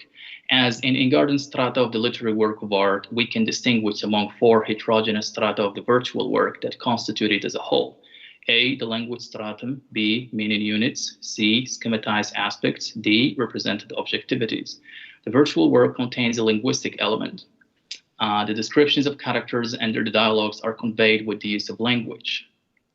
Which conforms to A, those linguistic sounds and formations are conjoined with ideal concepts. When we speak of Sherlock's hat, we mean the hat to which the name is intentionally assigned in the game, and that conforms to B. Virtual work is also comprised of represented objectivities. Games contain a virtual reality in which characters play out real-life quests. As in the literary work of art, these objects are merely intended. As with literary works, virtual games have, borrowing Ingarden's terminology, spots of indeterminacy. Schematized aspects allow gamers to fill out those indeterminacies and consequently act as co-creators of the game. I will elaborate on the latter in the second part of my presentation. So I have mentioned at the onset of my talk that I will compare my Ingardenian-inspired account of virtualized ficta with a Meinongian inspired ontology of virtualized ficta. So let's get down to it. I chose Meinong's ontology of objects in particular to contrast it with Ingarden's ontology of ficta for a reason, and that is that the two philosophers have many things in common. But as I shall argue, Meinong's ontology raises major issues that I will try to solve using Ingarden's ontology. In comparison with Meinong's, Ingarden's ontology of fictional entities is actually more serviceable to analytic metaphysics. Ingarden, unlike Meinong, takes language and discourse about ficta in a more elaborate way and grants concepts and intuitions their fair share of consideration. Meinong and Ingarden are both influenced by Franz Brentano, Meinong directly and Ingarden through Husserl and Bartowski. Ingarden referred to Meinong in many of his writings, and both his and Meinong's intentionality are inspired by Brentano's. In an attempt to avert the paradoxical problem raised by the principle of intentionality, some philosophers argued that intentionality is not a real relation. Hence, it does not have to refer exclusively to existent objects, for example, Brentano, Pryor, Searle, and Crane. Meinong established a whole new realm of existence just to accommodate them. Let me elaborate. According to Meinong, an object can be whatever is the target of a mental act. His theory of objects is influenced by the principle of intentionality, which states that mental acts are characterized by a directedness, an intentional directedness toward an object. But Meinong noticed that not all objects that our mental states can be directed at exist or are even possible.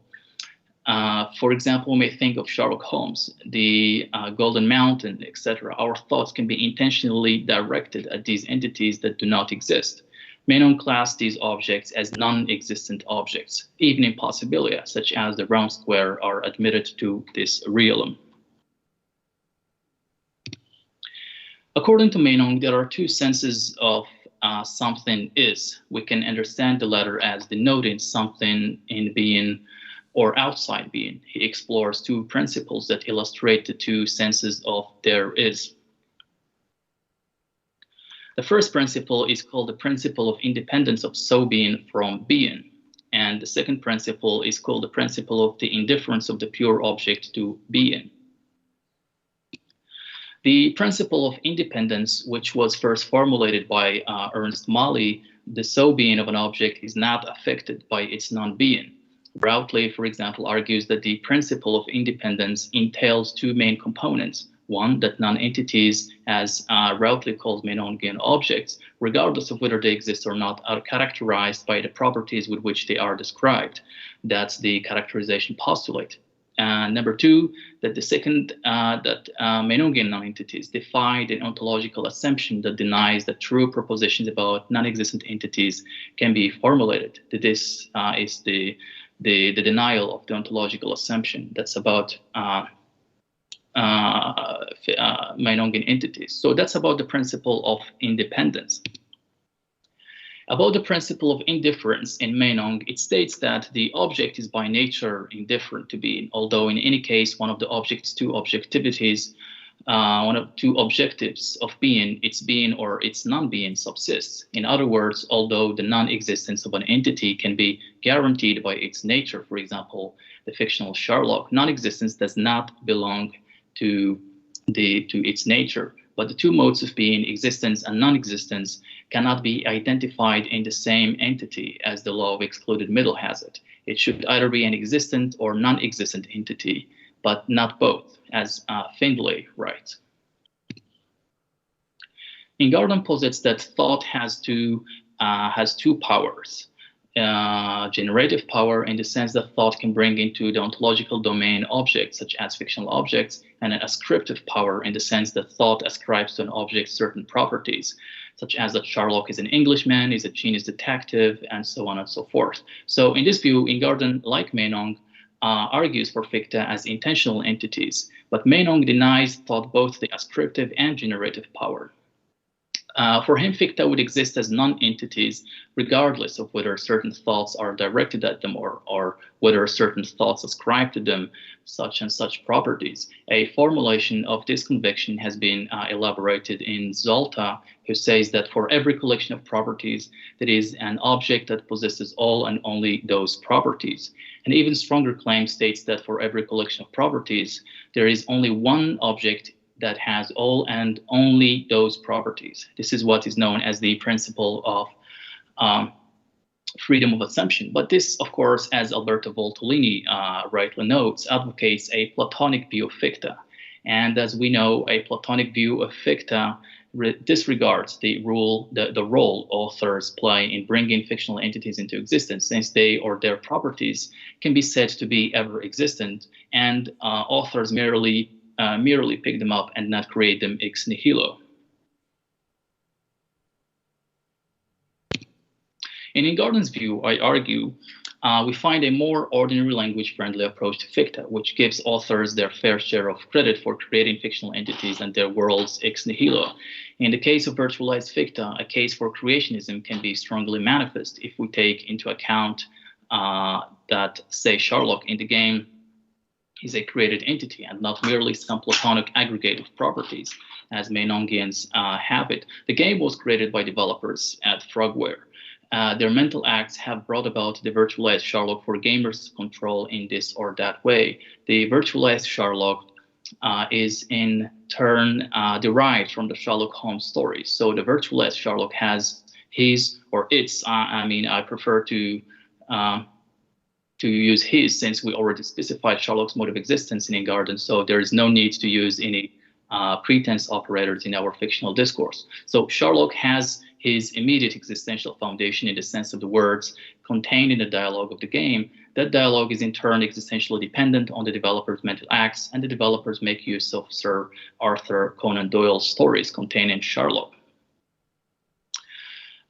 So in this picture, virtualized ficta would be existentially heteronymous as regards both the sense of the words contained in the dialogue as an immediate foundation and the mental acts of the game's developers. Furthermore, the virtualized Sherlock is communicated to gamers via a screen. The gamers can see Sherlock as being so-and-so.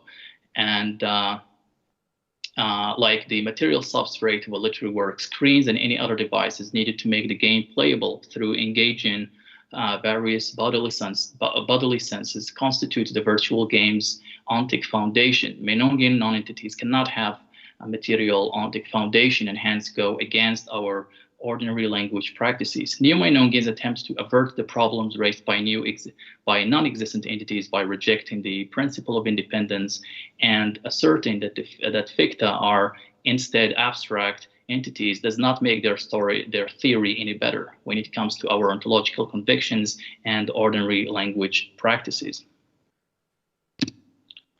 A closely related question that both Meinong and Garden addressed is the question pertaining to ficta's properties and how they are possessed. According to Meinong, ficta can possess constitutive properties, properties inside of a relevant fiction, or extra constitutive properties, properties outside of a relevant fiction. Sometimes the same object can have both kinds of properties simultaneously.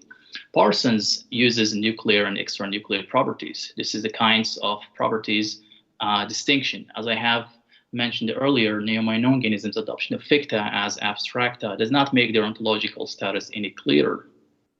How is the virtualized Sherlock an abstract entity? How is Sherlock in the game different than me? How can the virtualized Sherlock possess the same properties as a real detective in our world? Certainly, the kinds of properties distinction does not solve this problem.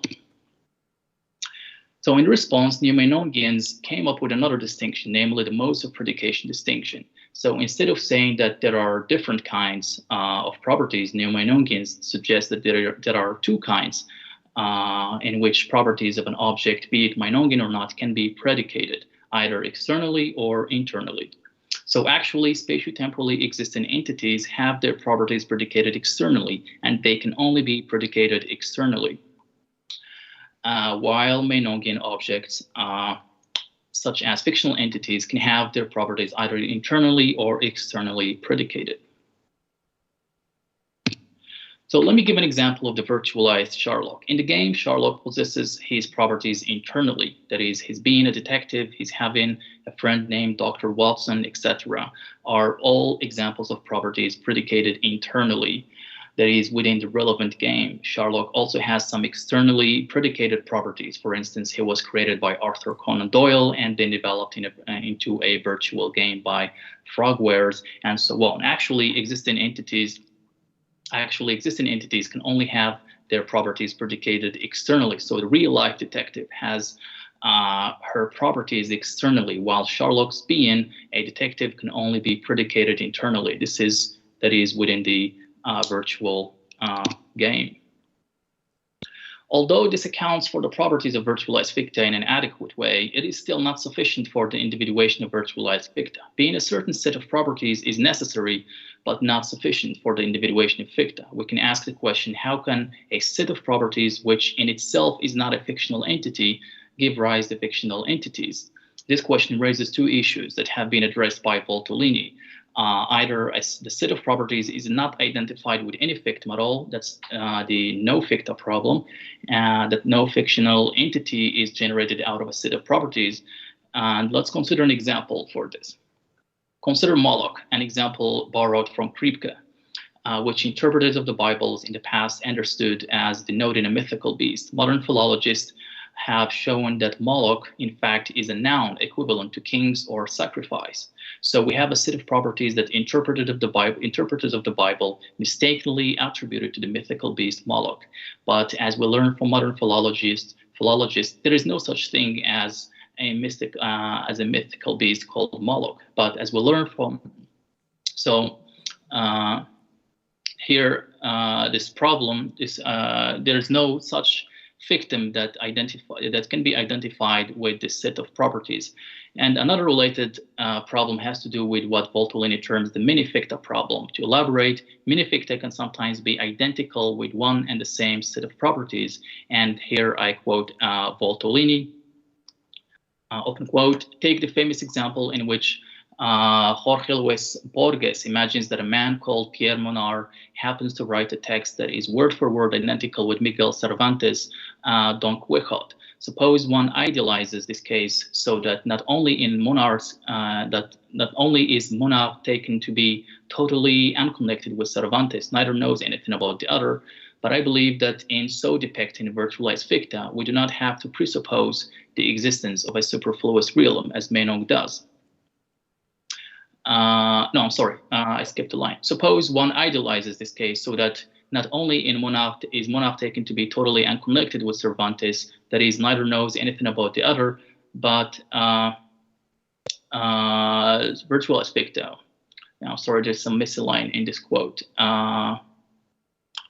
But anyway, Voltolini's point is that there can be many ficta that can be identified with the same set of properties. So here we can have this many ficta that emerge following one and the same set of properties. So this is an ontological complication.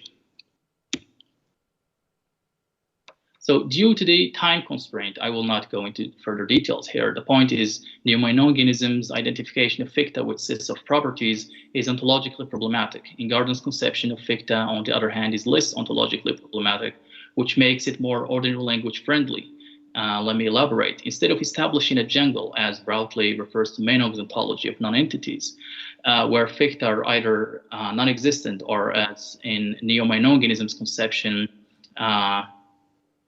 where ficta exist as sets of properties abstractly, we can account for ficta in a way that does not radically differ from our ordinary discourse, our façon de parler vis-a-vis ficta. I argue that this can be found in Ingarden's ontology. So let me again change my discourse to virtualized ficta to showcase in what ways they differ from Meinongian virtualized ficta. Ingardenian virtualized ficta are purely intentional, as I have already stated. Their properties are not immanent to them, they are rather intended. So this view is similar to pretense theories of fiction, where pretense theorists argue that fictional discourse, including talk of fictitious properties, is to be processed as implying an in-fiction operator. Namely, that the virtualized Sherlock is a detective, solves crimes, etc. Is to be understood as implying what I call the in-game operator. In the game Sherlock Holmes is a detective, and in the game, Sherlock can be moved around by gamers to solve crimes and so on. This is actually a part of Voltolini's syncretistic theory of ficta, as it applies to pure ficta, which brings together neo-Meinongianism and artifactualism in the sense that in Ingarden's ontology, that ficta involve both a set theoretical and a pretense theoretical. This view is strongly manifest in Ingarden's ontology. To avoid any ontological complications, virtualized fictitious properties are merely intended, and any properties that are not merely intended are properties in the strict sense. So this distinction does not commit us to any problematic metaphysical realm of entities as in Meinong. Excuse me, Hingham, could you move to conclusion because we are a little bit out of time, so okay, yes, grateful. This is the last slide. Okay, we'll go just briefly. So another problem with Meinong's realm of non-entities has to do with their determinacies.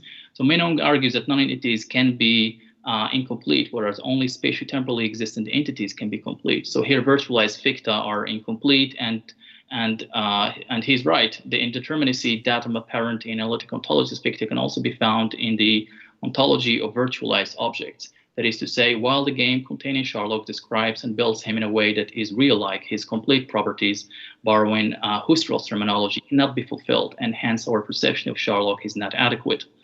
This problem can be solved by devising in Ingarden's ontology the spots of determinacy.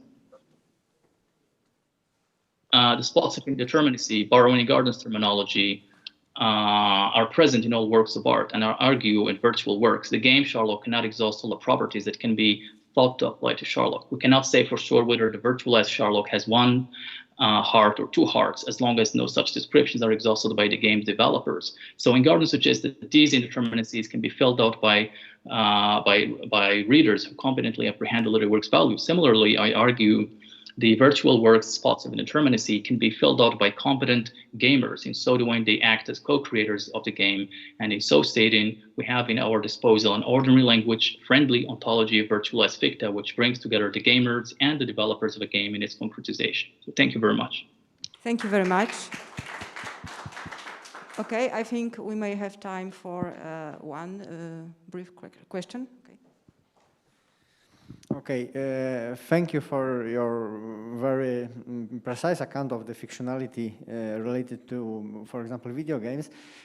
I would like to ask a question that refers to my earlier presentation. Maybe you watched it, maybe you not, but my question is, would you agree that there are still certain things in video games that cannot be accounted by fictionality, be it in the Meinongian or Ingardenian sense? I refer to, for For example, you mentioned Sherlock Holmes. For example, how the player is solving puzzles that may be abstracted from the fictional world and be seen as a puzzle itself. So would you agree that there are certain elements, for example, control of avatar that are not accounted by fictions, but, for example, as I said, by embodiment and phenomena such as this?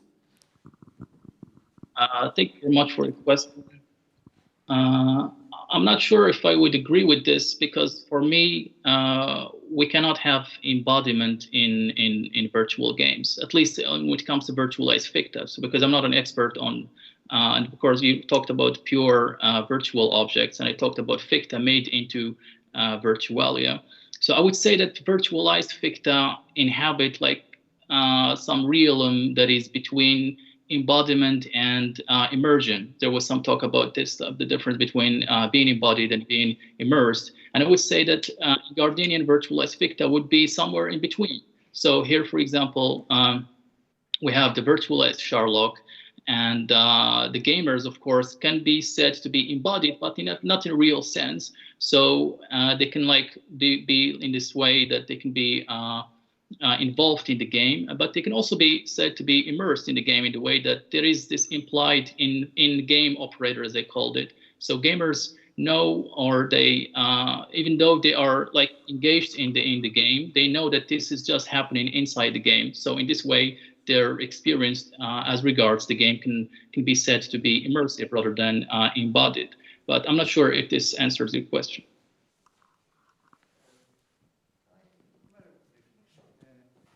Thank you for your answer. I would very much like to discuss it more with you, but we have no time, so thank you very much. Okay, thank you very much. Thank you. Thank you very much once again. And I'd like to thank to all participants and invite you to coffee break. We will meet again here at 10 to 4 p.m.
Tak. Dobry wieczór. Dobry wieczór. Witam Państwa na ostatniej sesji numer 5, Wirtualność, czas, fantazja, która będzie prowadzona w języku polskim. 20 minut na referat i 10 minut mniej więcej na dyskusję. Pierwszy zabierze głos pan dr Tomasz Walczyk z Uniwersytetu Marii Curie Skłodowskiej. Tytuł referatu: Ucieleśnienie rozszerzone w środowiskach wirtualnych. Bardzo proszę. Dzień dobry Państwu. Czy prezentacja jest widoczna? Tak, jest widoczna. Okej. Opowiem dzisiaj o takim zagadnieniu ucieleśnienia rozszerzonego w środowiskach wirtualnych. Tutaj właściwie dwie inspiracje mogę wyróżnić. Przede wszystkim koncepcję umysłu rozszerzonego jest jedną z inspiracji filozoficznych, a druga inspiracja polega na moim zamiłowaniu do gier komputerowych, która także tutaj wspiera moje badania nad różnymi fenomenami związanymi ze środowiskami wirtualnymi. W dniu dzisiejszym chciałbym opowiedzieć o ucieleśnieniu rozszerzonym, o takim zagadnieniu dość specyficznym z uwagi na szereg różnych zagadnień, które się łączą z tym zagadnieniem. Przejdę do podstawy, którą znalazłem w fenomenologii. Zacznijmy może od Edmunda Husserla, który wyróżnił ciało przedmiotowe, materialny obiekt, swoistą bryłę, którą możemy badać jak każdy inny przedmiot, ważyć, mierzyć. No i oczywiście to nie wszystko, bo mamy też ciało żywe, ciało podmiotowe. To ciało żywe właśnie jest tutaj podstawą dociekań na gruncie ucieleśnienia rozszerzonego. To ciało żywe związane jest z taką myślą Husserla, który mówił, że nie istnieje żaden czysty punkt widzenia, żaden widok znikąd, istnieje tylko ten ucieleśniony punkt widzenia. Podmiot posiada lokalizację przestrzenną jedynie właśnie dzięki temu ucieleśnieniu. I tutaj dodatkowy związek ucieleśnienia tego pola, naszego pola wrażeń. Mamy też dodatkowy związek z sensomotoryką właśnie. Nasze ciało ciągle porusza się w tym świecie. Konstytuuje na tej zasadzie dynamicznej właśnie tą rzeczywistość spostrzeżeniową. I właśnie to ciało żywe nie należy go traktować jako tego statycznego ciała, tego materialnego obiektu, tylko właśnie to dynamiczne samo przejawianie się ciała. Właśnie tego ciała, do którego odnoszą się relacje w świecie typu przód, tył, góra, dół, blisko, daleko. I to jest właściwie podstawa tego, jedna z podstaw tego, co ja nazywam ucieleśnieniem rozszerzonym. Właśnie traktuję to ciało żywe jako podstawę i ewentualnie dalsze protezy poznawcze, artefakty poznawcze czy różne technologiczne dodatki mogą to ucieleśnienie właśnie rozszerzyć na swój sposób. Badania Husserla kontynuował Merleau-Ponty, który w takim ciekawym sformułowaniu zawarł mianowicie taką myśl, że ciało jest jakby ogólnym sposobem posiadania przez nas świata. Dodatkowe analogie Merleau-Ponty'ego, które mnie szczególnie utkwiły w pamięci, dotyczą takiego porównania ciała do sytuacji serca w organizmie. Ciało jest jakby sercem w organizmie, tyle że ciało jest w świecie, tak? Jest tym elementem tkwiącym w świecie właśnie, które stale podtrzymuje ten widzialny spektakl, którego doświadczamy. Tutaj mowa też, możemy powiedzieć, o odwrocie od tej czystej świadomości, w sensie kartezjańskim choćby, do właśnie czystej cielesności, która ma właśnie u podstawy to działanie w tym świecie, w tym spektrum różnych możliwości, które świat daje takiej podmiotowości. Czyli tutaj to ciało będące ogólnym sposobem posiadania świata nie może nosić znamion tej a priorycznej formy zmysłowości, którą znamy z kantowskiego ujęcia, tylko raczej ciało projektuje przestrzeń wokół siebie. Nie jest to przestrzeń geometryczna, tylko przestrzeń należy rozumieć tutaj przez przestrzeń związaną z sytuacją tego ucieleśnionego podmiotu w świecie, z możliwością też działania w tym świecie. Tutaj Merleau-Ponty też zwraca uwagę na pojęcie schematu ciała. Z jednej strony możemy mówić o przestrzennej, czasowej, sensomotorycznej jedności ciała, takiego aktualnego stanu w świecie, ale z drugiej strony właśnie ważnym aspektem schematu ciała jest ten dynamiczny charakter, to, że percepcja, motoryczność są ze sobą nierozerwalnie związane.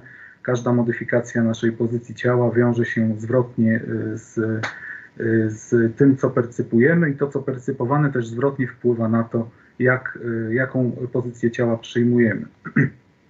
Takim podsumowaniem swoistym można tutaj uznać klasyfikację Margaret Wilson podstawowych założeń koncepcji poznania ucieleśnionego. Otóż poznanie rozgrywa się w jakimś miejscu w świecie, jest usytuowane, nie możemy oderwać tutaj poznania raczej od naszej lokalizacji w świecie, czyli jest usytuowane, przebiega w tej ścisłej relacji z otoczeniem, przebiega pod presją czasu, co ważne. Po trzecie, środowisko może stanowić tutaj magazyn informacji.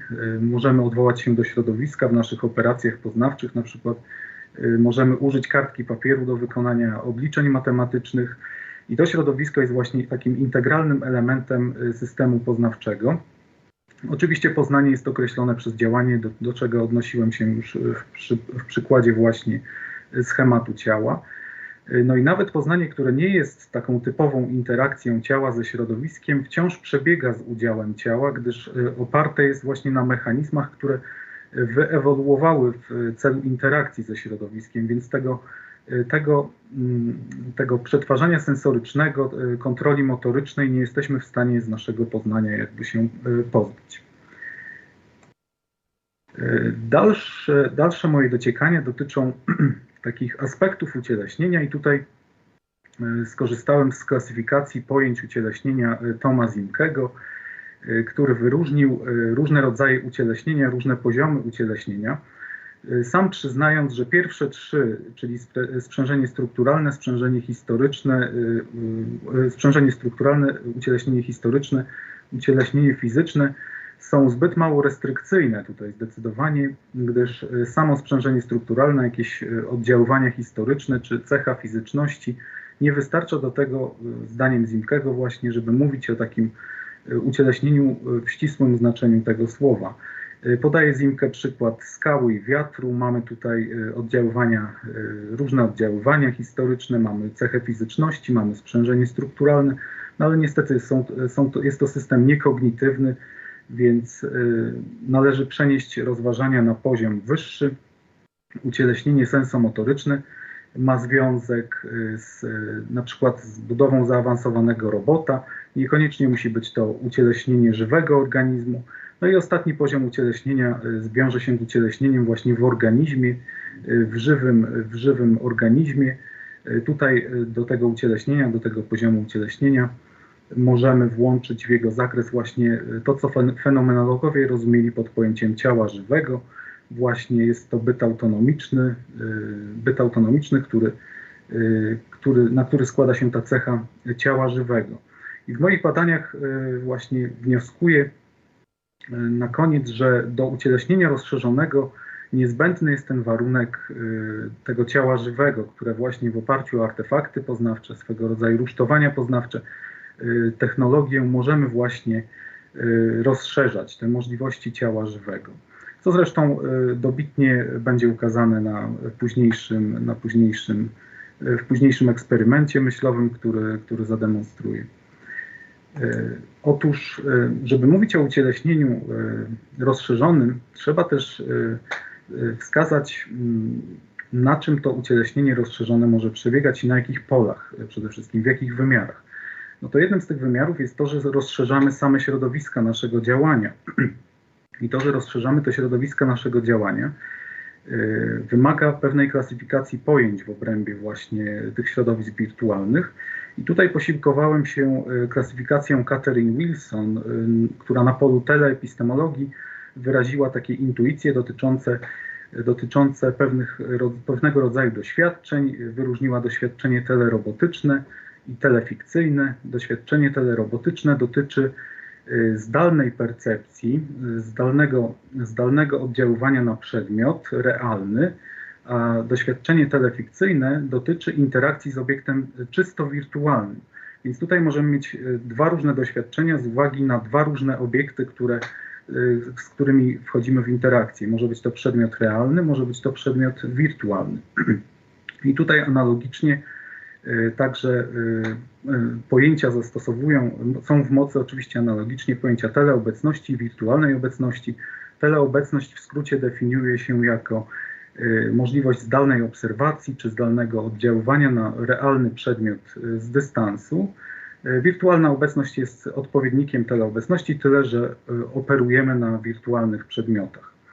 I tutaj jeszcze oczywiście dobrze znane pojęcie wszystkim rzeczywistość wirtualna. Pojawiają się też pojęcia rzeczywistości rozszerzonej, rzeczywistości mieszanej.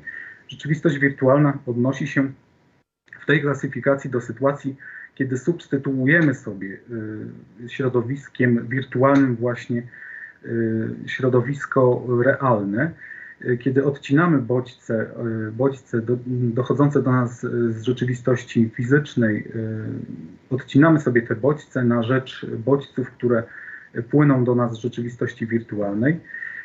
I przy rzeczywistości rozszerzonej, augmented reality, i przy rzeczywistości mieszanej, mixed reality, sytuacja jest zgoła odmienna, bo tutaj mamy do czynienia z sytuacją, kiedy to na realny świat, na fizyczny świat nakładamy wirtualne obiekty.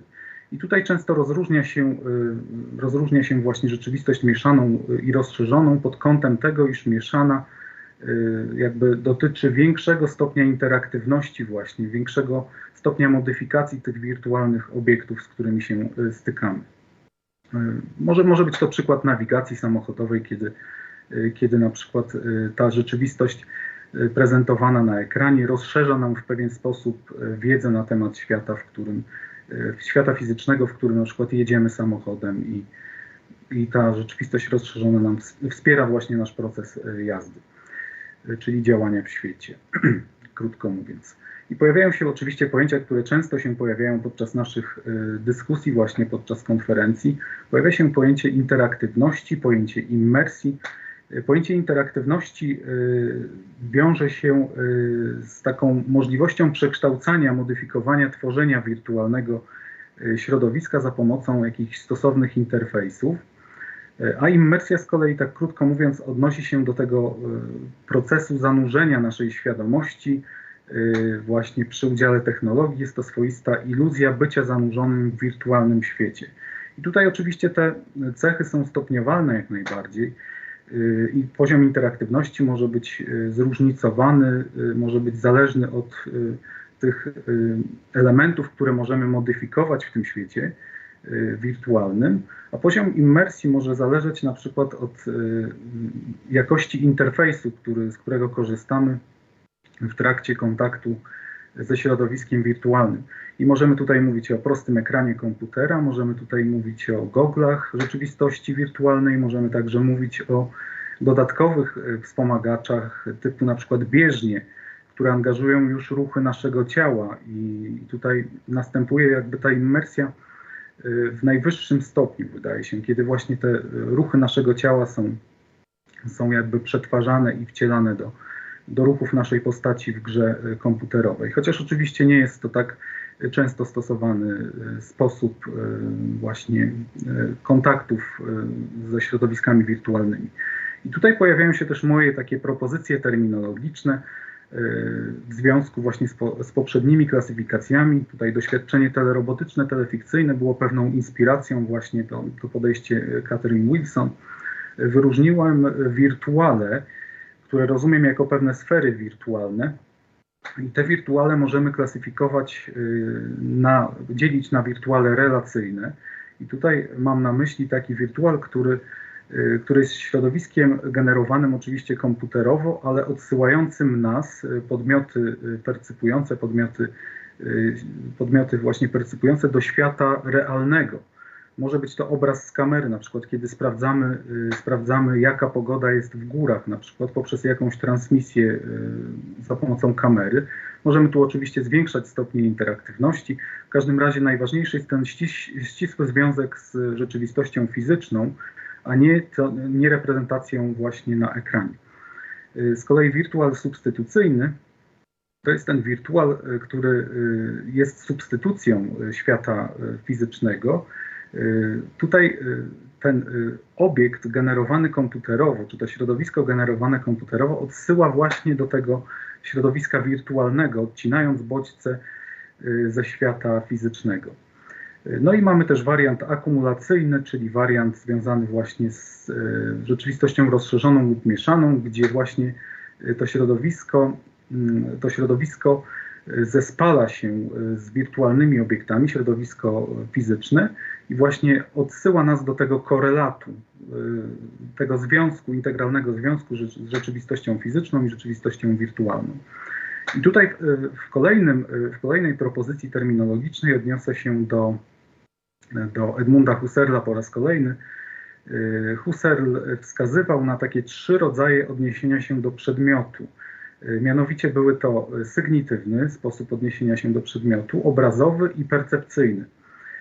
Otóż sygnitywny był to akt językowy. Należy rozumieć ten sposób odniesienia się do przedmiotu jako akt językowy, kiedy na przykład słyszeliśmy o pewnym przedmiocie, ale nie widzieliśmy go na własne oczy. Ten drugi poziom obrazowy, mamy z nim związek na przykład, kiedy mamy pewną naoczną treść, na przykład na fotografii, kiedy widzimy dany przedmiot, ale nie możemy go oglądać z wielu różnych perspektyw. To jest taki przykład tutaj, najlepiej porównać to do fotografii.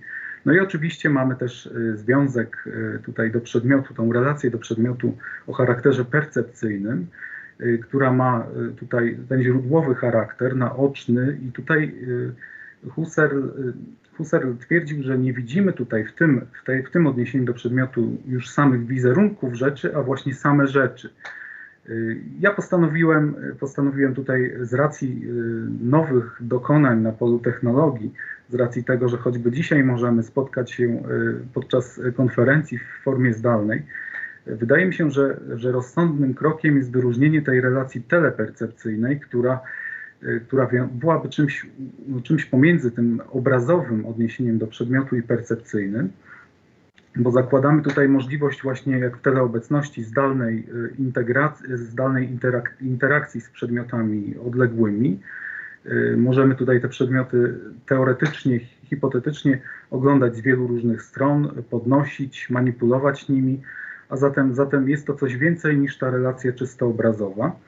A z drugiej strony warto też dodać, że ten charakter telepercepcyjny w pewien sposób zastępuje nam w wielu sytuacjach nasze percepcyjne odniesienie do przedmiotu, kiedy to nie jesteśmy w stanie fizycznie w danym miejscu działać. Tutaj przykład na przykład powierzchni Marsa i łazików, które wysyłamy na powierzchnię Marsa i za ich pomocą jesteśmy w stanie ten charakter telepercepcyjny odniesienia do przedmiotu uzyskać. Czyli to są takie moje propozycje terminologiczne związane właśnie z badaniami na temat ucieleśnienia rozszerzonego. A teraz przejdę do transformacji poznawczych w obrębie samych podmiotów. Tutaj warto podkreślić, że tutaj Andy Clark, pomysłodawca w ogóle koncepcji umysłu rozszerzonego, jest zdania, że my jesteśmy właśnie otwarci jako podmioty poznawcze, jesteśmy otwarci na możliwe transformacje w obrębie naszej percepcji, pamięci, uwagi.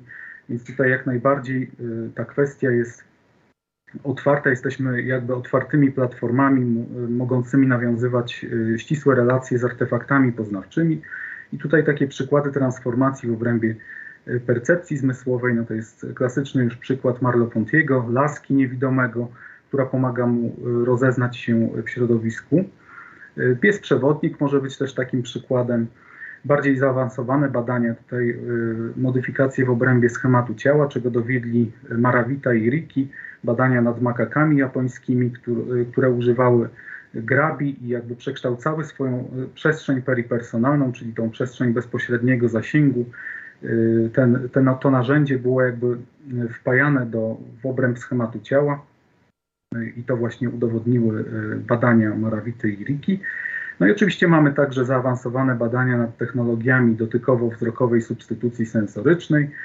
Na przykład pasy na plecach czy implanty na języku są w stanie zastąpić zmysł wzroku. To też dowodzi pewnej plastyczności naszych zmysłów. No i oczywiście także zaawansowane metody budowania interfejsów między mózgiem a maszyną. Tutaj też zachodzą właśnie takie bardzo interesujące transformacje w obrębie naszych procesów poznawczych, co może dowodzić właśnie sensowności mówienia o rozszerzonych procesach poznawczych. Dobrze, to ja jeszcze po transformacjach poznawczych wrócę powolutku wrócę i pokrótce opowiem o tych transformacjach środowisk działania, bo uważam, że to są takie dwa wymiary, w których rozgrywają się te możliwe transformacje. Z jednej strony w nas samych, czyli w obrębie podmiotów, świadomych podmiotów, żywych ciał właśnie, a z drugiej strony rozszerzają się nam jakby środowiska działania w oparciu o to, że tworzymy coraz to nowe sfery wirtualne i coraz bardziej też jesteśmy w stanie oddalać się od tego percepcyjnego charakteru odniesienia się do przedmiotu, właśnie korzystać z tych udogodnień, ja to tak nazywam telepercepcją. Mamy tutaj możliwość rozszerzania tych środowisk działania, rozszerzania też palety afordancji dostępnych nam. Afordancja jest to pojęcie wzięte z ekologicznej teorii percepcji, od Jamesa Gibsona. Afordancja jest to sposobność do działania zakotwiczona w relacji między materialną strukturą przedmiotu a cielesnością percypującego organizmu. Taki rodzaj oferty, którą środowisko nam udostępnia. I tutaj taki prostym przykładem może być jakiś kamień przydrożny, który możemy wykorzystać do odpoczynku, jeżeli jesteśmy zmęczonymi podróżnymi. To jest jeden z takich przykładów. Tutaj środowisko daje nam pewną sposobność do działania i w tym sensie możemy skorzystać z tej oferty. I te oferty oczywiście otwierają się przed nami także w środowiskach wirtualnych. Tutaj skorzystam jeszcze z pojęcia środowiska enaktywnego, do którego odnosi się David Kirsch. Te środowiska enaktywne każe nam rozumieć jako środowiska zadaniowe, które odnoszą się do pewnych stanów, pewnego spektrum możliwych działań, które możemy w tym środowisku podejmować. Ma to związek oczywiście z osiąganiem przez nas celów, realizowaniem interesów. Oczywiście tutaj warto zaznaczyć też aspekt tego, że możemy rozszerzać zakres zewnętrznych wobec podmiotu tych obiektów i własności, z którymi możemy podejmować interakcje. I tutaj możemy to rozszerzać właśnie przede wszystkim o to, że o ten właśnie składnik, dodatek środowisk wirtualnych, które tworzymy. No i oczywiście musi się to także wiązać z zakresem cech, które jesteśmy w stanie odróżnić w tym środowisku enaktywnym.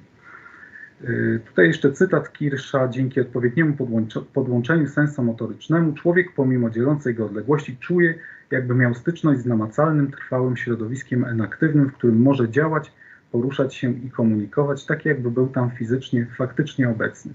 I to jest tutaj ciekawe właśnie w kontekście środowisk wirtualnych, gdyż coraz bardziej zaawansowane interfejsy do komunikacji z tym światem właśnie coraz bliżej nam jakby te światy oferują, w coraz bliższym charakterze, coraz bardziej podobnym do tego, co mamy tego, jak doświadczamy wszystkiego w świecie realnym, jak dochodzi do interakcji w świecie realnym. Czyli tutaj ten przykład tej bieżni, która w sposób bardzo dokładny angażuje ruchy naszego ciała. Te bieżnie może jeszcze nie weszły do naszej świadomości tak blisko, nie są powszechnie dostępne, są jeszcze dosyć drogie i nie w każdym domu oczywiście możemy korzystać z takich bieżni, ale wydaje mi się, że jest to przyszłość właśnie tego, co technologia właśnie będzie w stanie nam zaoferować w tej naszej relacji do świata, do środowisk wirtualnych. Panie Tomaszu, przepraszam, mamy 2 minuty razem z pytaniami, także Tylko 2 minuty, Tak. ojejku. To stanowisko poznawczego integracjonizmu jest jeszcze taką formą tutaj inspiracji. Mowa tutaj o tym, że te struktury zewnętrzne wobec organizmu są, można je wykorzystywać w celu rozszerzania naszego poznania. I tutaj tezy poznawczego integracjonizmu może sobie już pominę. Chodzi o manipulację tymi zewnętrznymi artefaktami poznawczymi. Tutaj ważne aspekty ucieleśnienia, rozszerzenia, ujęcie Rowlandsa, radzenie sobie i poznanie są czynnościami odkrywania, ujawniania. Są to procesy rozszerzone, gdyż ze swej istoty nie są ograniczone tylko do wewnętrznych struktur organizmu. Mogą oczywiście rozszerzać się o jakieś zewnętrzne elementy, o czym już wcześniej mówiłem. Poznanie definiuje Rowlands jako czynność odkrywania, ujawniania. No i wiąże te czynności z intencjonalnością, czyli najlepiej rozumieć poznanie i radzenie sobie w świecie, związać właśnie z kategorią intencjonalności, czyli nakierowania na świat w sensie właśnie działania odkrywającego, ujawniającego. To oczywiście odbywa się na różnych poziomach wtajemniczenia. Można być nowicjuszem w stosowaniu jakiegoś narzędzia i dopiero na poziomie eksperckim ta przezroczystość narzędzia, to narzędzie usuwa się jakby z pola naszego widzenia. Jesteśmy w stanie korzystać z tego narzędzia w automatyczny sposób, intuicyjny. I tutaj jeszcze króciutko może o eksperymencie, który ma w istocie być pewną egzemplifikacją takiego ucieleśnienia rozszerzonego.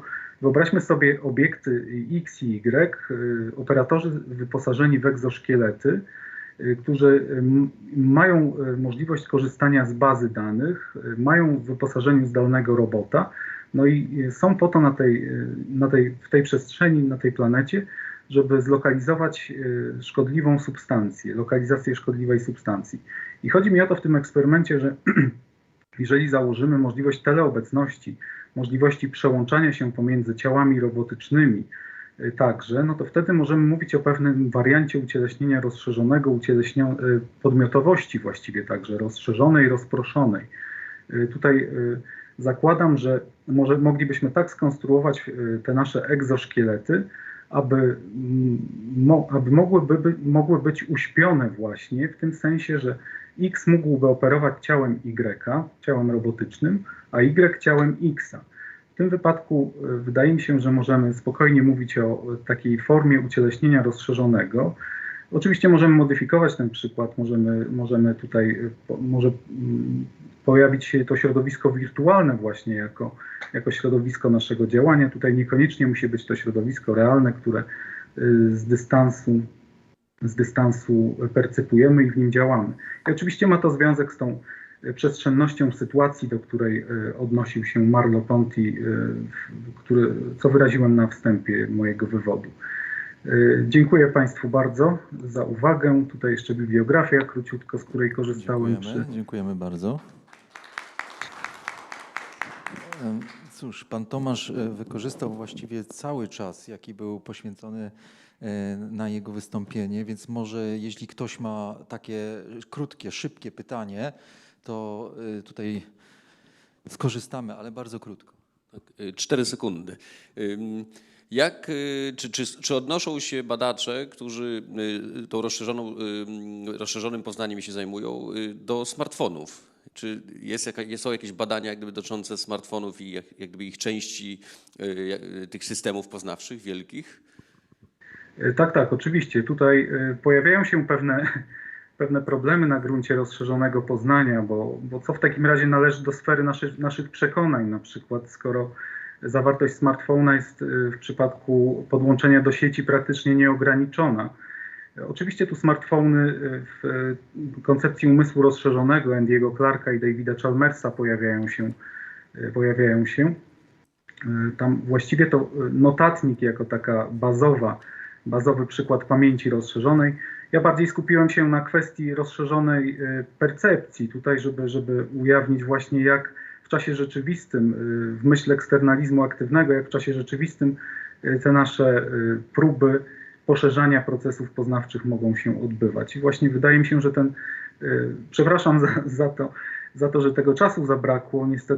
Niestety chcąc to wszystko wyjaśnić, wydaje mi się, że zabrakło mi czasu na wyjaśnienie tego eksperymentu jeszcze. Rozumiem. Dziękuję. Okej, dziękuję bardzo. To był pan dr Tomasz Walczyk. Jeszcze raz może brawa. A już nie online, a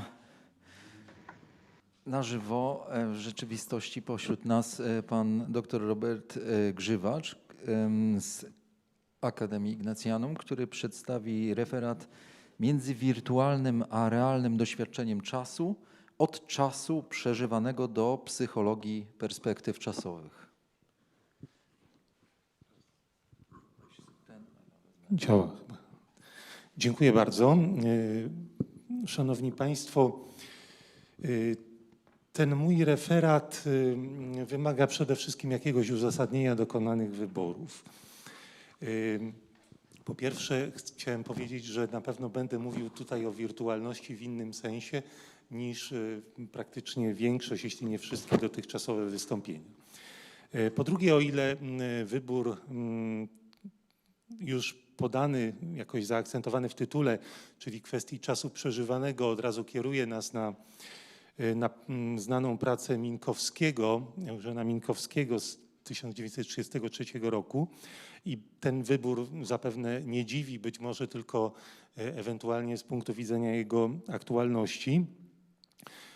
To wspomnienie psychologii perspektyw czasowych wiązanej z nazwiskiem Philippa Zimbardo już może dziwić, bo też wprowadza nieco inną perspektywę.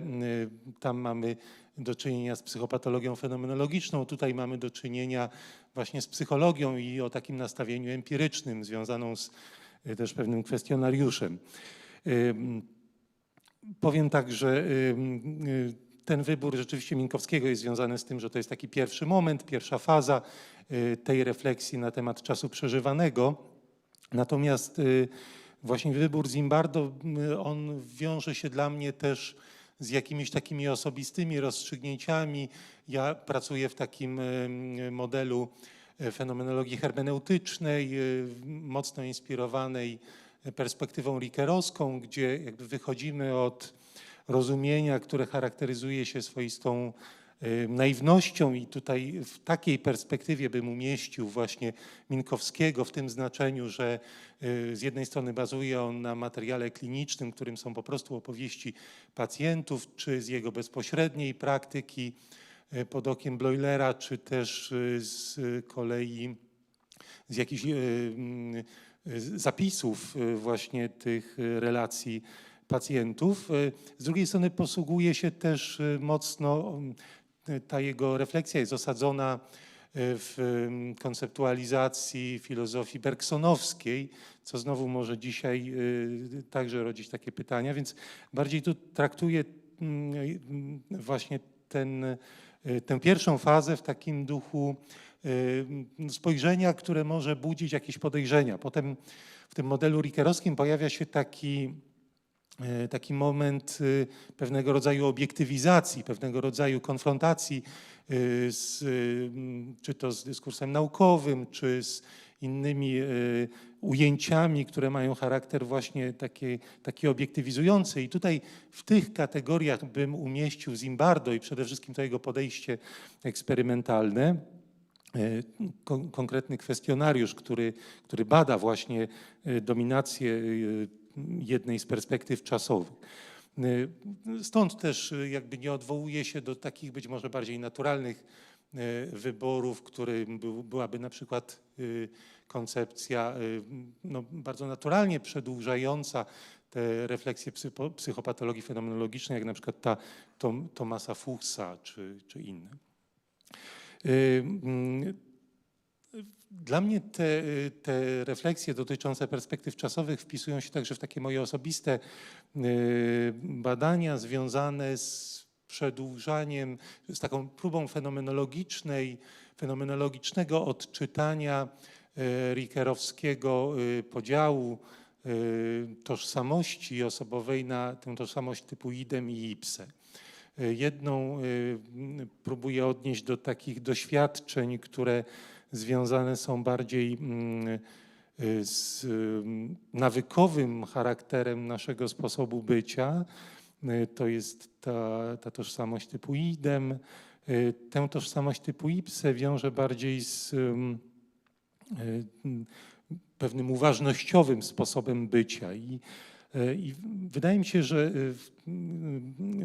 to, co dotychczas udało mi się zrobić, jakoś właśnie nakierowało moją uwagę w szczególny sposób na doświadczenie czasu, bo wydaje mi się, że ono właśnie odzwierciedla także w tym doświadczeniu czasu odbija się pewna specyfika sposobów bycia. Nie będę tutaj wchodził w detale, właśnie charakterystyczne dla tych dwóch typów tożsamości i przede wszystkim dla ich dialektycznego związku, który w każdej ludzkiej tożsamości się jakoś odbija.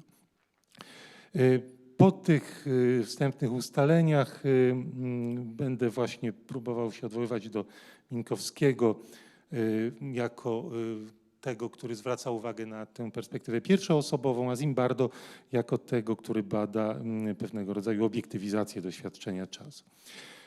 Jak wiadomo, Minkowski wpisuje tę swoją refleksję psychopatologiczną w ramy konceptualne filozofii bergsonowskiej. Dla niego takim istotnym pojęciem, które określa obecność człowieka w świecie, jest witalny kontakt z rzeczywistością. To jest pewnego rodzaju pokrewieństwo między osobą a jej wewnętrznym i zewnętrznym światem otaczającym, pewnego rodzaju harmonijne dostrajanie się do dynamicznie zmieniającego się świata. Nie jest to ani zdolność umysłowa, ani jakaś czysto fizjologiczna, ale pewnego rodzaju bezpośrednie dostrajanie się i rezonowanie ze światem i z innymi. Wyraża się ono w poczuciu sytuacyjnego znaczenia, stosowności, proporcji, adekwatności, reakcji, reagowania.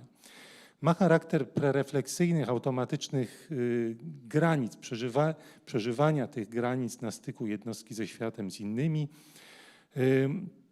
Ten witalny kontakt jest pewną strukturalną, dynamiczną cechą świadomości i też wyrazem pędu życiowego. Tutaj Minkowski podejmuje to kluczowe bergsonowskie pojęcie, czyli wyraża pewnego rodzaju otwartość na świat, energetyczny impuls witalny, który wyrzuca nas poza nas samych. Z jednej strony dostosowuje się do otaczającego nas stawania się, to też bergsonowskie pojęcie.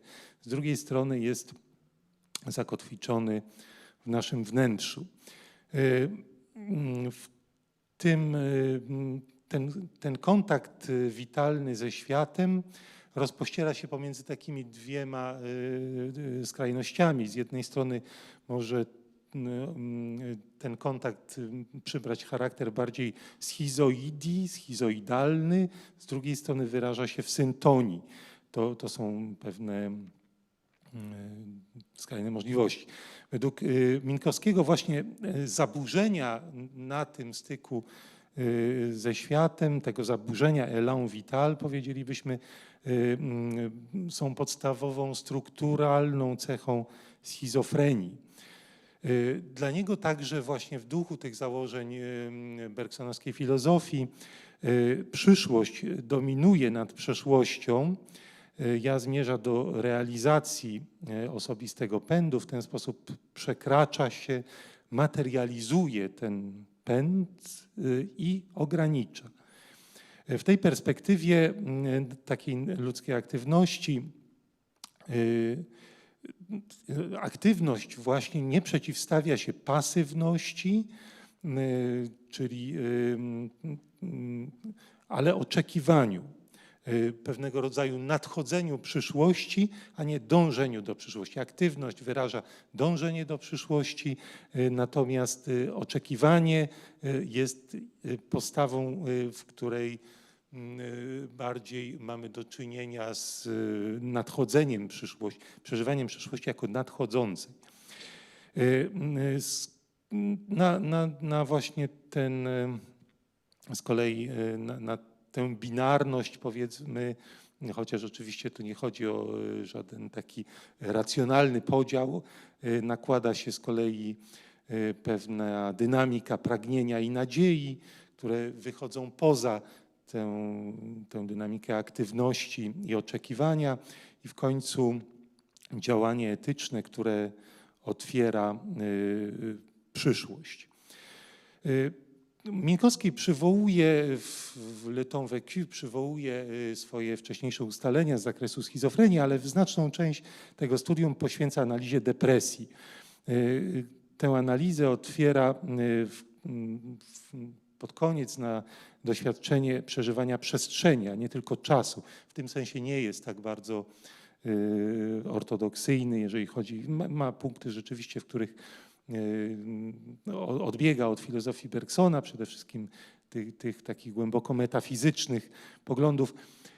Przynajmniej deklaratywnie nie dzieli. Szczerze mówiąc, jak się czyta Le Temps Vécu, to ja tak miałem osobiście takie pytania, czy faktycznie to nie jest jednak taka bardzo, bardzo mocno metafizyka bergsonowska, która tam jednak stoi u podstaw.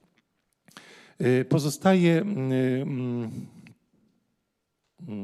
Minkowski wyróżnia w ramach tego czasu przeżywanego, który oczywiście różni się od fizycznego, czas immanentny i tranzytywny, równolegle do innego rozróżnienia na czas ego i czas świata. To jest oczywiście rozróżnienie, które jest przejęte od Henigswalda i Straussa.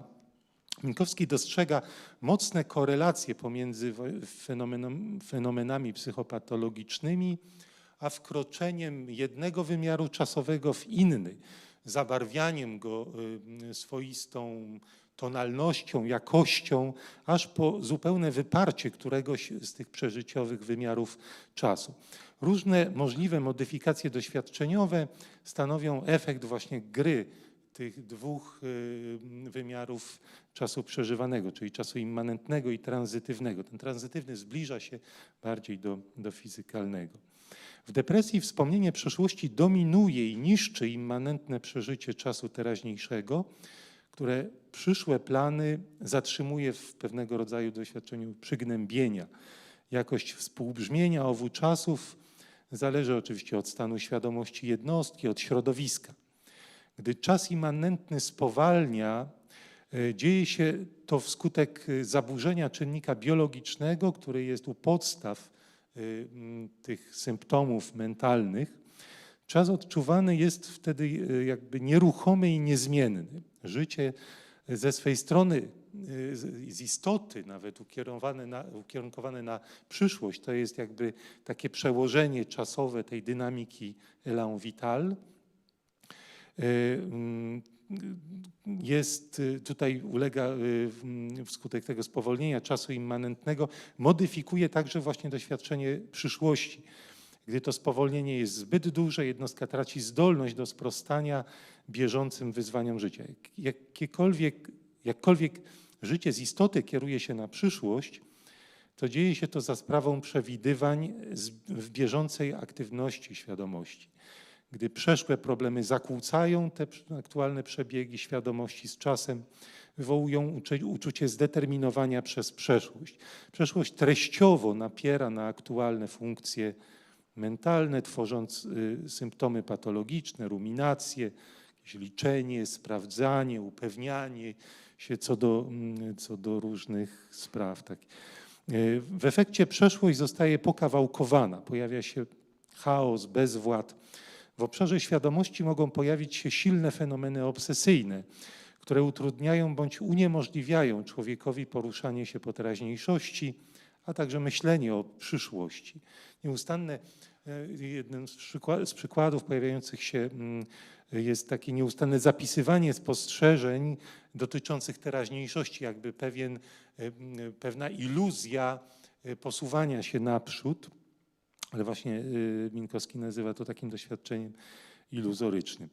Gdy ruina teraźniejszości i skorelowana z nią blokada przyszłości pogłębiają się, czas ego może nawet podlegać całkowitemu zatrzymaniu. Przeżycie całkowitego wstrzymania objawia się też czasami przez jakieś takie obsesje czarnowictwa. Wszystko to wydaje się wyrażać właśnie modyfikację struktur czasowych, w której to modyfikacji człowiek odbiera przyszłość jako przerażającą, próbuje się przed nią zabezpieczyć, lamentując, wylewając łzy, mniej lub bardziej oskarżając innych ludzi, wydarzenia. Każde działanie wydaje się nieodwołalnie poddane jakiejś fatalistycznej perspektywie upadku. To wychodziło właśnie w tych różnych też opisach klinicznych. Podstawowa orientacja temporalna ku przyszłości wynika z realizacji naszych projektów i pozwala wyróżnić stadia życia bez skupiania się na zbędnych detalach. Tak samo jest z aktami, które kierują nas w stronę osiągnięcia jakichś celów. Te fenomeny domagają się akceptacji przyszłości, a jeśli brak tej akceptacji, to zdarzenia zostają rozbite na jakieś odseparowane elementy czasowe, blokują i zawężają przestrzeń jednostki. Człowiek nie tylko rejestruje swoje kurczenie się czasu, takie swoiste przeżywane kurczenie się czasu, ale wręcz w zaawansowanej fazie choroby depresyjnej próbuje sam aktywnie przyczyniać się, to znaczy nie robi tego oczywiście świadomie, do tego procesu postępowania choroby. Jakkolwiek Minkowski oddala się, jak wspomniałem, od różnych bergsonowskich spekulacji, to jednak właśnie to pierwszeństwo przyszłości nad przeszłością skłania do postawienia tej problematyki wirtualności, do próby jakiegoś dookreślenia, co tu miałoby znaczyć owo wirtualne doświadczenie czasu, czasu przeżywanego. Wydaje się, że przynajmniej to jest taka moja propozycja lektury, że dobrze byłoby się odwołać do czegoś, co spotykam, do refleksji Kępińskiego, który mówi o takiej dialektyce struktur czynnościowych, zrealizowanych i potencjalnych. I powiedzmy, że te potencjalne struktury czynnościowe to jest to, co się dzieje właśnie wtedy, kiedy nie mogą się zrealizować struktury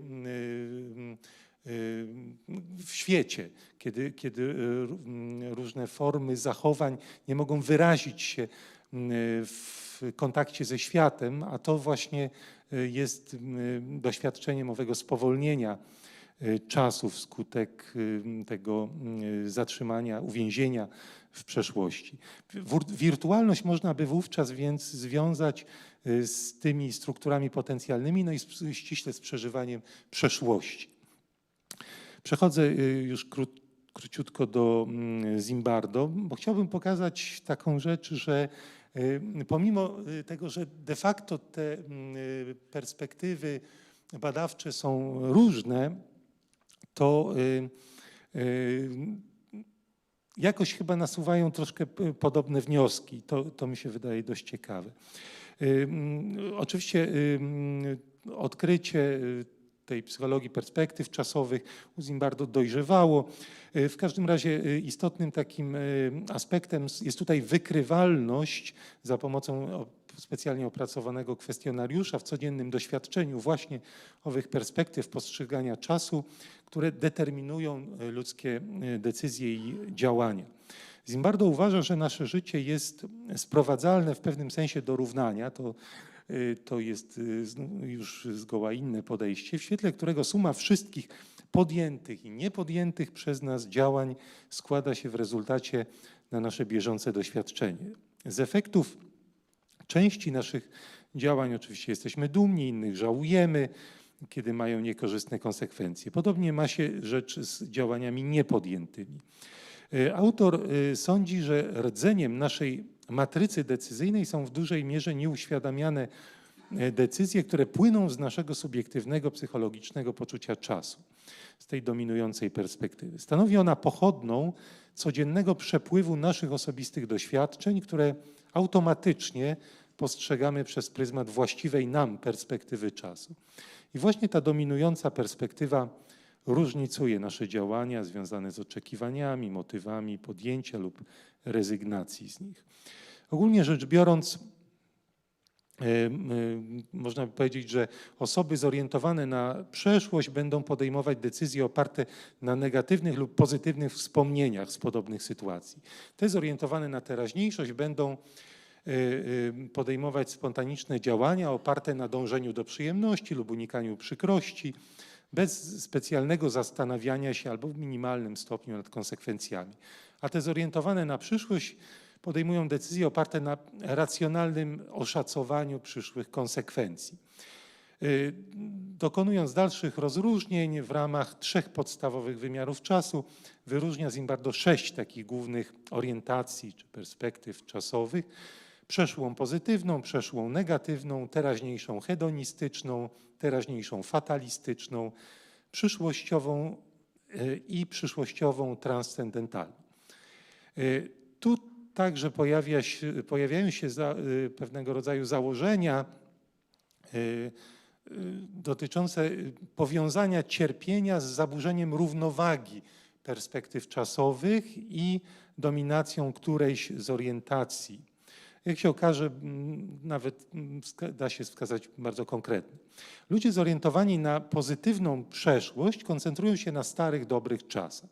Będą przechowywać jakieś wspomnienia, celebrować uświęcane tradycją rocznice itd.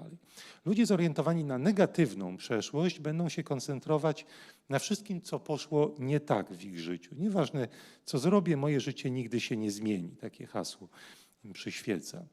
Ludzie zorientowani na hedonistyczną teraźniejszość będą żyli chwilą, goniąc właśnie za przyjemnościami, nowinkami, unikając przykrości. Ludzie zorientowani na fatalistyczną teraźniejszość będą podejmowali decyzje w przekonaniu, że ich decyzje mają nikłe znaczenie tak naprawdę, albo będą ich po prostu z tego względu unikali, a wiodącą rolę w ich życiu odgrywa przeznaczenie, jakiś los, co ma być, to będzie. Ci zorientowani na przyszłość robią plany na przyszłość, wierzą, że podjęte przez nich decyzje przyniosą założone rezultaty. Ci zorientowani na przyszłość transcendentalną wierzą, że bramą do lepszego życia jest śmierć. W trakcie życia na ziemi przygotowują się do tego, co będzie później. Jakie następstwa dla podejmowania decyzji mają te perspektywy? Może króciutko, może nawet to już Masz jeszcze 10 minut, jak gdybyś zostawił czas na dyskusję. To byłoby... Aż 10, tak? No bo zaczęliśmy 25, więc żeby tobie też nie skracać, żeby każdy miał tyle samo czasu. Dobrze, to w takim razie krótko, myślę, że te konsekwencje dla decyzji są też dość ciekawe. Osoby zorientowane na przyszłość będą... Chociaż może przejdę od razu. Lepsza będzie dyskusja. Proszę Państwa, jakby co tutaj jest takiego istotnego, też co wynika z samego kwestionariusza. Ja mogę, przepraszam, że nie przygotowałem prezentacji, aktualnie mogę pokazać w wersji takiej wydrukowanej tylko kilka jakichś przykładowych pytań z tego kwestionariusza. Natomiast interesujące jest to, czy można wyróżnić taką idealną perspektywę czasową, która oczywiście nie wyszła w żadnych badaniach Zimbardo, ale która by mogła wskazywać na jakąś taką optymalną proporcję tych perspektyw czasowych. Owszem, jest, nawet to się da pokazać na takim swoistym diagramie, na wykresie. Byłaby to wysoka przeszłościowo pozytywna perspektywa czasu, czyli generalnie bardzo dobre postrzeganie przeszłości, umiarkowanie wysoka przyszłościowa perspektywa czasu, bo nadmierna ta przyszłościowa perspektywa czasu wprowadza taki element nadmiernej racjonalizacji i kalkulacji rzeczywiście w decyzjach, jakby troszkę utrudnia cieszenie się, zdrowe cieszenie się teraźniejszością. Umiarkowanie wysoka teraźniejszo-hedonistyczna perspektywa czasu, która znowu nie eliminuje dobrej perspektywy przyszłościowej, która pozwala osiągać cele i rzeczywiście podejmować kalkulacje, ale zarazem cieszyć się tym, co jest tu i teraz. I zdecydowanie niska przeszłościowo-negatywna perspektywa czasu i niska teraźniejszo-fatalistyczna perspektywa czasu. Czyli w skrócie oznacza to, żeby mieć korzenie, horyzont i energię życiową, którą się czerpie właśnie z tej teraźniejszej, hedonistycznej perspektywy czasowej. Wydaje mi się, że te badania pokazują coś w gruncie rzeczy dość podobnego, do czego prowadziła ta osadzona w jednak bergsonowskiej konceptualizacji koncepcja Minkowskiego.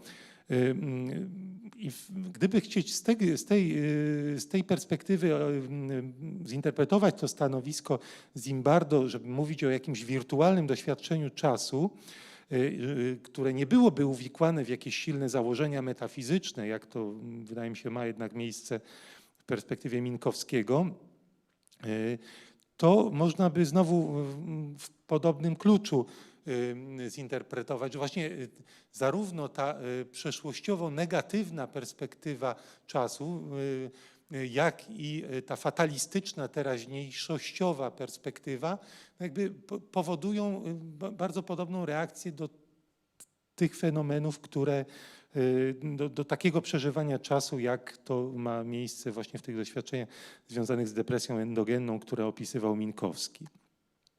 Wirtualność byłaby tu zatem związana z przeszłością, o ile ta pozostaje nieaktywna i być może no tutaj chyba trzeba byłoby tę wirtualność rozumieć tak po bergsonowsku, w takim znaczeniu, w jakim Bergson rozumie wspomnienia czyste, tak, które istnieją w stanie wirtualnym. A ewentualnie wirtualność można by tu rozumieć jako to, co ma przeciwny zwrot w stosunku do tendencji wynikających właśnie z tego, co Bergson nazywał élan vital, czyli z tendencji charakteryzujących życie. Dziękuję bardzo. Dziękuję bardzo. No to cóż, zostały nam 5 minut na pytania. Ania Kniewicz, bardzo proszę. Dziękuję bardzo za ciekawy twój wykład. I chciałabym powiedzieć, że no oczywiście to są bardzo ciekawe analizy, ale w gruncie rzeczy my nawet nie potrzebujemy tutaj tej perspektywy psychiatrycznej, bo przecież o tych zmianach doświadczenia czasu, o zmianach w sposobie przeżywania subiektywnych czasu pisał Scheller niesłychanie ciekawie, prawda? I on właśnie pokazywał, jak w miarę starzenia się te wymiary czasowe są zupełnie inaczej doświadczalne. Prawda? Jak się kurczy teraźniejszość, a przede wszystkim przyszłość jak się kurczy, prawda? A jak się zaczyna rozrastać ten interwał przeszłości. Więc to są także takie pewne zmiany, które po prostu wynikają z czasującej się egzystencji ludzkiej, prawda? Życia w czasie. Więc ten czas jest przeżywany inaczej w różnych fazach życia.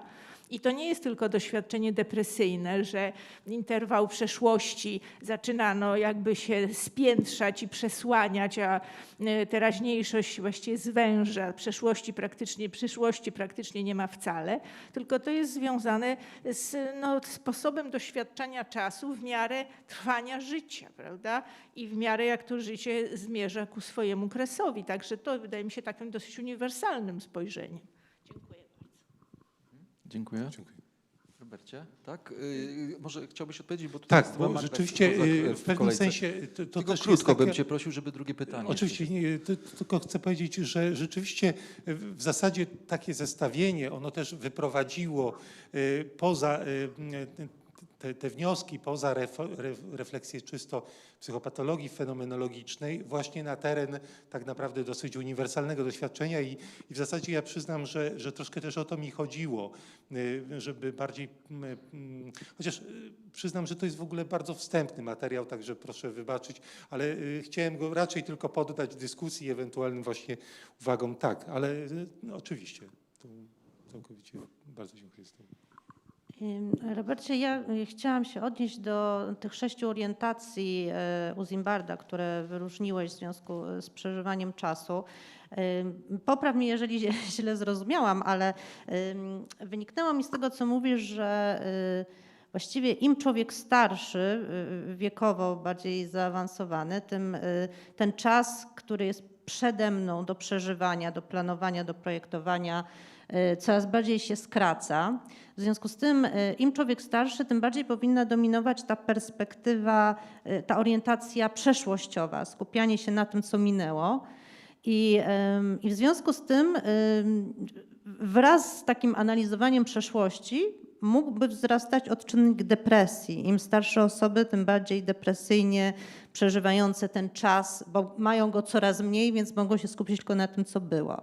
I analogicznie w związku z tym osoby młodsze bardziej miałyby rozwiniętą tą perspektywę, tą orientację przyszłościową, właśnie, że mają jeszcze dużo celów, projektów, czasu, więc u nich teoretycznie odczynnik depresyjny powinien być niższy. Natomiast jakby wszyscy wiemy, że to tak nie działa. Tak? Mówiąc krótko, praktyka życia codziennego pokazuje, że to przeżywanie czasu niekoniecznie wiąże się z wiekiem, tak? Że właśnie osoby młodsze mogą przecież mieć, mimo tego, że więcej czasu jeszcze przed nimi, mogą mieć silniejszy odczynnik depresji. Więc co o tym myślisz? I jeszcze tylko do powiedzenia druga króciutka kwestia. Czy nie jest tak, że w przypadku depresji problem z czasem przeżywaniem czasu polega na tym, że czas się zatrzymał, że to niekoniecznie musi być cały czas przeżywanie czegoś, co było wstecz i jakby przeżywanie tego na nowo w sobie, ale takie poczucie, że czas się zatrzymał i już nic nie biegnie do przodu, że jestem w miejscu, nie mam perspektyw, prawda, jest zero. Co o tym myślisz? Po pierwsze, wydaje mi się, że to jednak nie wynika z badań Zimbardo, właśnie z samych badań, bo co innego jest ten idealny profil perspektyw czasowych, tak, który nie wyszedł w żadnych wynikach, a co innego są same wyniki badań. I teraz rzeczywiście wydaje mi się, że to one jednak pokazują, że jeżeli ktoś ma bardzo mocną, wysoką tę przeszłościowo pozytywną perspektywę, to nawet jeżeli będzie zaawansowany wiekiem, może w gruncie rzeczy ten czynnik bardzo pozytywnie wpływać. A jeżeli ktoś ma myślenie silnie fatalistyczne tu i teraz, prawda, nawet dotyczące perspektywy teraźniejszej, to pomimo młodego wieku nie musi, więc wydaje mi się, że to wcale tak nie wynika. A druga rzecz, spowolnienie. Tak, Minkowski opisuje to jako spowolnienie czasu, które może rzeczywiście w skrajnym przypadku przybrać taką postać całkowitego zahamowania, ale to właśnie pod wpływem tego, to oczywiście na ile to jest uświadamiane, a na ile to jest, to opisuje jako takie wręcz wtargnięcie jakiś mas, jakiejś płyty. To jest bardzo metaforyczny język w tej książce. Nachodzenie na tę aktualną perspektywę, tak? I właśnie to nachodzenie powoduje, ale także treściowe nachodzenie albo emocjonalne, tak przeżyciowe nachodzenie właśnie powoduje to zatrzymanie. Tak? W tym sensie jest to zawsze działanie przeszłości, tak? Ale faktycznie tak odczuwane. Dziękuję bardzo. Spróbuję krótko. Dziękuję, że ta perspektywa czasowa na troszeczkę inne poziomy jakby zawędrowała teraz z tym referatem, niż mieliśmy przedtem ten taki naturalistyczny wymiar, bardzo naukowy, powiedzmy, obiektywnego czasu, subiektywny czy podmiotowy czas. Połączenie tej jakoś jednak metafizycznie jeszcze zakotwiczonej, fenomenologicznej próby Minkowskiego z Zimbardo nie do końca mnie przekonuje, dlatego że u Minkowskiego jeszcze mamy to, co można może bardziej opisowo dalej poprowadzić. Mamy właśnie opisową próbę, a u Zimbardo supernormatywną. Czyli mamy do zrobienia takiego człowieka, który będzie miał takie, a nie inne określenia co do czasu. Wartościował będzie w taki, a nie inny sposób czas swojego życia i wtedy będzie miał to życie udane. Będzie nie cierpiał, bo będzie trochę hedonistyczny, będzie miał trochę tej przyszłości, ale nie za dużo, bo żeby miał jeszcze trochę przeszłości, a tą przyszłość, żeby wartościował pozytywnie. I to jest problem empirycznej psychologii w ogóle. Ogromny problem. Straszliwa normatywność, a skąd my wiemy, jak człowiek ma być szczęśliwy? Tutaj jednak jest indywidualność i trudy różne i wtedy ten czas raczej bym sugerowała z Minkowskiego, może nawet z Husserlem, może z psychoanalizą, subiektywne, podmiotowe czynienie tego czasu, to znaczy ja mam powody jakieś tam, że ta przeszłość mnie przygniata. Może uciekam w przyszłość i wcale to takie odniesienie, dużo tej przyszłości wcale nie musi oznaczać, że to nie jest patologia, bo to są maniakalne stany, gdzie nie przejmuję odpowiedzialności za przeszłość, na przykład. Takie zdanie takiego psychoanalityka Gerd Schmidt-Husen przypomina mi się, gdzie on paradoksalne pewne struktury czasu przeżywanego opisuje w depresji i w zaburzeniach osobowości takich anankastycznych. Czas staje w miejscu w szaleńczym tempie. Nie? Ten czas po prostu nie staje w miejscu, bo jednocześnie jest to poczucie, moje życie to leci tak szybko, a ja nie daję rady, ja w ogóle tego nie jestem w stanie zrobić. Ogromne przytłoczenie tym, że ten czas ucieka, a jednocześnie on stoi w miejscu. I w tych przeżywanych światach czasu, powiedzmy, w tych przeżywanych światach mamy mnóstwo tych paradoksów. On stoi, to się nie rusza, jest martwe, jest psychiczna, że tak powiem, śmierć, w ciężkiej depresji, a jednocześnie ucieka życie. I ono ucieka w takim tempie, że ja tego nie dam rady dogonić. Także nie wiem, czy to pytanie, ale takie... Tak, to znaczy rzeczywiście u Minkowskiego też się pojawiają takie opisy, że czas przelatuje jakby nad, prawda, ale właśnie jakby nie ma się nad tym żadnej władzy. Natomiast ja tylko powiem jedną rzecz, że rzeczywiście to być może troszeczkę wskutek tego jakby proporcjonalnie bardzo wyodrębniłem ten czynnik idealnej równowagi perspektyw czasowych. Tam jednak jest perspektywa badań. To znaczy przede wszystkim, że to rzeczywiście wyszło na podstawie ogromnej ilości kwestii. To jest coś, co się rozwija ciągle, także w Polsce. Tu mam parę nazwisk, gdyby kogoś to interesowało. I właściwie to wyszło z tego, jak ludzie przeżywają i czas i też z tego, że przeżywają niektóre doświadczenia jako zadające wielkie cierpienie i w tym sensie przychodzą z tym sami. Natomiast oczywiście, że ja się zgadzam, że jest jednak pewna normatywna perspektywa, to się nie da ukryć, ale może ja przeakcentowałem to wskutek takiego bardzo mocnego wydobycia tej idealnej równowagi. Tak? Natomiast rzeczywiście to wyszło z badań. Samo to określenie wyszło z wieloletniej, właściwie już teraz dziesiątków lat, tak, bo to są lata 90., kiedy ten kwestionariusz powstał, koniec lat 90., a później jakby coraz bardziej tam aplikacja w różnych, ale także właściwie w takiej skali światowej. Tak. Dziękuję bardzo. Dziękuję bardzo. To był Robert Grzywacz, a przed nami ostatni referat tej konferencji i tego wieczoru, pani dr Bożena Mioduszewska, która trochę ponad miesiąc temu szczęśliwie obroniła doktorat. Pani doktor wystąpi z referatem pod tytułem Wpływ rzeczywistości wirtualnej na doświadczenie podmiotowej tożsamości i kształtowanie się relacji intersubiektywnych, inspiracje fenomenologią Michela Henriego. Pani doktor jest badaczem niezależnym, ale doktorat obroniła na UKSW. Bardzo proszę, 30 minut, z tym, że byłoby warto zostawić może coś na dyskusję. Tak, także tak, proszę. Dobrze. A więc tak, jak już tu niejednokrotnie zostało powiedziane, na przestrzeni kilkudziesięciu lat obserwujemy ogromny rozwój nowoczesnych technologii oraz ciągły wzrost ich popularności, tak że w chwili obecnej urządzenia je wykorzystujące stały się integralną częścią środowiska, w którym żyje współczesny człowiek. Można powiedzieć, że młodszym pokoleniom trudno sobie wyobrazić świat bez smartfona czy komputera. Ostatnio zmierzyliśmy się również z koniecznością przeniesienia wielu działań do przestrzeni wirtualnej. Dlatego uznałam, że warto zastanowić się nad tym, jaki wpływ mogą mieć owe zmiany na sposób przeżywania przez jednostkę własnej tożsamości oraz kształtowania się relacji intersubiektywnych.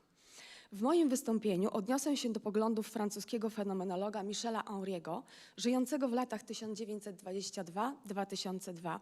Ponieważ niektóre wątki płynące z jego filozoficznych analiz społeczeństw zachodnich drugiej połowy XX wieku wydają się być nadal aktualne i dobrze wpisują się w naszą dyskusję dotyczącą oddziaływania rzeczywistości wirtualnej na człowieka.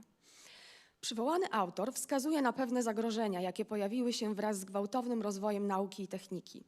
Powiada, że stał się on źródłem nie tylko cywilizacyjnego postępu, lecz także powstania nowych form barbarzyństwa, które niszczy kulturę zachodnią, doprowadzając do jej kryzysu, co bezpośrednio przekłada się na kryzys poszczególnych jednostek oraz relacji międzyosobowych.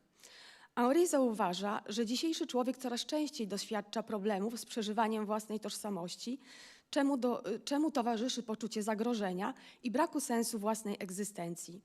Ponieważ nie rozumie on własnej źródłowej kondycji, nie potrafi również w sposób właściwy odnieść się do drugiego, doświadczając trudności w budowaniu trwałych i głębokich relacji.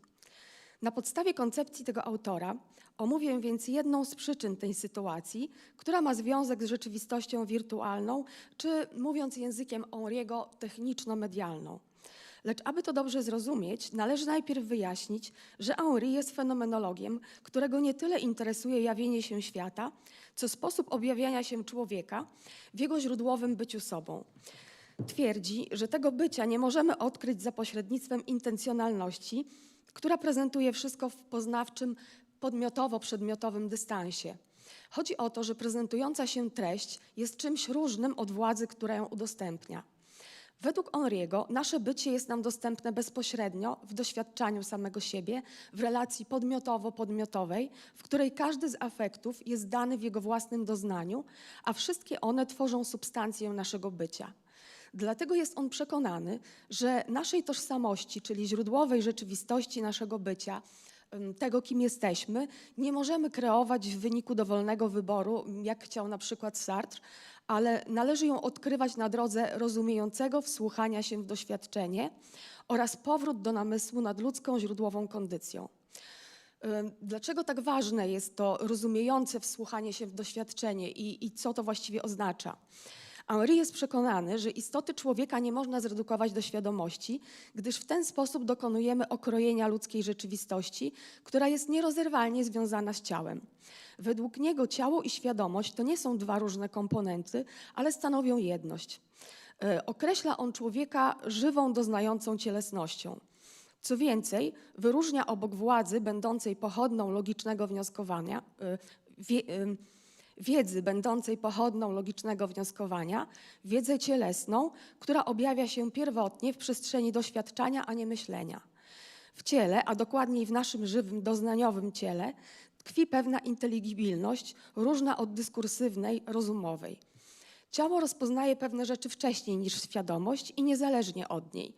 Henri mówi o wiedzy ciała, pamięci ciała, mądrości ciała, a dokładniej mądrości, która objawia się w naszym ciele, o pewnym rodzaju afektywnego logosu, który nieustannie do nas przemawia w naszych fizycznych odczuciach, doznaniach, stanach, uczuciach czy emocjach. To on objawia nas samych, mówi w nas i o nas, czy o sytuacji, w której się znajdujemy. Jednak Henri'emu nie tyle chodzi o właściwe rozpoznawanie czy nazywanie poszczególnych odczuć, stanów czy uczuć, co o odczytanie ich głębszego sensu, czyli informacji, jaką komunikuje nam nasza cielesność. Podobnie jak Martin Heidegger rozważa fenomen jako składający się z wielu warstw sensu, z czego ten narzucający się jako pierwszy w wewnętrznym spostrzeżeniu nie zawsze jest najważniejszy. Przedpojęciowy sens naszych doznań, pierwotny względem jego świadomościowego ujęcia, nie od razu daje się zrozumieć. Wymaga wewnętrznej ciszy i pewnego wczucia, czyli spotkania się z samym sobą na głębszym poziomie.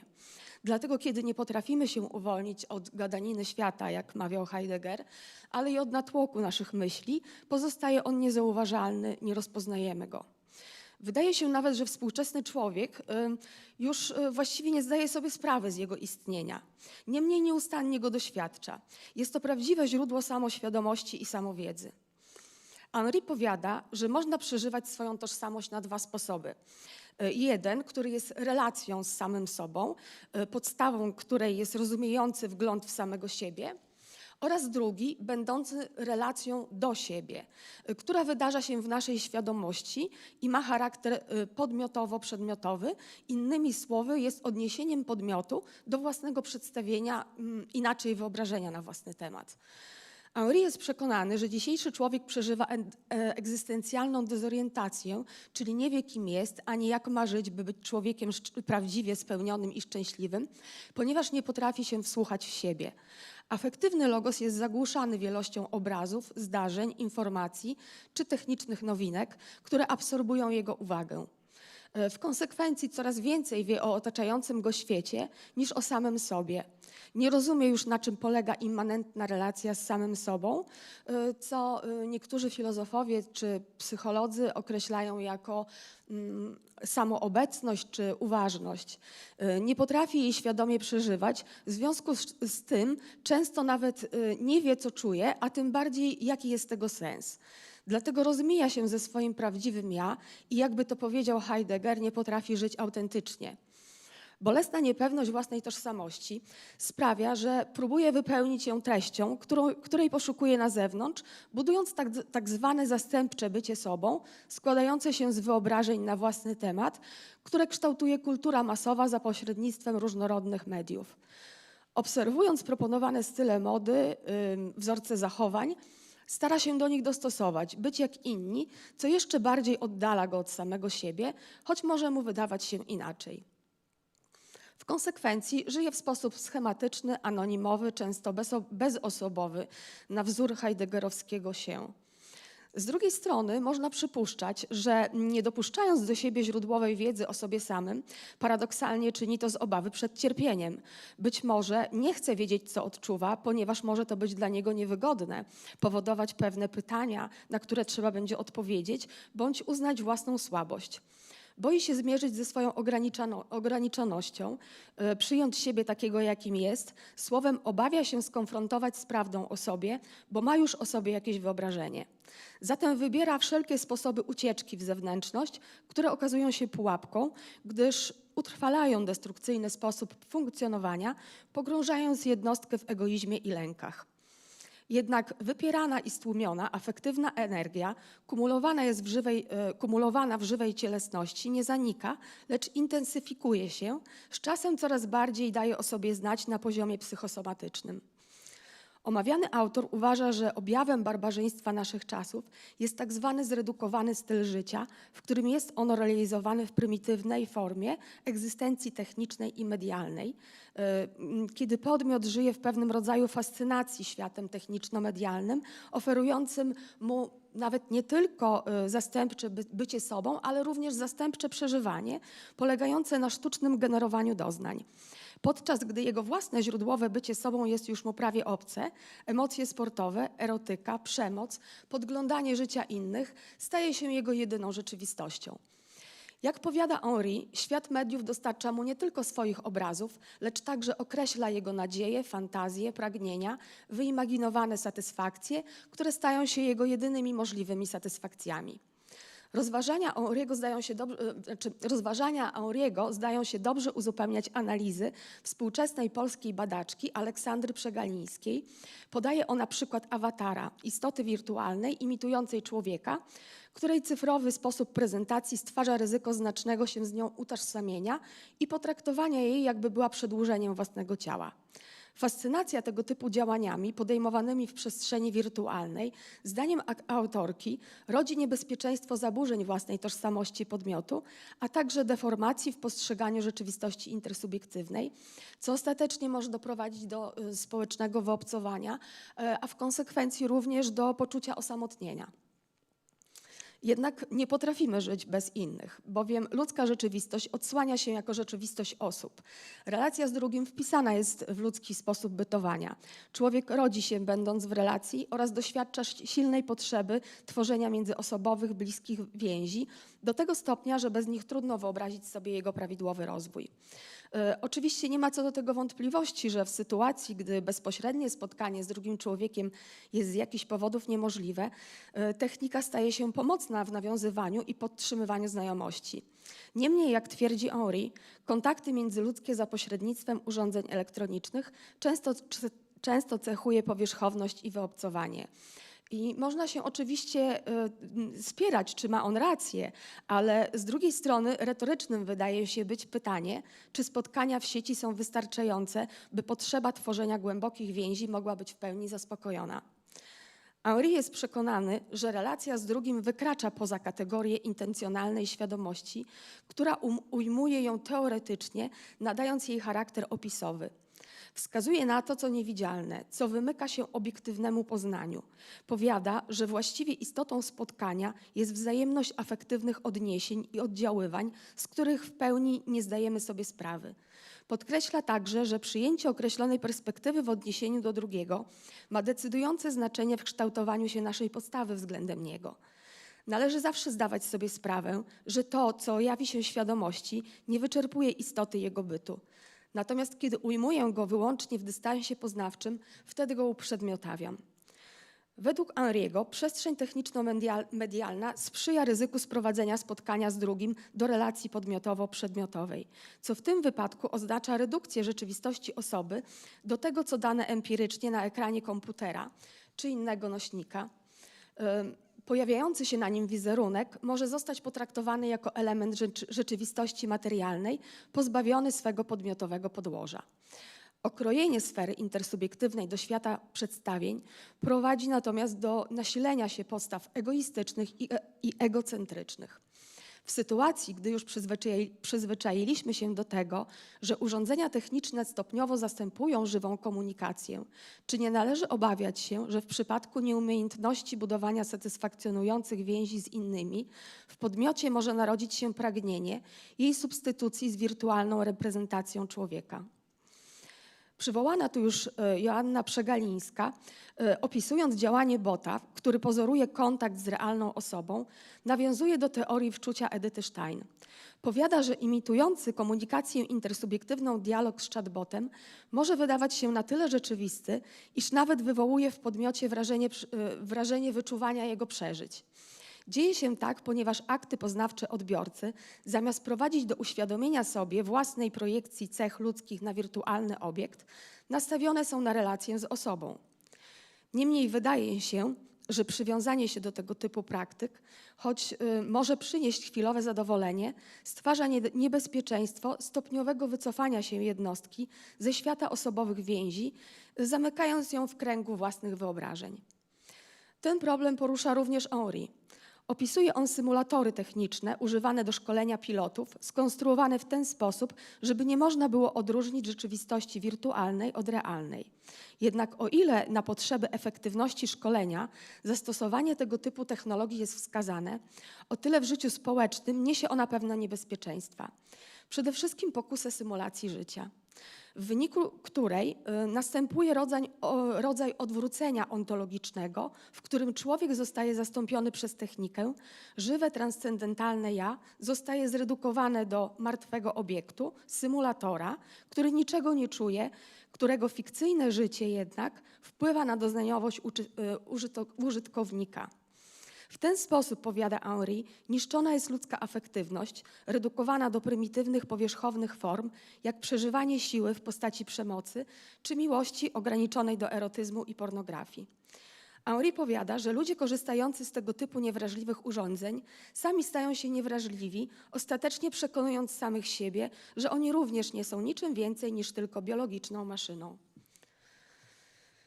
Chociaż Henri nie jest przeciwnikiem nauki czy techniki, jak mogłoby to się wydawać, niemniej niewątpliwie odsłania przed nami mroczną stronę kultury technicznej, opisując zjawiska, które uderzają w naturę relacji intersubiektywnych oraz kształtowanie się podmiotowej tożsamości. Jego filozofia, która jest, jak sam mawiał, odpowiedzią na duchowy kryzys współczesnego człowieka Zachodu, miała na celu wyrwanie go z iluzji naiwnych przedstawień i przywrócenia samemu sobie. Wskazanie na pewne zagrożenia związane z rzeczywistością techniczno-medialną, która wciąż na nowe sposoby odrywa człowieka od świadomego doświadczania siebie, może mieć szczególne znaczenie w dobie dzisiejszych przemian. Zwrócenie uwagi na to, abyśmy właściwie potrafili przeżywać nasze człowieczeństwo, wydaje się być niezwykle cenne w świecie, które będziemy tworzyć w najbliższych dziesięcioleciach. Dziękuję za uwagę.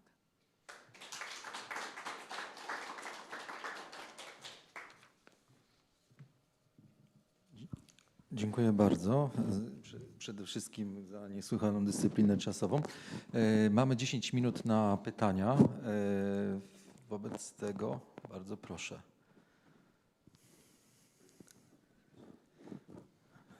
Bartek. Okay, proszę. Ja może z drugiej strony, bo tak zakończyliśmy konferencję o wirtualności taką całościową krytyką w zasadzie nowych mediów. I ja stoję po zupełnie drugiej stronie. W takim sensie wydaje mi się, że taka totalna krytyka nowych mediów, no bo o tym tutaj de facto mówimy. No, z jednej strony, no niestety jakby koło jak wymyślono, zawsze podaję ten przykład, no to ono po prostu z nami zostało. I jest pewnego rodzaju jak gdyby determinizm jakby technologiczny, z którym po prostu nie mamy szans wygrać. Także ta perspektywa taka pesymistyczna, ona jest jakby skazana na taką marginalizację. Co najmniej, jak sądzę. No i teraz, co mi się wydaje, tak z perspektywy na przykład, nie wiem, nauczania. Tak? Miałem okazję takie wielkie projekty edukacyjne związane z nowymi mediami też realizować, że jeśli mam takie wrażenie, że taka perspektywa filozoficzna, tak bardzo krytyczna w stosunku do nowych mediów i nowych technologii, to jest perspektywa, która staje się tak naprawdę jak gdyby pasywna też. W takim sensie, że jak gdyby my to po prostu przyjmiemy i będziemy po prostu no tak wspólnie jak gdyby z tymi nowymi mediami, faktycznie TikTokiem po prostu głupieli. I wydaje mi się, że tego typu perspektywa, ona jak gdyby społecznie niesie jak gdyby taką właśnie nie proaktywność, tylko pasywność. I wtedy zostawiamy jak gdyby nas, jak gdyby i bliskich, i dzieci w szkołach po prostu z tym TikTokiem i z tymi głupstwami jakby w TikToku, a nie wykorzystujemy tego, że ich jak gdyby uwaga i wszystko, co mają energię mentalną, jak gdyby na tym TikToku i tak jak gdyby będzie. Także chciałem zwrócić uwagę jak gdyby na taki też moralny aspekt, jak gdyby takie sprzężenie zwrotne moralne, takiej postawy totalnie krytycznej w stosunku do nowej technologii.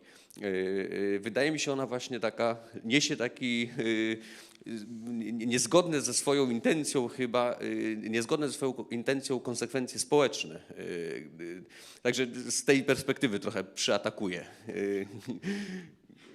Dziękuję, dziękuję.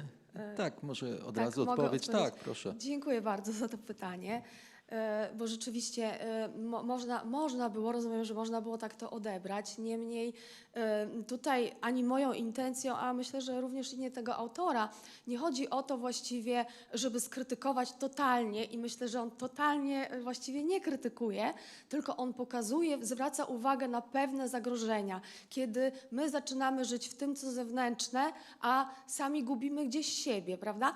I jemu chodzi może nie tyle o krytykę i tym bardziej totalną krytykę techniki, ale o to, żeby człowiek nie zapomniał o sobie. On zauważa właśnie w świecie, że mimo ogromnego postępu młodzi ludzie są coraz bardziej pogubieni, że on właśnie widzi to, o czym wcześniej mówiliśmy, o tej narastających depresjach, o różnym zagubieniu.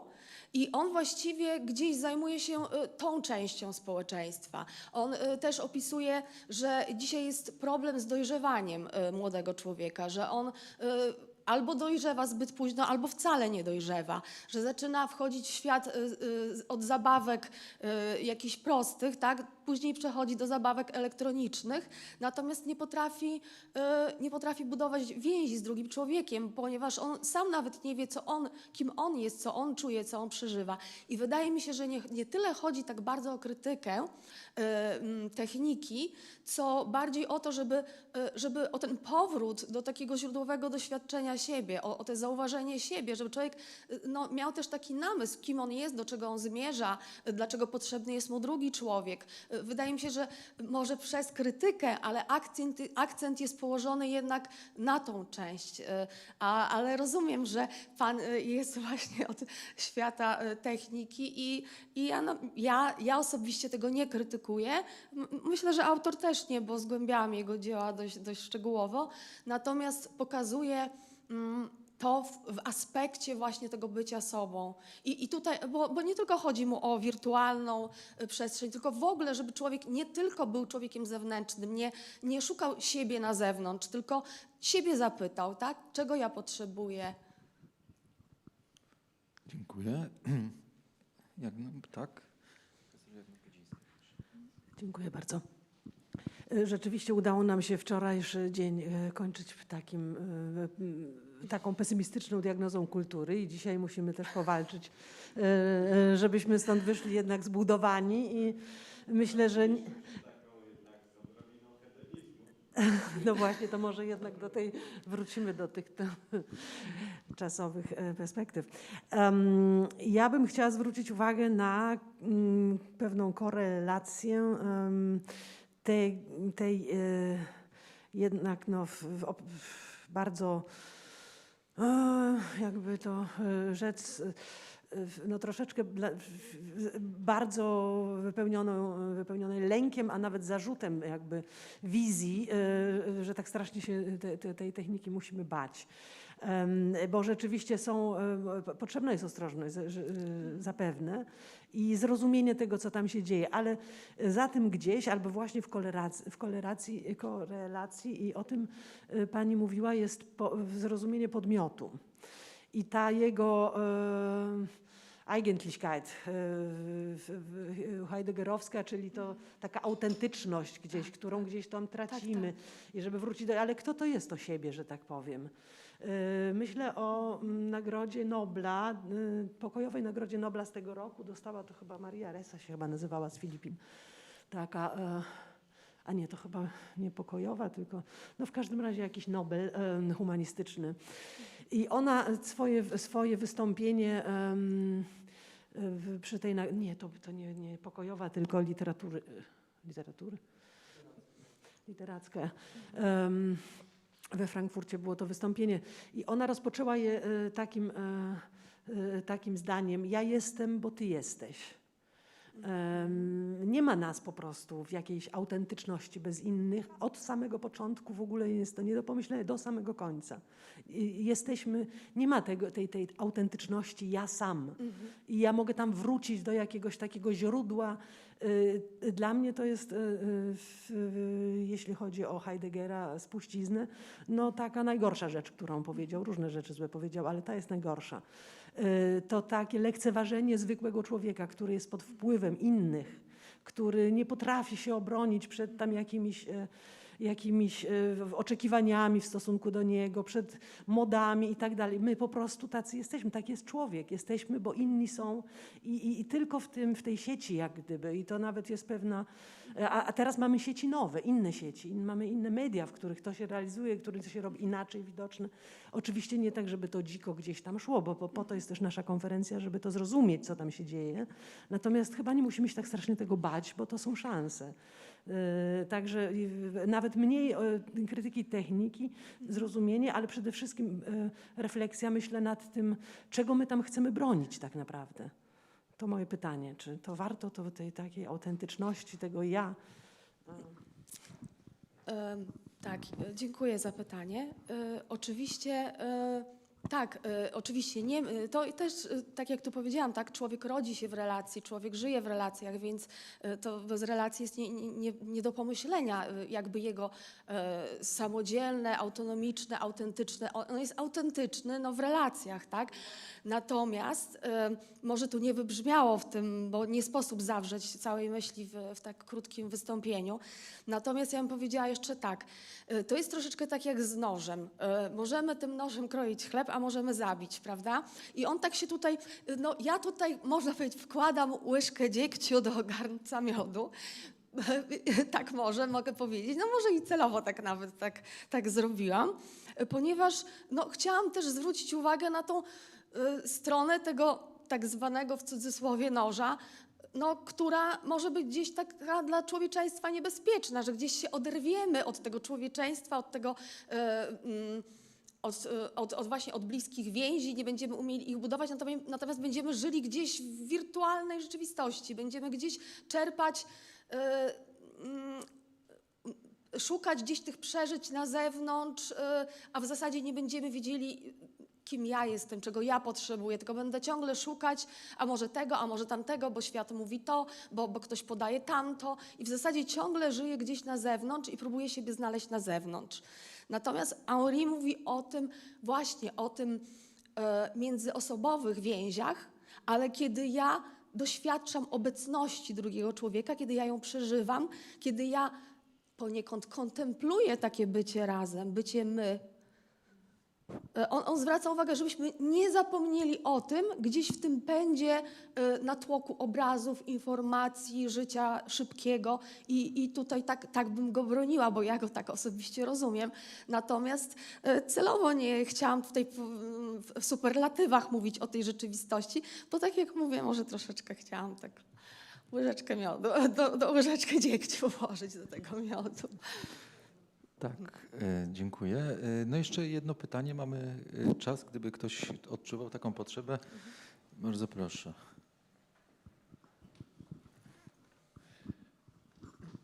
Bardzo dziękuję. Tak naprawdę to mam dwa pytania, ale mogę zadać jedno, jeżeli już Państwo są zmęczeni.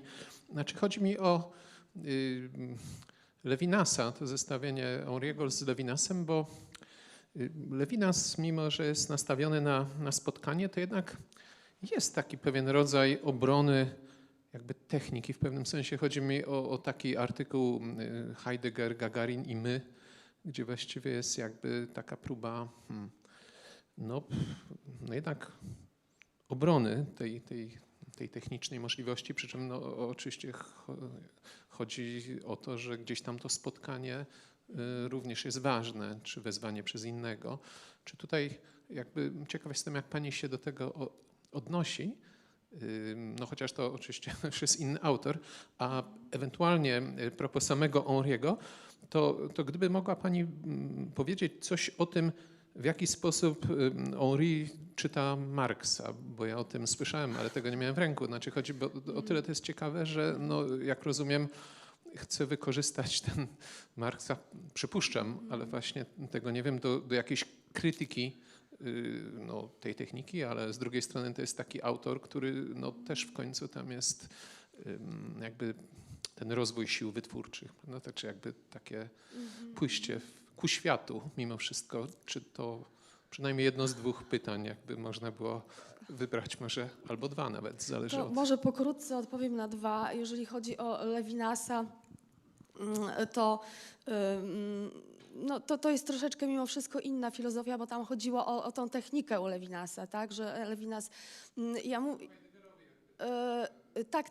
tak. A Henri też często też odnosi się bardzo krytycznie do Heideggera, ponieważ Heidegger, zwłaszcza to, co powiedziała tutaj pani profesor Brudzińska, on nie uwzględnia tej relacji intersubiektywnej, on gdzieś ją pomija, tak, tylko widzi to ja.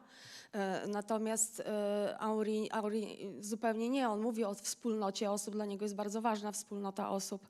Natomiast jeżeli chodzi, nie wiem, czy odpowiedziałam na to pytanie ostatecznie, no. Natomiast właśnie jeżeli chodzi o Marksa, to tam jest specyficzna sprawa z Marksem. Henri 10 lat badał Marksa, jest to długi temat, ale może w skrócie powiem tak. On w perspektywie własnej fenomenologii życia rozpatruje Marksa i on uważa, że marksistów potępia, natomiast Marksa jakoś tak próbuje zasymilować do swojej fenomenologii, ponieważ uważa, że Marks docenił żywą pracę, że to nie tylko ekonomia, tak, ale tam jest człowiek, tam jest żywa praca, tam jest coś, czego nie da się do końca wycenić. I ja co prawda nie zajmowałam się Marksem w wydaniu Henriego, ale no tyle mogę powiedzieć w skrócie, prawda, że tak, że to... Tak. Dziękuję bardzo. No to cóż, może jeszcze raz brawa tutaj dla pani doktor. Tym samym chciałbym zamknąć ostatnią sesję i oddać głos pani profesor Jagnie Brudzińskiej, prezes Polskiego Towarzystwa Fenomenologicznego. Dziękuję, Danielu. Nadeszła pora, żeby zakończyć nasze wspólne tutaj bycie. Bardzo intensywny czas pracy, czy czas intensywnej pracy. Ja bardzo, nie wiem, czy ja mam mówić po angielsku, czy po polsku, bo chyba w tej chwili jesteśmy wszyscy. Czy potrzebny jest język, do we need English, bo to jest student z KUL-u, więc może on nie potrzebuje, to wtedy będzie dla nas... A tak, rozumiem po polsku. A no właśnie, dziękuję. Student, pracownik, nie wiem, czy może pracownik. Bardzo serdecznie wszystkim dziękuję. To po prostu niesamowite wydarzenie dla mnie, że to się udało, że udało się z taką dyscypliną popracować.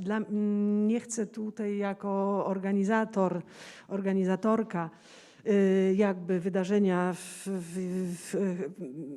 pozytywnie w tej chwili wartościować, bo to nie nasza organizatorów rola, ale mimo wszystko muszę powiedzieć, że dyskusje, referaty, czy to optymistyczne wizje, czy to pesymistyczne wizje, one wszystkie coś świeżego wprowadziły i pomysł był taki, aby pracować nad rzeczywiście wyzwaniem czasu. Żebyśmy spróbowali jako Towarzystwo Fenomenologiczne przybliżyć się do tematu, który jest absolutnie nas wszystkich angażujący, czyli my jesteśmy jakby w środku wydarzenia.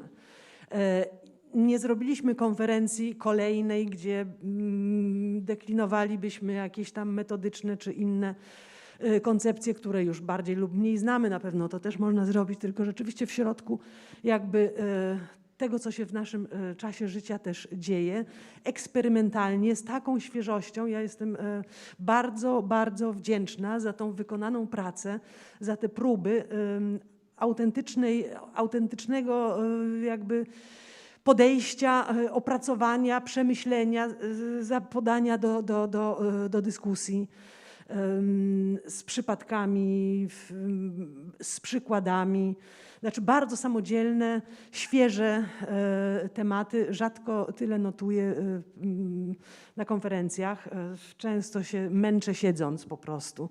A tym razem mam pełny zeszyt, dlatego że no, jakby takim okrężnym krokiem, czy to od koncepcji bardziej teoretycznych, czy od rzeczywiście case studies, powiedziałabym, fenomenologicznych, tak się takim ruchem okrężnym przybliżamy gdzieś i myślę, że teraz jest czas, żeby po konferencji sobie nad tymi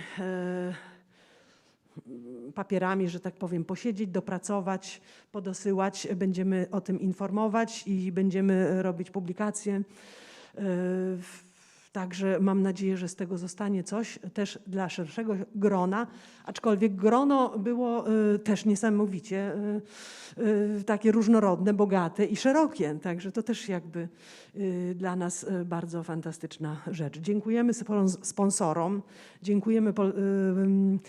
dziękujemy Instytutowi Filozofii i Socjologii Polskiej Akademii Nauk za wsparcie nas finansowe. Dziękujemy Uniwersytetowi Warszawskiemu, Wydziałowi Edukacji Uniwersytetu Warszawskiego, proszę. Pedagogiczny, Wydziałowi Pedagogicznemu. Dziękujemy wszystkim, którzy tutaj przybyli, wszystkim, którzy byli obecni, to jest jeszcze trudniejsze, siedzieć samemu w pokoju i rzeczywiście widać było, że wiele osób przez cały czas była z nami myślała, z nami współbyła w tym nowym wymiarze współbycia, w tej nowej intersubiektywności. Dziękuję teraz na zakończenie zarządowi w całości. Przede wszystkim to, co zrobiły dziewczyny. Marzena Adamiak jest tutaj obecna. Przez cały czas, przez wszystkie lata bardzo serdecznie dziękuję. Małgosi niestety nie ma, ale też może jest włączona gdzieś. Bardzo serdeczne dzięki za ogromną pracę. Dziękuję oczywiście też chłopakom. Dziękujemy informatycznemu tutaj naszemu mózgowi, Piotrowi, Janikowi, Danielowi Sobocie. Dziękujemy i Filipowi Borkowi, którzy też cały czas po prostu współniosą. To się na naszych wspólnych barkach rozkłada. No i mamy ogromną nadzieję, że to wydarzenie jakby po takim długim czasie, no bo w ubiegłym roku po prostu nic się nie udało zrobić wspólnie, oprócz tej pracy takiej mrówczej, że to ożywiło, że to ożywi, że poczuliśmy też się jakby w dialogu, w wymianie, w kontakcie i w tym kontakcie pozostaniemy. Czy zapomniałam o czymś bardzo ważnym? Chyba na zakończenie. Ach, oczywiście, właśnie, oczywiście panu Rafałowi za właśnie to, za technikę. Bardzo serdecznie dziękujemy. Powiedzieć można, myślę, tyle. Konferencja jest zamknięta, a praca jest otwarta, że tak powiem. Czyli zamykając tą konferencję, otwieramy drzwi. I jeszcze raz panu Rafałowi serdeczne dzięki, bo to po prostu super funkcjonowało. Dostaliśmy też odzew od uczestników online, że oni bez problemu wchodzili, bez problemu wychodzili, że nie mieli zakłóceń. Także ogromne dzięki. Proszę. Dziękujemy też pani Natalii Skipietrow, której niestety tutaj w tej chwili nie ma, ale to też jakby przynależało już do IFIS-u. Dziękujemy pani Skipietrow. Wszystkim zdrowych, przede wszystkim zdrowych, radosnych, spokojnych świąt, które już bardzo blisko nas są. Dobrego przejścia z tego starego do nowego roku i oby ten nowy rok był pełen dobrych rzeczy, zdrowia, rozwoju projektów osobistego i publicznego, zawodowego, sukcesu. Dziękujemy.